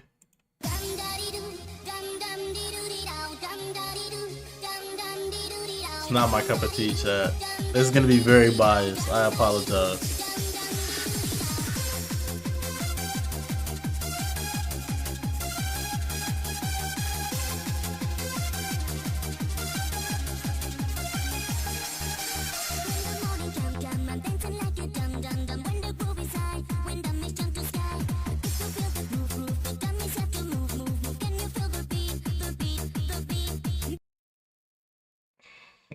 I might pick this one just because this bitch is us. Hey you, can I learn your flavor? It's brand new. Now it's in the papers, all I seem to see. Must be something underneath. Take two. I'm still trying to figure out what makes you hard on the call. I guess it comes. Nah, that's just childhood shit, bro. I got it. Not even close. I don't even listen to that type of music too crazy. You gotta be able to hear it. Like, you gotta have a good ear.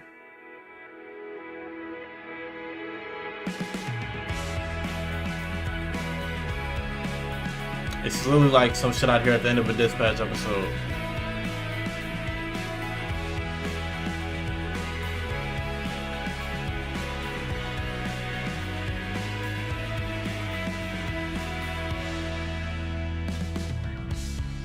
At this side, 30 seconds, shorty. Ooh. Don't sell it.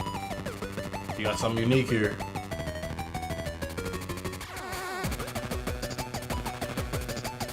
Undertale ass music, bro. This is indie game music, bro. I'm not complaining.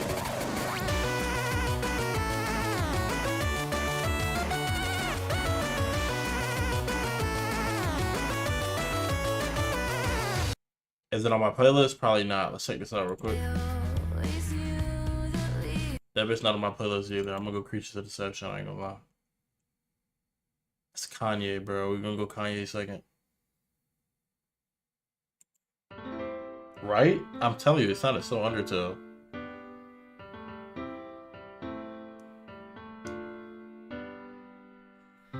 every day I imagine a future. Turn that shit off. I thought I was gonna listen to that shit. Oh my god! Chat was fucking with it! No! The alcohol served its tour, and it's headed straight for my skin, leaving me daft and dim. I've got this shake in my legs, shaking. Shut that shit up. Speed? So tell us about life since we last saw you. Oh, it's been a wild year. What am I Won't go looking at anywhere right now? Without being recognized or stopped for my autograph. Is this because I of don't mind Labubu? really, but most of the time it gets in the way of making real connections. Labubu before Labubu? And he got a mask under the mask? Better. I think when you've been burned by love, it's hard to open yourself up again. I guess I've stopped looking, but I'm remaining open. There's no song within 30 seconds. You're disqualified, bro. Shut that shit up.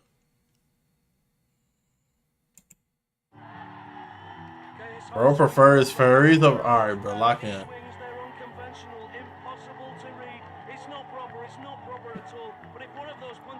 Is this the fucking I'm in the thick of it, everybody knows?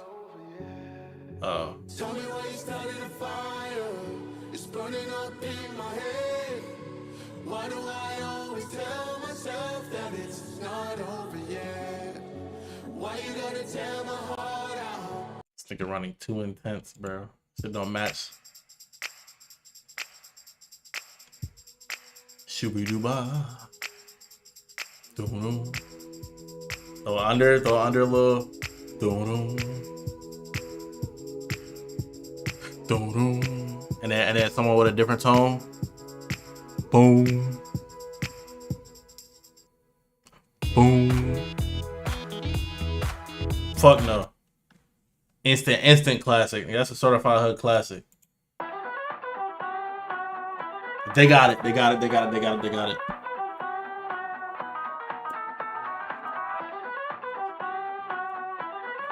They got the hoe. They got the hoe. They got it. They got it. They got it.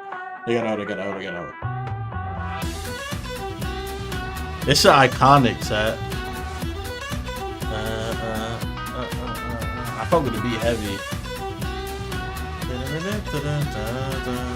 They got so many pink songs up here. No bull. No lyrics though. That's where it loses a little bit of marks. Not literally, but if this joint has a good beat and some lyrics, it might clear.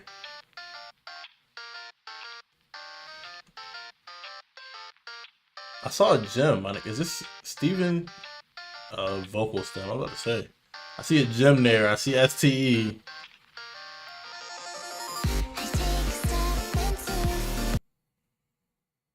Get the fuck out of here, little nigga.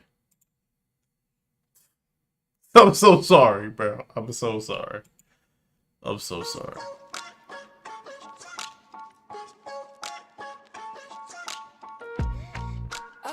That beat so fucking.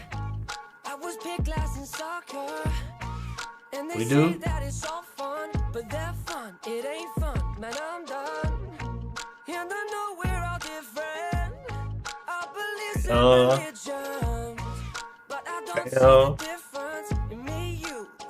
And then look.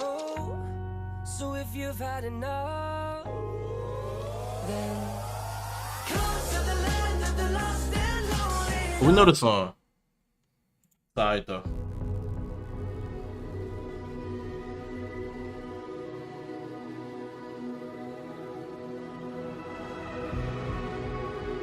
This is again that's some shit at the end of Dispatch, bro. That's what this sounds. It's his video game music. It's instrumental.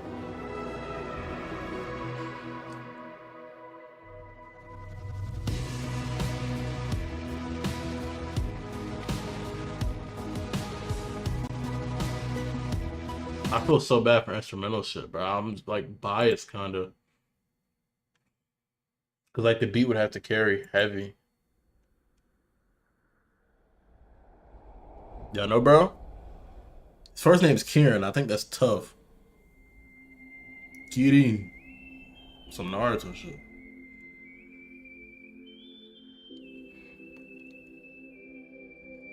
This town's not big enough for the two of us. I've lived in lonely cities.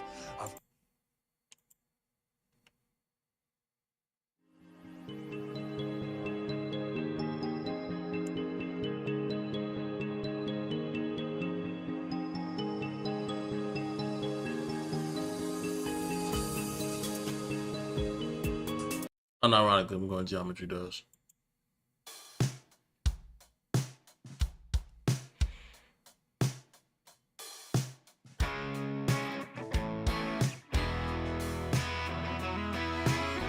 This is much better than other country song, no bullshit. I don't even listen to country. I preface this with that. She left about 3 weeks ago. She left about 3 weeks ago. I fold his voice. Oh, and I'm a drinking, I'm a smoking, I'm a looking around. You're not gonna get a good verse off, bro. It's the first 30 seconds. Okay. Damn. Now I face the sun. And run. It's a good OST. There's no lyrics, which gives it a slight debuff compared to this country song. But it's a country song, which gives this a debuff against this.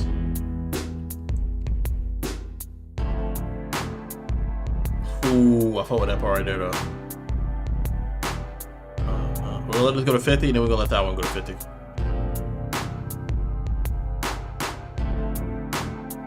It's cool. It's not too good about this. It's good elevator music. Yeah, I need a stranger, break some new ground, and maybe. I'm sorry. Hello? Standing here, eyes on the horizon. Yeah, there's some anime intro shit. The wind is blowing in our eyes. We're not afraid. We're breathing slowly. This is home. This is what defines me. From right here, everything just looks so clear. Fuck with it. I don't have enough time to say the things I want to say, to do the things I want to do, or to be like you. I just want some time to express the things I feel. Some shit that this nigga just put together, it's low-key tough. I'm not gonna lie. Express the things I feel and believe them too. 2 + 2 has been 4 for so many darn years, oh Lord. I wanna write a song. Oh baby, is that just... Bro, I like the originality, chat. This is some I would probably find myself listening to more often though. Fuck it, bro. This is not close at all. I just had a little bit too much of Hennessy. Just gonna tell you how I feel. Look. You so fucking precious when you smile. Yeah. Hit it from the back and drive you wild. Yeah. Girl, I lose myself up in those eyes. Go to edit, chat. I just had to let you know you're I'm going mine, bro. I'm sorry. Fuck, this is actually comp. This actually comp. Fuck, bro. And it's still only the 30 seconds. Most I'll go is 40, bro. This is actually comp. Damn. This is lyrical. That's lyrical too, though. But there's two different types of songs. That's some shit I unironically bump. But the other one will be in my playlist tomorrow. On the beat, you know, I was too lazy to make my own. So like, you know, he hooked it up and all that. We'll go 50. I mean, don't get me wrong, you know, it's not like I'm not lazy. Don't be a hater. I could do it now, but I'd rather do it later. Like, that's some old school shit. Call me somewhat a procrastinator, and if something don't add up, just pull out the calculator. Oh man, here we go again. Another damn song featuring one of my friends. Oh shit, I'm supposed to pick his ass up. I'm comfortable as fuck, yo homie, you out of luck. Oh well, I guess I'm going solo. You only live once in this bitch, YOLO. Oh no, I need to get up, but I'm too damn lazy to move from the chest up. This shit real, bro. I can literally relate to that hoe. The beat though, like this would literally be on my playlist. You picture yourself waking up. You don't feel like doing shit, but you have to go to class. Put your earbuds in. Start getting dressed, and this is your year. You know what I'm saying? You can listen to this any time of the day. This is a particular mood type of song. I fuck with the lyrics to this way better though. On a sunny morning, I touched the sky. Next morning, I touched your heart. What's the start? I play my role when I rip the mic apart. Do what I got to do to place a spark. I'ma put it down, seeking no crown anymore. From the moment I saw you, it's all gone. Hard to believe. Fuck, bro. This video game music too, bro. This is bad looks, bro. Wait, I mean from the chest down. Messed up so many times, I'm starting to lose count. It's been a week now, I haven't checked my account. For all I know, all the checks I wrote bounced. I'm not lazy, don't be a hater. I could do it now, but I'd rather do it later. I guess you can call me somewhat a procrastinator. And if something don't add up, just pull out the calculator later. I'm not lazy, don't be a hater. I could. Is that like, bro? The second verse on that is going stupid, bro. Gotta hate some fairness.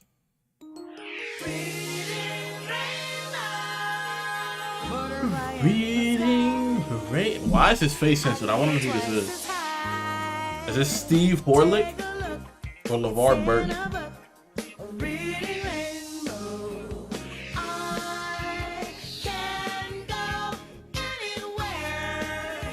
Oh, another person got their face blurred.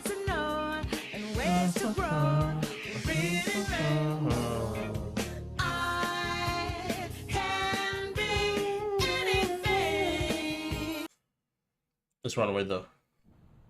We're gonna actually hear it out past the fucking joint this time. We're gonna actually hear the song. Because we're actually comparing it with Comm.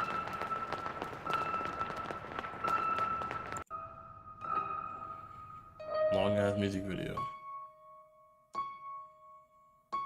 I said it starts at 50. That means we take it serious at 110.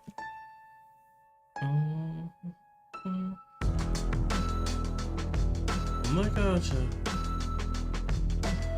120 is what I was looking for. It's 30 seconds past 50.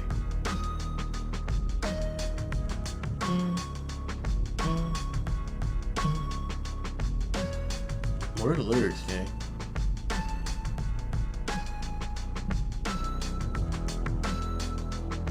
And I always find something wrong.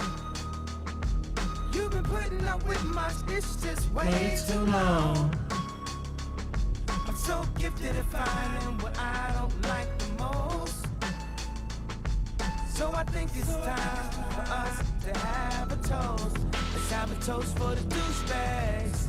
Let's have a toast for the Let's have a toast for the scumbags. Every one of them that I know. Let's have a toast for the jerk. It's literally would be on my playlist. Calm.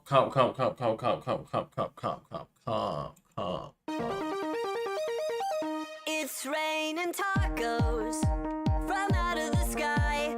Tacos, no need to ask why. Just open your mouth and close your eyes. Pause. It's raining tacos. Okay, like. Out in the street. Uh-huh. Tacos, all you can eat. Uh-huh.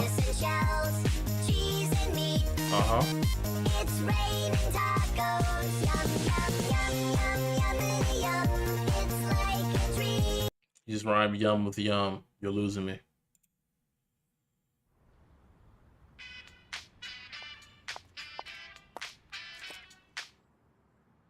Let's get it started in here. She fucking hit that note, bro. And the bass keeps running.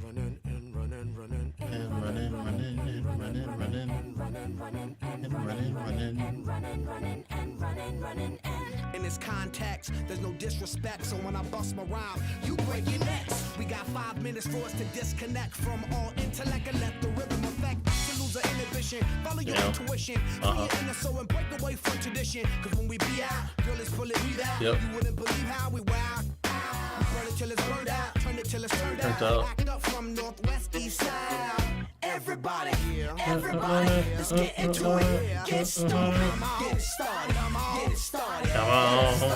Let's get it started. Let's get it started. Let's get it started. I'm here, I'm out.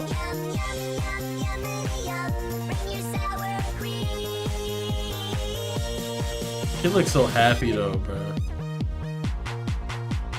Shell, meat, lettuce, cheese. Shell, meat, lettuce, cheese. Lettuce, pickle, cheese. Put that patty in between. It's raining tacos. Damn. Let's get a crossover. Crossover with Teen Titans Go. Raining tacos. Look at his face, bro. It's raining tacos. It's raining tacos.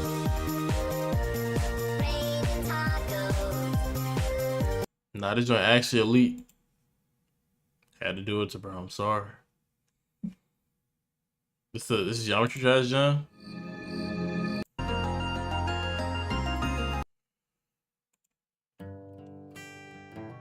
The Ballin got it, bro. Not even close. Promiscuous got it, bro. Not even close. This is Comm. We'll start from the 30, so we stopped last time. Good fucking beat drop. Good voice changes. Bet you're looking for something new. I feel the hate when Good you're suspension. staring up across the room.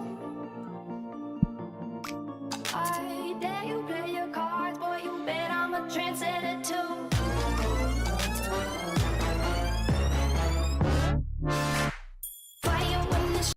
That shit would go crazy in the car, bro. Peep the fucking bass. They got it, bro. I'm sorry.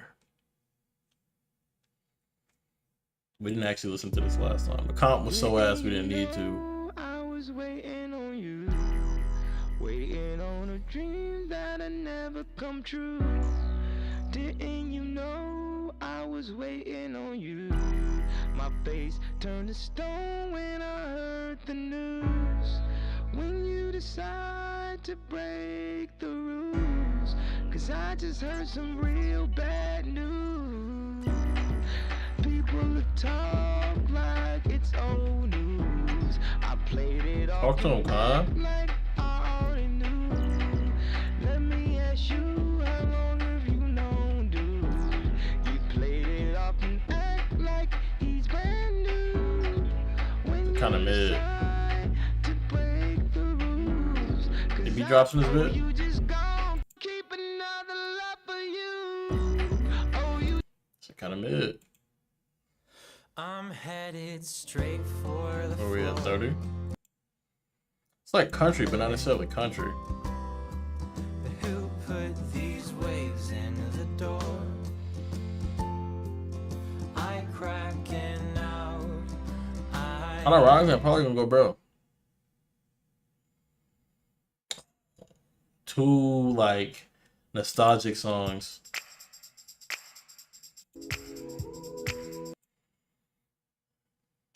My shit. Bro, Lenar's videos, bro. Bro must remember, bro. If I had this song. Oh, mixing the two is crazy. How many this joint ever develops lyrics?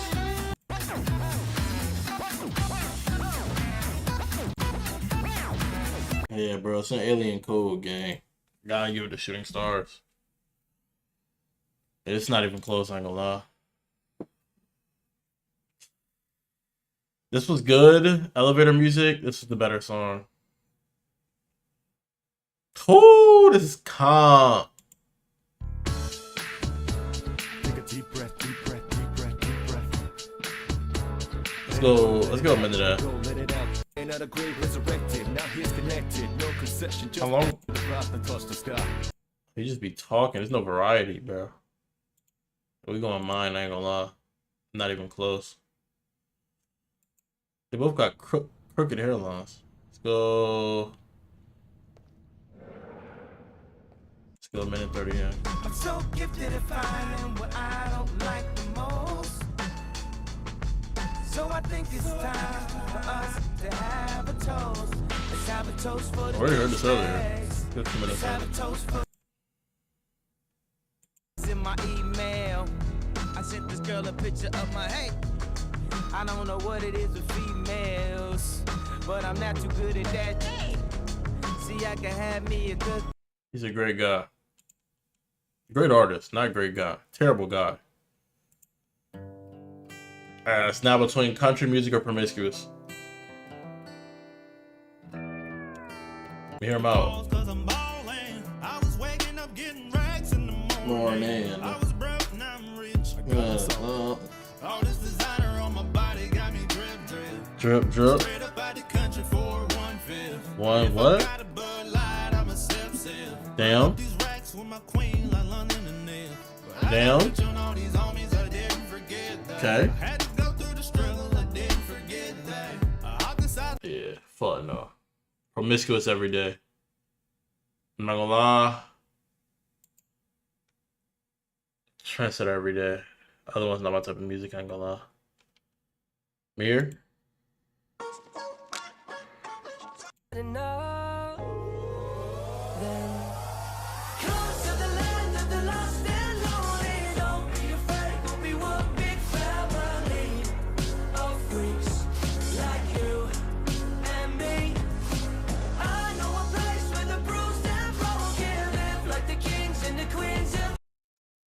That's a good message. You know what it really reminds me of? Because the memories bring back you. That's what it reminds me of. Go a minute in.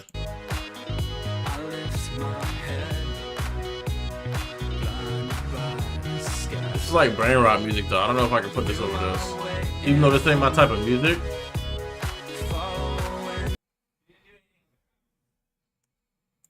Oh, this is Comm.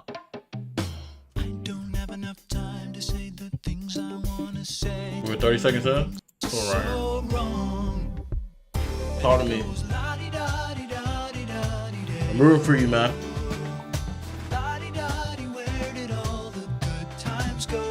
Facts.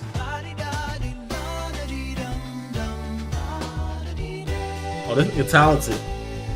When will you come back home? All these different instruments too.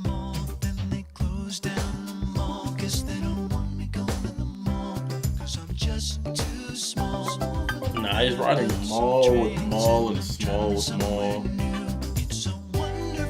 The beat is hard. I like the instrumentation, bro, but it's not like, you know, listenable on repeat. This is some Comm though. Let me hear the second verse on this. Get stupid, don't want to it. Y'all hear about yeah. Let's get it started in here. Let's get it started. Yeah, to the second verse.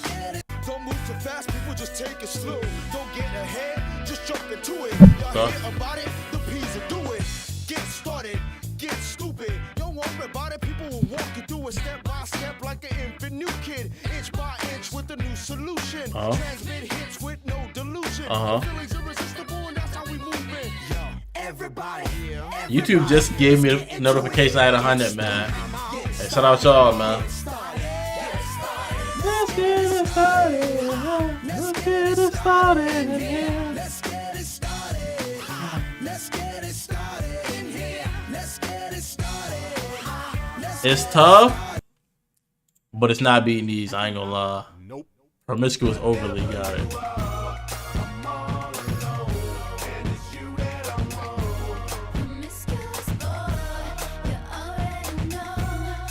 Promiscuous got it. I'm sorry. Not even hearing Timbaland's verse, bro. That's like my ult of that song.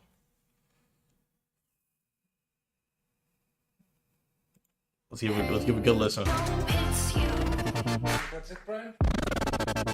Yes. Chat, you can't tell me that's not good.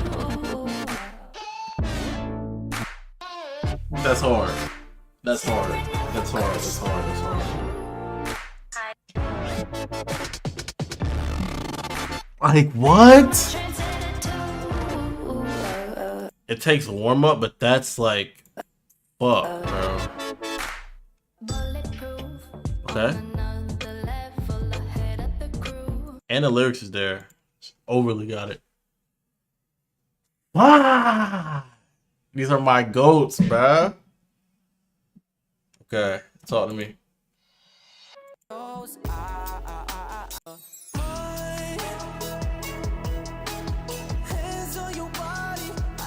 Fuck, I fuck with these. I fuck with these. Nostalgia.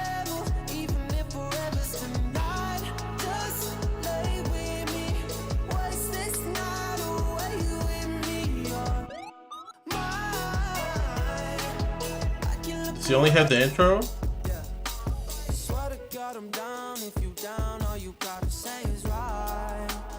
This is like the best part of the beat. Like when he's using this part of the beat, he's floating, bro. Literally.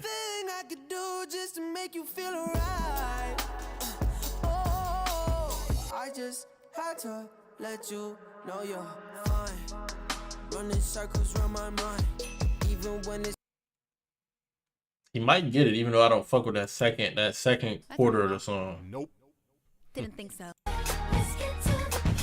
Swole knee. Roses are red, some diamonds are blue. Chivalry is dead, but you're still kind of cute. I can't keep my mind off you. Yeah. Where you at? Do you mind if I come through? Out of this world, come with me to my planet. Get you on my level. Do you think that you could handle it? Yeah. They call me Thomas, last name Crown. Recognize gang, I'ma lay mines down. I'm a big girl, I can handle myself. But if I get lonely, I'ma need your help. Pay attention to me, I don't talk for my health. I want you on my team. So does everybody else. Baby, we can keep it on the low. Let your guard down, ain't nobody gotta know. If you were the girl, I know a place we can go. What kind of girl do you take me for? It got the chorus, it got the verses. I fuck with the vibe of mine more, to be honest, but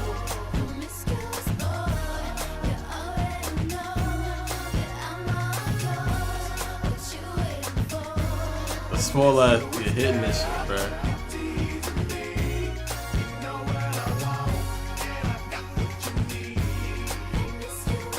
Promiscuous got it, bro. I'm sorry. Promiscuous overly got it.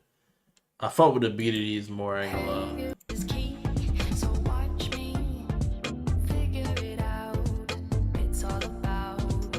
There's some crazy shit with the beat again, bro. Need it.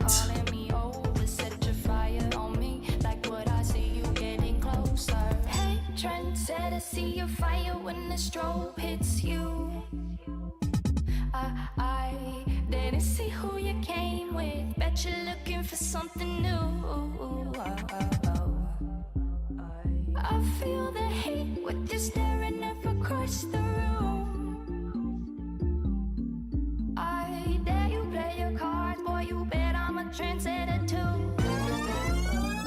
Start that bitch up. I feel the heat, fire when the strobe hits you. Oh my, like, come on, bro. Bet you're looking for something new. In the car, bro. I don't mean no harm. I can see you on my t-shirt. Don't be mad, don't get me. Don't get mad, don't be mean. We're right here.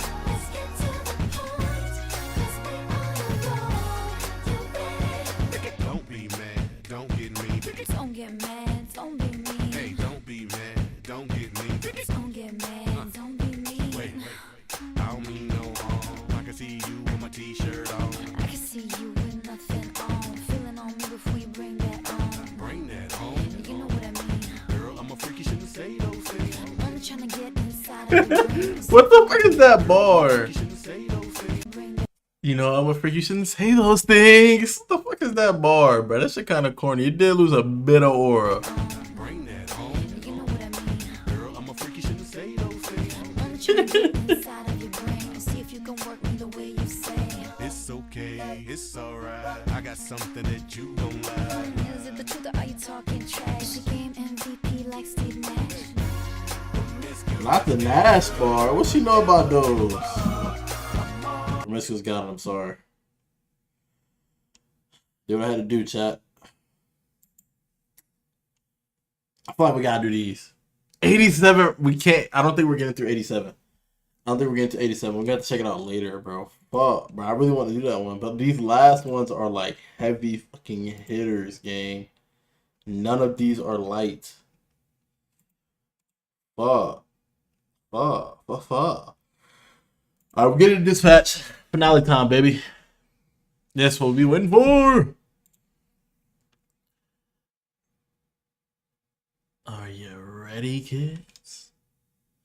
Oh, yeah, Captain. I'm locked. I haven't touched. Touch sounds crazy. I haven't like called. I haven't talked to any of my homies yet at all since I've been like live.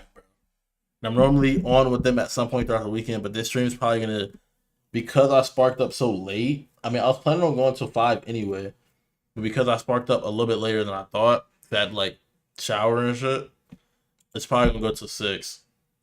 So knowing that, I don't find me not, you know what I'm saying? I don't find that crazy. We got good content just then. I didn't do an outro.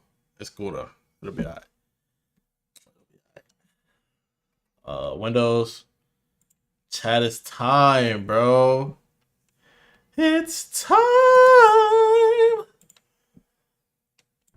Yo, I'm geeked. I'm geeked out my mind right now, bro. I'm so geeked, chat. I'm so geeked. Why did my camera go back to wide? It was at narrow. It should be medium here. It was at the 1.75. We was at narrow. But for this, we can be at medium. Alright. I had noticed that during one of the reacts. Bothered me a little.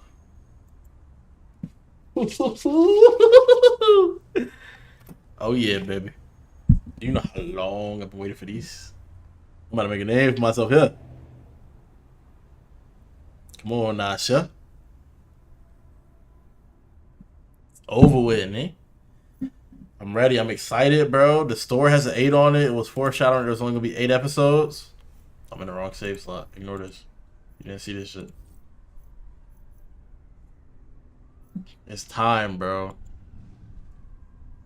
What is good, YouTube? And welcome My nigga Corby saying, and welcome.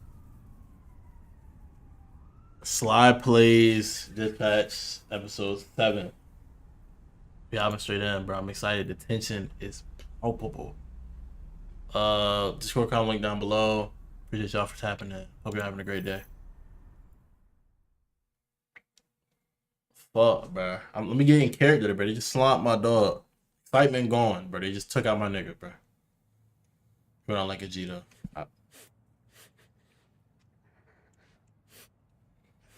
Fuck, it's about to make me tear up. No bullshit. I'm too old to be crying.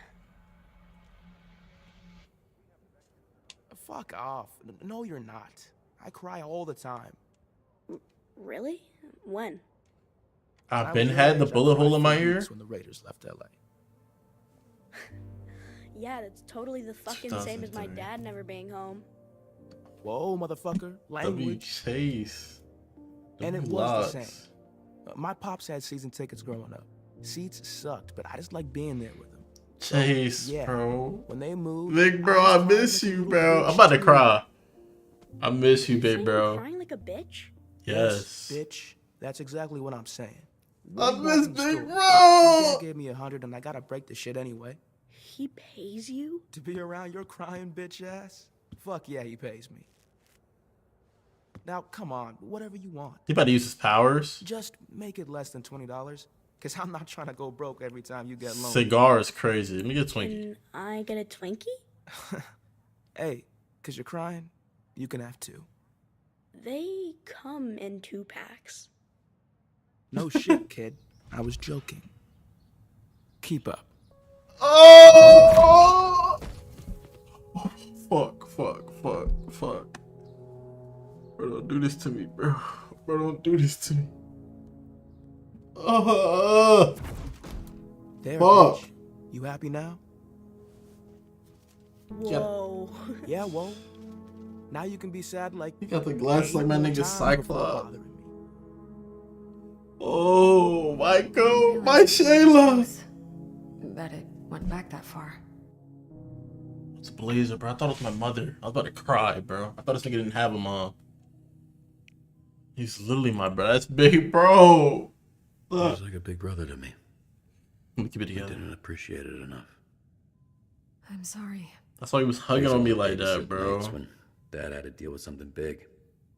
Tears, about it. Also, your rage shit, bro. The tears are welling, bro. It was fine being alone, but I'd still ask to have him watch me because I could guilt trip him into buying me shit. No, that's big, bro. He never said no. Keep up. I made him run a lot back then. Right. So maybe one less store run for bitch-ass Robert and he wouldn't be stuck in here. That's what you're saying, right? I mean... Shut the fuck up. You don't need to say that. That just pissed me off. Hey, the only person that put Chase here, pending the investigation... I know, shut up. Obviously, but I think you should consider cutting her from the team. What's it got to do with that? I'm not saying you should. I'm just saying you should consider it. It's 100% your call. It might make things worse. Why are you bringing this up? Make things worse. Why are you bringing this up? It's just, I can't help but think that we've already cut a hero for far less. We had to send a message. That's kind of my point. Just gets better and better. Bro, she was meat rotting in Visigal earlier, bro. Talking about some, I think if you wanted to cut her, I wouldn't have let you. What are you talking about? This is pissing me off. I was about to get teary-eyed, but once again, when something comes up regarding Big Bro, I'm on some Konohamaru shit. You know how he was like, Big Brother Naruto? That's Big Bro Chase, bro. And he's at this point. Every time something comes up involving his health, she want to start talking. Stop flapping your gums, nigga. That's my guy. You don't know shit. Anybody get me tight, bro. Fuck. Vending machine?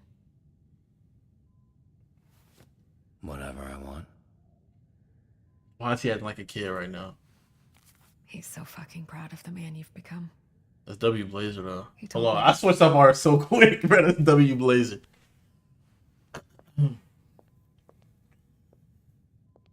Too good of a switch up though. Like, who are you really? She says she don't feel nothing because of her powers. Who are you really? I'm with you, bro. Yo, shout out Aaron Paul. The voice acting in this game is fire. That shit is flying back.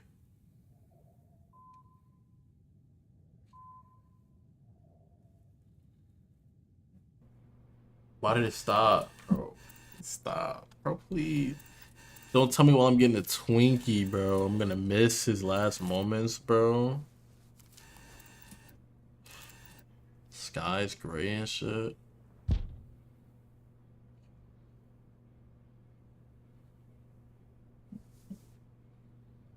He's actually a good guy, bro. What? You okay, bud? I've never heard of It's that. just... I'm just mad. Yeah. I'm a little mad too. I can't. It's not fair. Invisigal was the one who'd... And then Chase shouldn't have... Damn. You think he did the right thing? I mean, I don't... It seems very not clear. Or unclear. I think Chase knew he was the only one who could save her, and he knew the risk. So yeah. Genuinely to have a real heart to heart with y'all, like, I'm getting goosebumps as we speak. It's a elite game, but to go into like the decision, that's besides him being my big bro, he's his own person, bro. And like, it sucks that this is what happened, but it's not like he got shot, he got hit. This happened from the use of his powers because it ages him a lot, right? And he wanted to save, like, if he went and was like on some like later buddy on some shit like that, then I would have a reason to crack. Nigga said keep up, bro. He took the long way and smiled, bro. He knew the risk and he did it anyway, and it's a show of heroism, bro. And like, he went from big bro to like a father figure of sorts, and it's crazy because like, he's irreplaceable, but he was telling me in that moment, like, that's the choice I'm gonna have to make. I'm gonna have to make the hero call, even if that means some sacrifice. Fuck, bro. I think it was ultimately the right thing.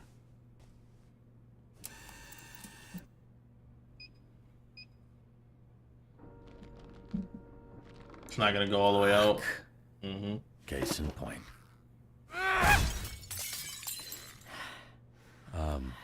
Oh, he's actually fucking him. Better?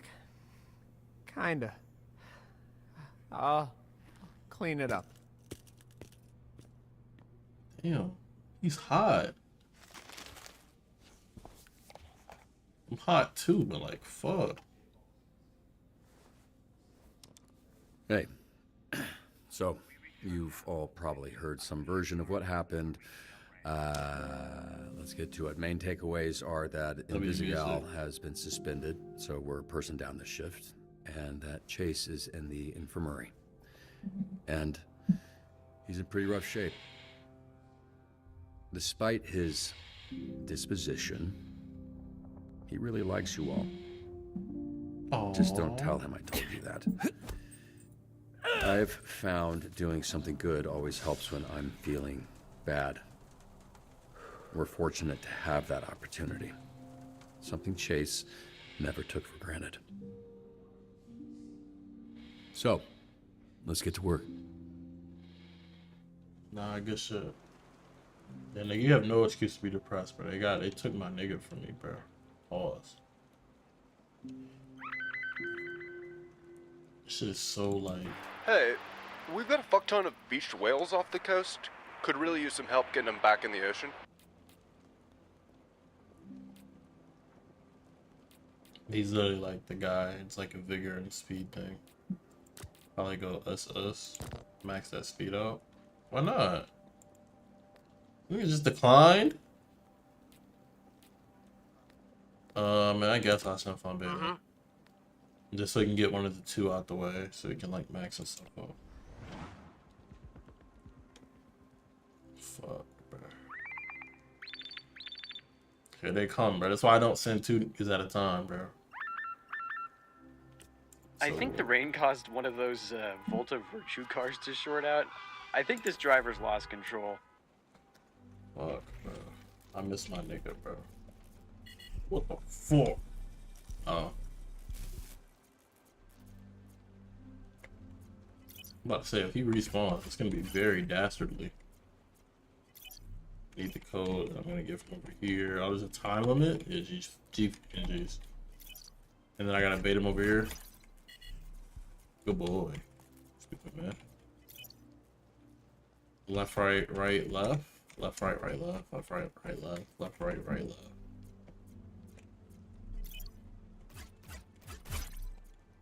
Come on, bro. Take the rage bait, bro. Come on, bro. Come on, hombre. Please tell me he gets hit by that. Oh, that scared the fuck out of me, bro. That delay, boy. I thought I was fried.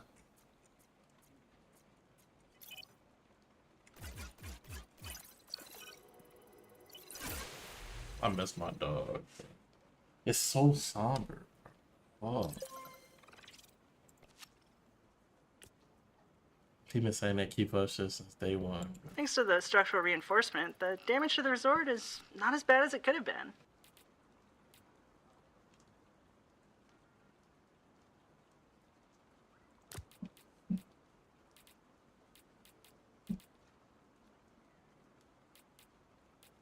It's purely an IQ thing.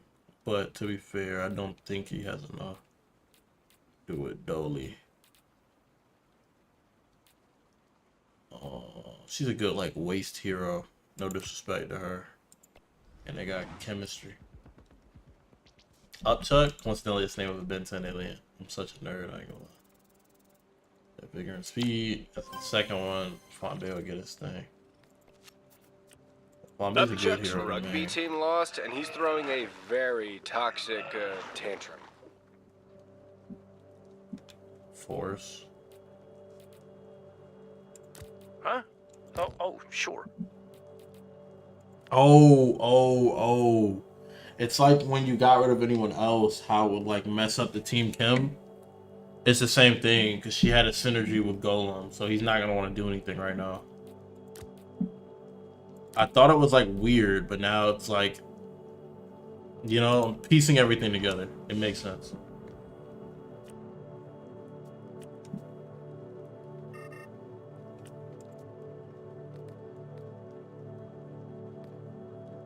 So we got more. We got what you need, little baby. Throw that. So like we got everything, bro. We got the horses in the back.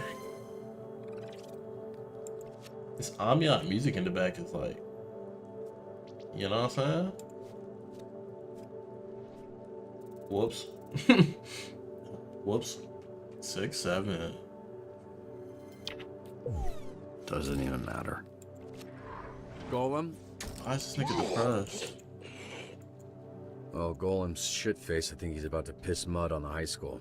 Yeah, you know, I saw him pulling over a beer truck earlier. I did think that was weird. Come on, buddy. Spit it out. Lot of vomiting this shift. Golem, I get it. I want to get shit-faced right now more than anything, but we've got a job to do, and I need all of you to just hang in there until the end of the shift. After that, you can do whatever the fuck you want. Cool? Cool. He's been my Please go goal. get Golem before he does more property damage. He's been my goal this whole journey. Harry.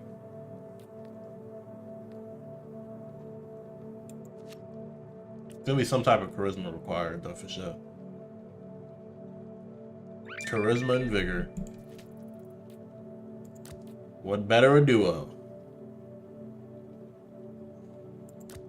Oh yeah. Power team.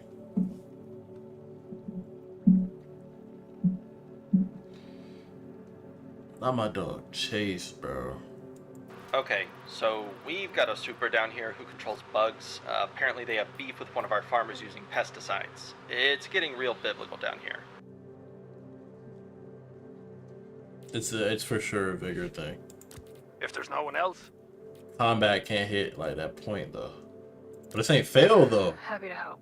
This ain't fail yet though. Hate the fucking I rain. like it. Flying's a bitch, you can't see shit.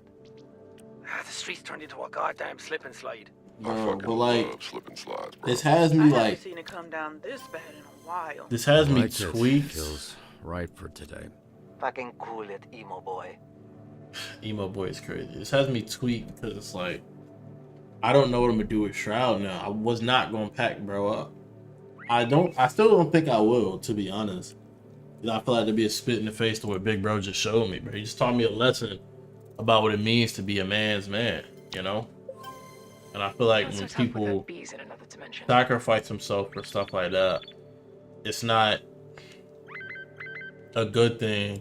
Ooh. Training helps me keep my mind off of things. I really think it can help the team too. Really wish I could do fun back. I'm probably gonna need bro, so I might as well send you, but see what the missions just actually gone to are. confirm one of your Z team heroes for our interview this afternoon to discuss the Phoenix program. Intelligence, charisma.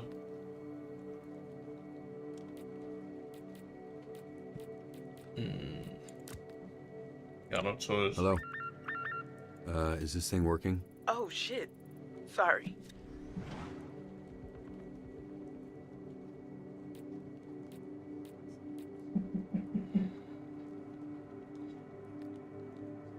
I don't know who I'm gonna train then, honestly. Hey. Bone Zone pissed off the wrong gang, and they're all Job being gotta get done. hostage. Listen, I know he sucks, but he writes my checks. Can you please just rescue him? Charisma, spam with doom. Oh, I'm about to say, no way I don't have that, bro. Ooh, this was risky, chap. Red Wing's coordinating strikes across Torrance. Looks like they're hitting the port next. I got everything.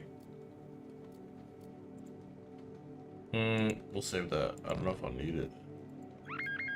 Chill. Nobody's resting right now, so it's I'm really running late to the airport. If I miss that flight, I'm fucking toast. Nobody has mobility. But, bro.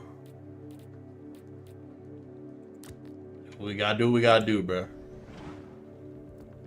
No, I'll just take one of these things off, you know what I'm saying? Cool down.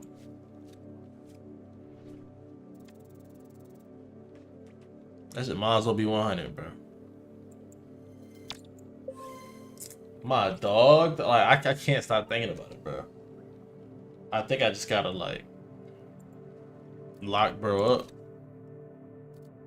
No bull.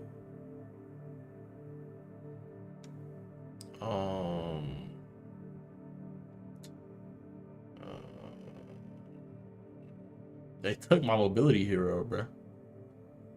Oh my god. Might as well just double down on what he's good at, I ain't gonna lie.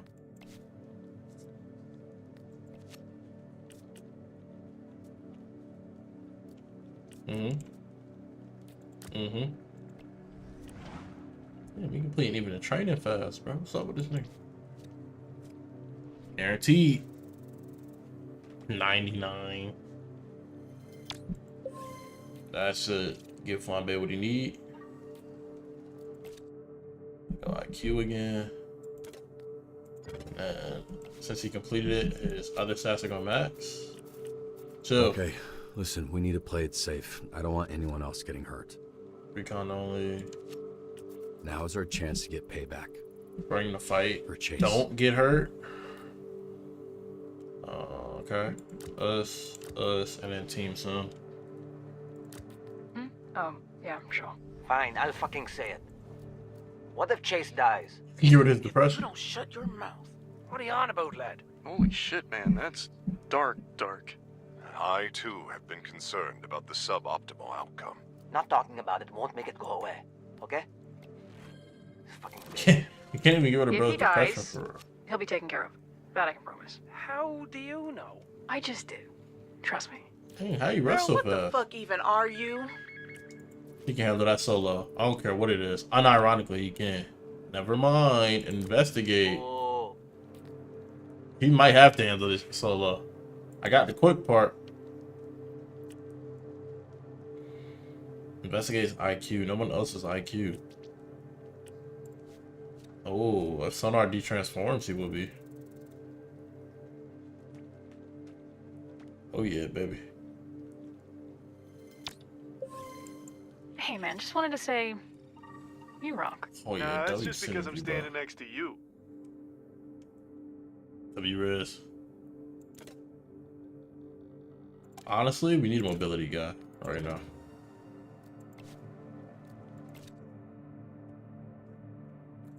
I didn't know that, but I can tweak his stats according. Oh, I can't. My fault. I lied.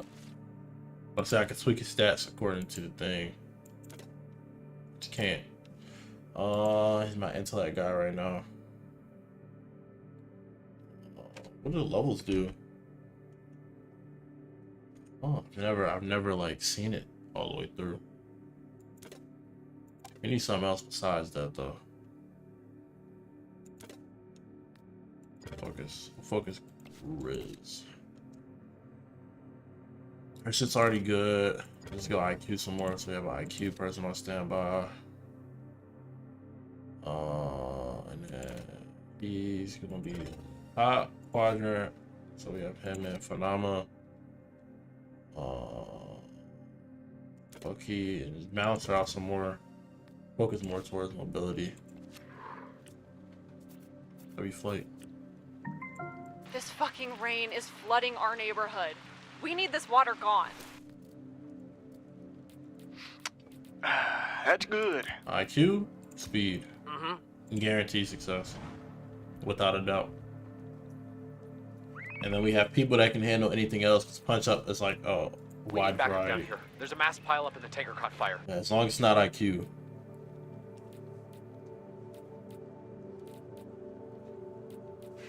I got no speed. Hey, XP double. Gotta do what we gotta do. The room's booked, yeah? Yeah, confirmed it this morning. We're all good. Speed, bro. We don't have enough fucking problems. If I'd have known this, See you all there. I would have just went climb back, I ain't gonna lie. Guys, maxed out, boy. My goat, chat. I have no idea. I didn't know how good he was until I figured out how good he was. Like, essentially, if I would have just focused IQ this whole time, because his other stats max out after 2 successes, I could just focus IQ and then Vigor, and then he'd literally have like a huge portion of the map. Like, he'd have everything but Charisma. Whichever of his stats is higher would be the IQ. I mean, not the IQ, it would be the tech. Like, if his Vigor and base is at 2 and his Charisma is at 2, then it's like iffy. But the ideal would be intellect and then either Vigor or Charisma. With this lineup, I'd go Charisma. If I had Water Boy, I'd probably go Vigor.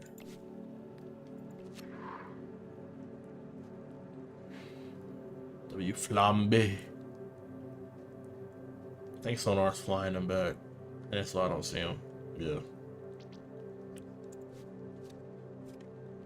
It's a good shift. I'm not gonna lie, only one like screw up kinda. Only one sold run. Y'all have synergy? When did that become a thing? Oh, this was supposed to be with Cool. Similar archetypes though. I'm maxed out already? I ain't even doing that good. Okay, team. That was a manager Good position. shift, all things considered. See you tomorrow. Hopefully with some good news.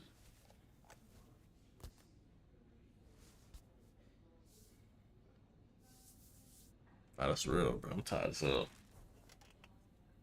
Is what I would have said. Is that Nightwing? My fault. Clearly not. That nigga can fly.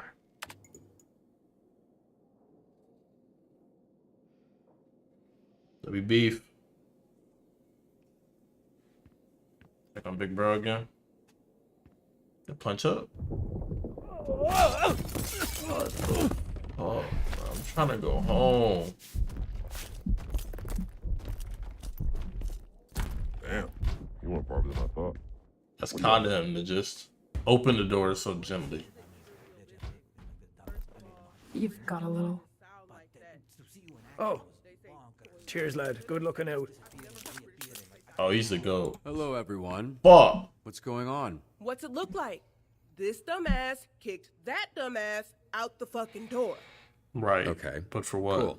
Now that we got all of the details clear, why? That's just a difference of opinion. I got heated, got in Golem's face. He had every right to punt me through the wall. Right. It's a door, and I doubt you were actually in his face. More like ankle, which made him easier to kick. What the fuck is going on? We want her out. We basically took a board vote. That's why we're in the boardroom. I abstained from voting as I am neither human nor reformed villain, what the nor fuck? particularly interested in this conversation. I only came So in as I alien. thought we were playing Magic the He's so foreign. He thought he was playing Magic? Gathering tonight. It's actually tough. I am hoping Never we played still Magic. may. Who wants her to stay? Just me. But the team is more important than any one of us, so I won't stand in the way. You could have led with that. W Golem. I feel the same as Golem. You all let me back in when you didn't have to. But I won't make you keep someone you want gone. We heard I about the don't want her suspension gone. bullshit. It ain't enough, Robert. Not for what she did. To put everything we've been building at risk, and for what?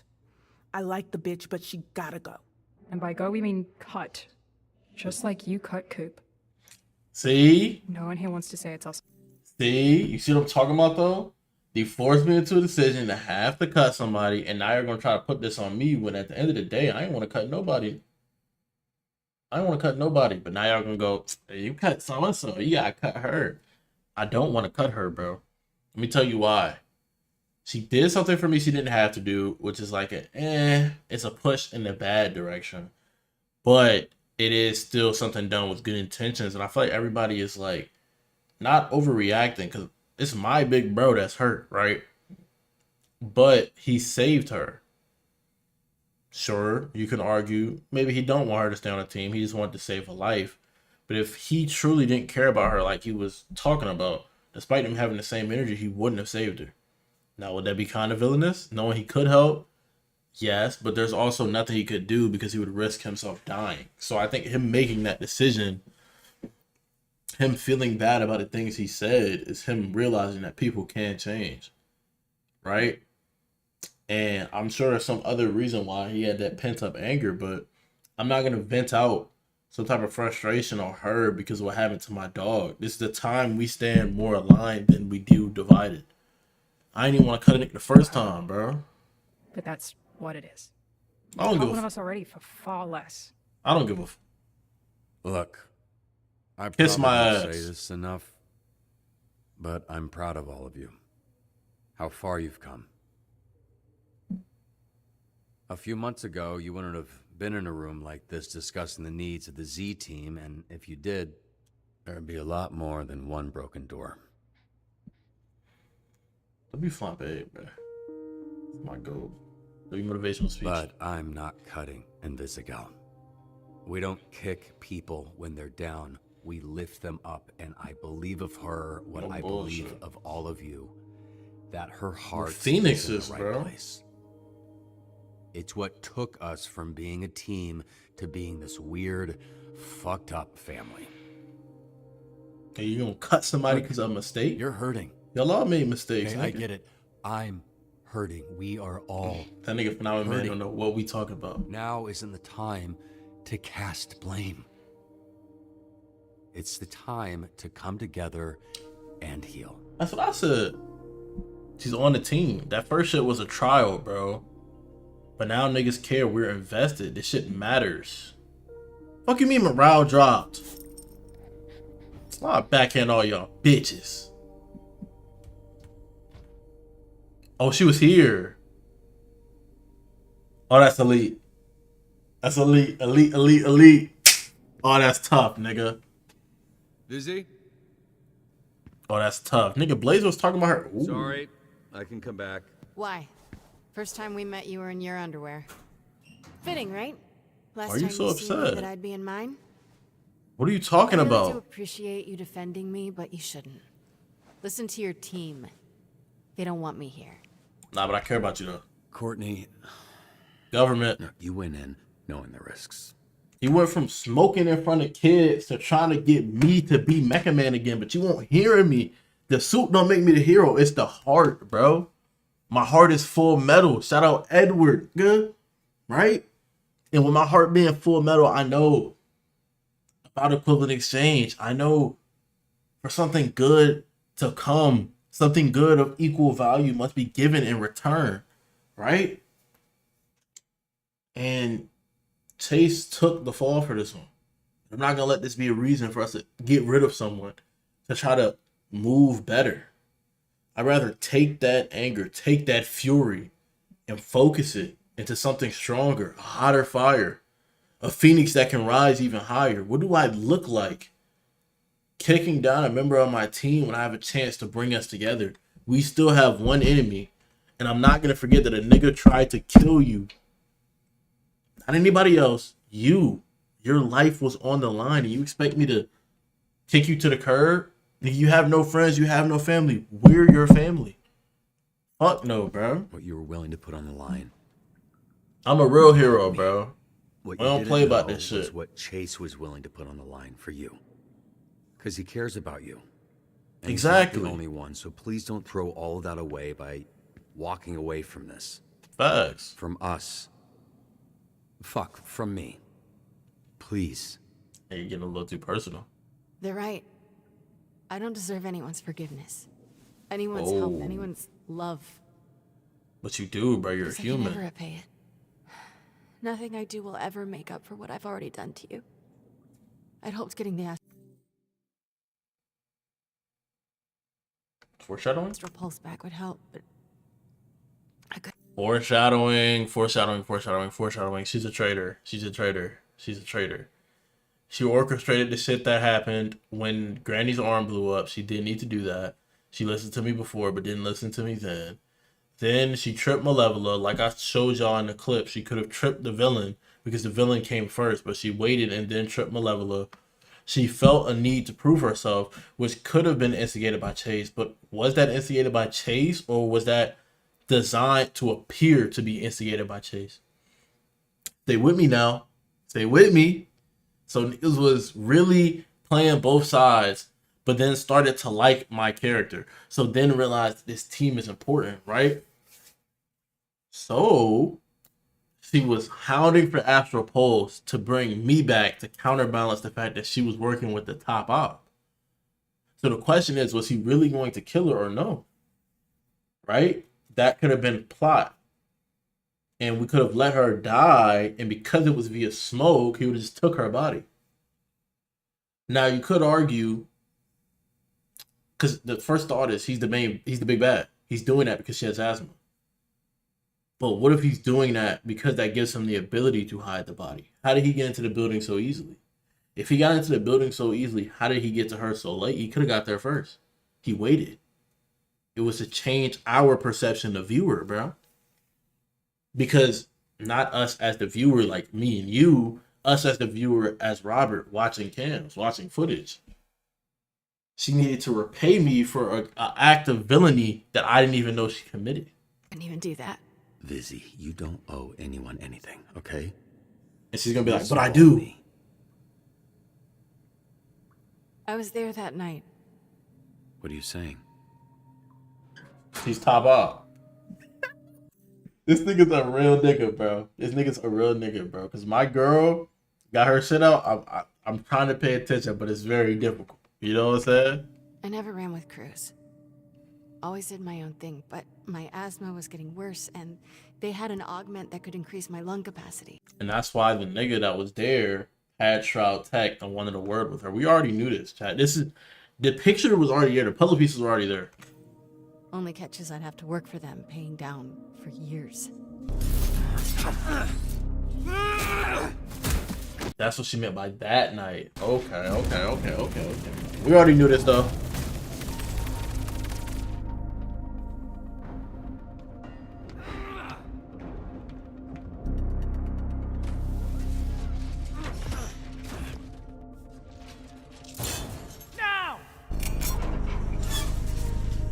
This game is so tough. I'm not gonna lie.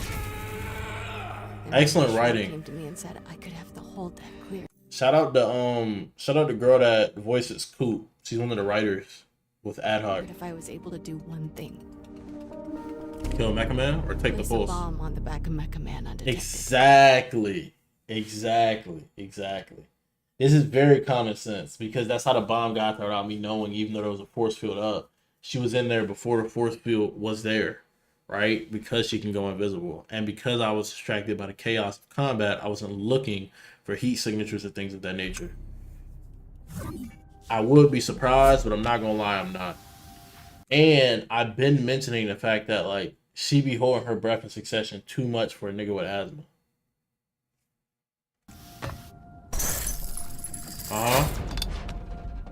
Exactly. But the field's already up. Exactly. Good news, buddy. She was already there. The astral pulse, which we all And that's why he was talking, because he was trying to distract me. So I would also not hear the beep, beep, beep for setting up the bomb. know isn't really yours anyway. Peak distraction sound.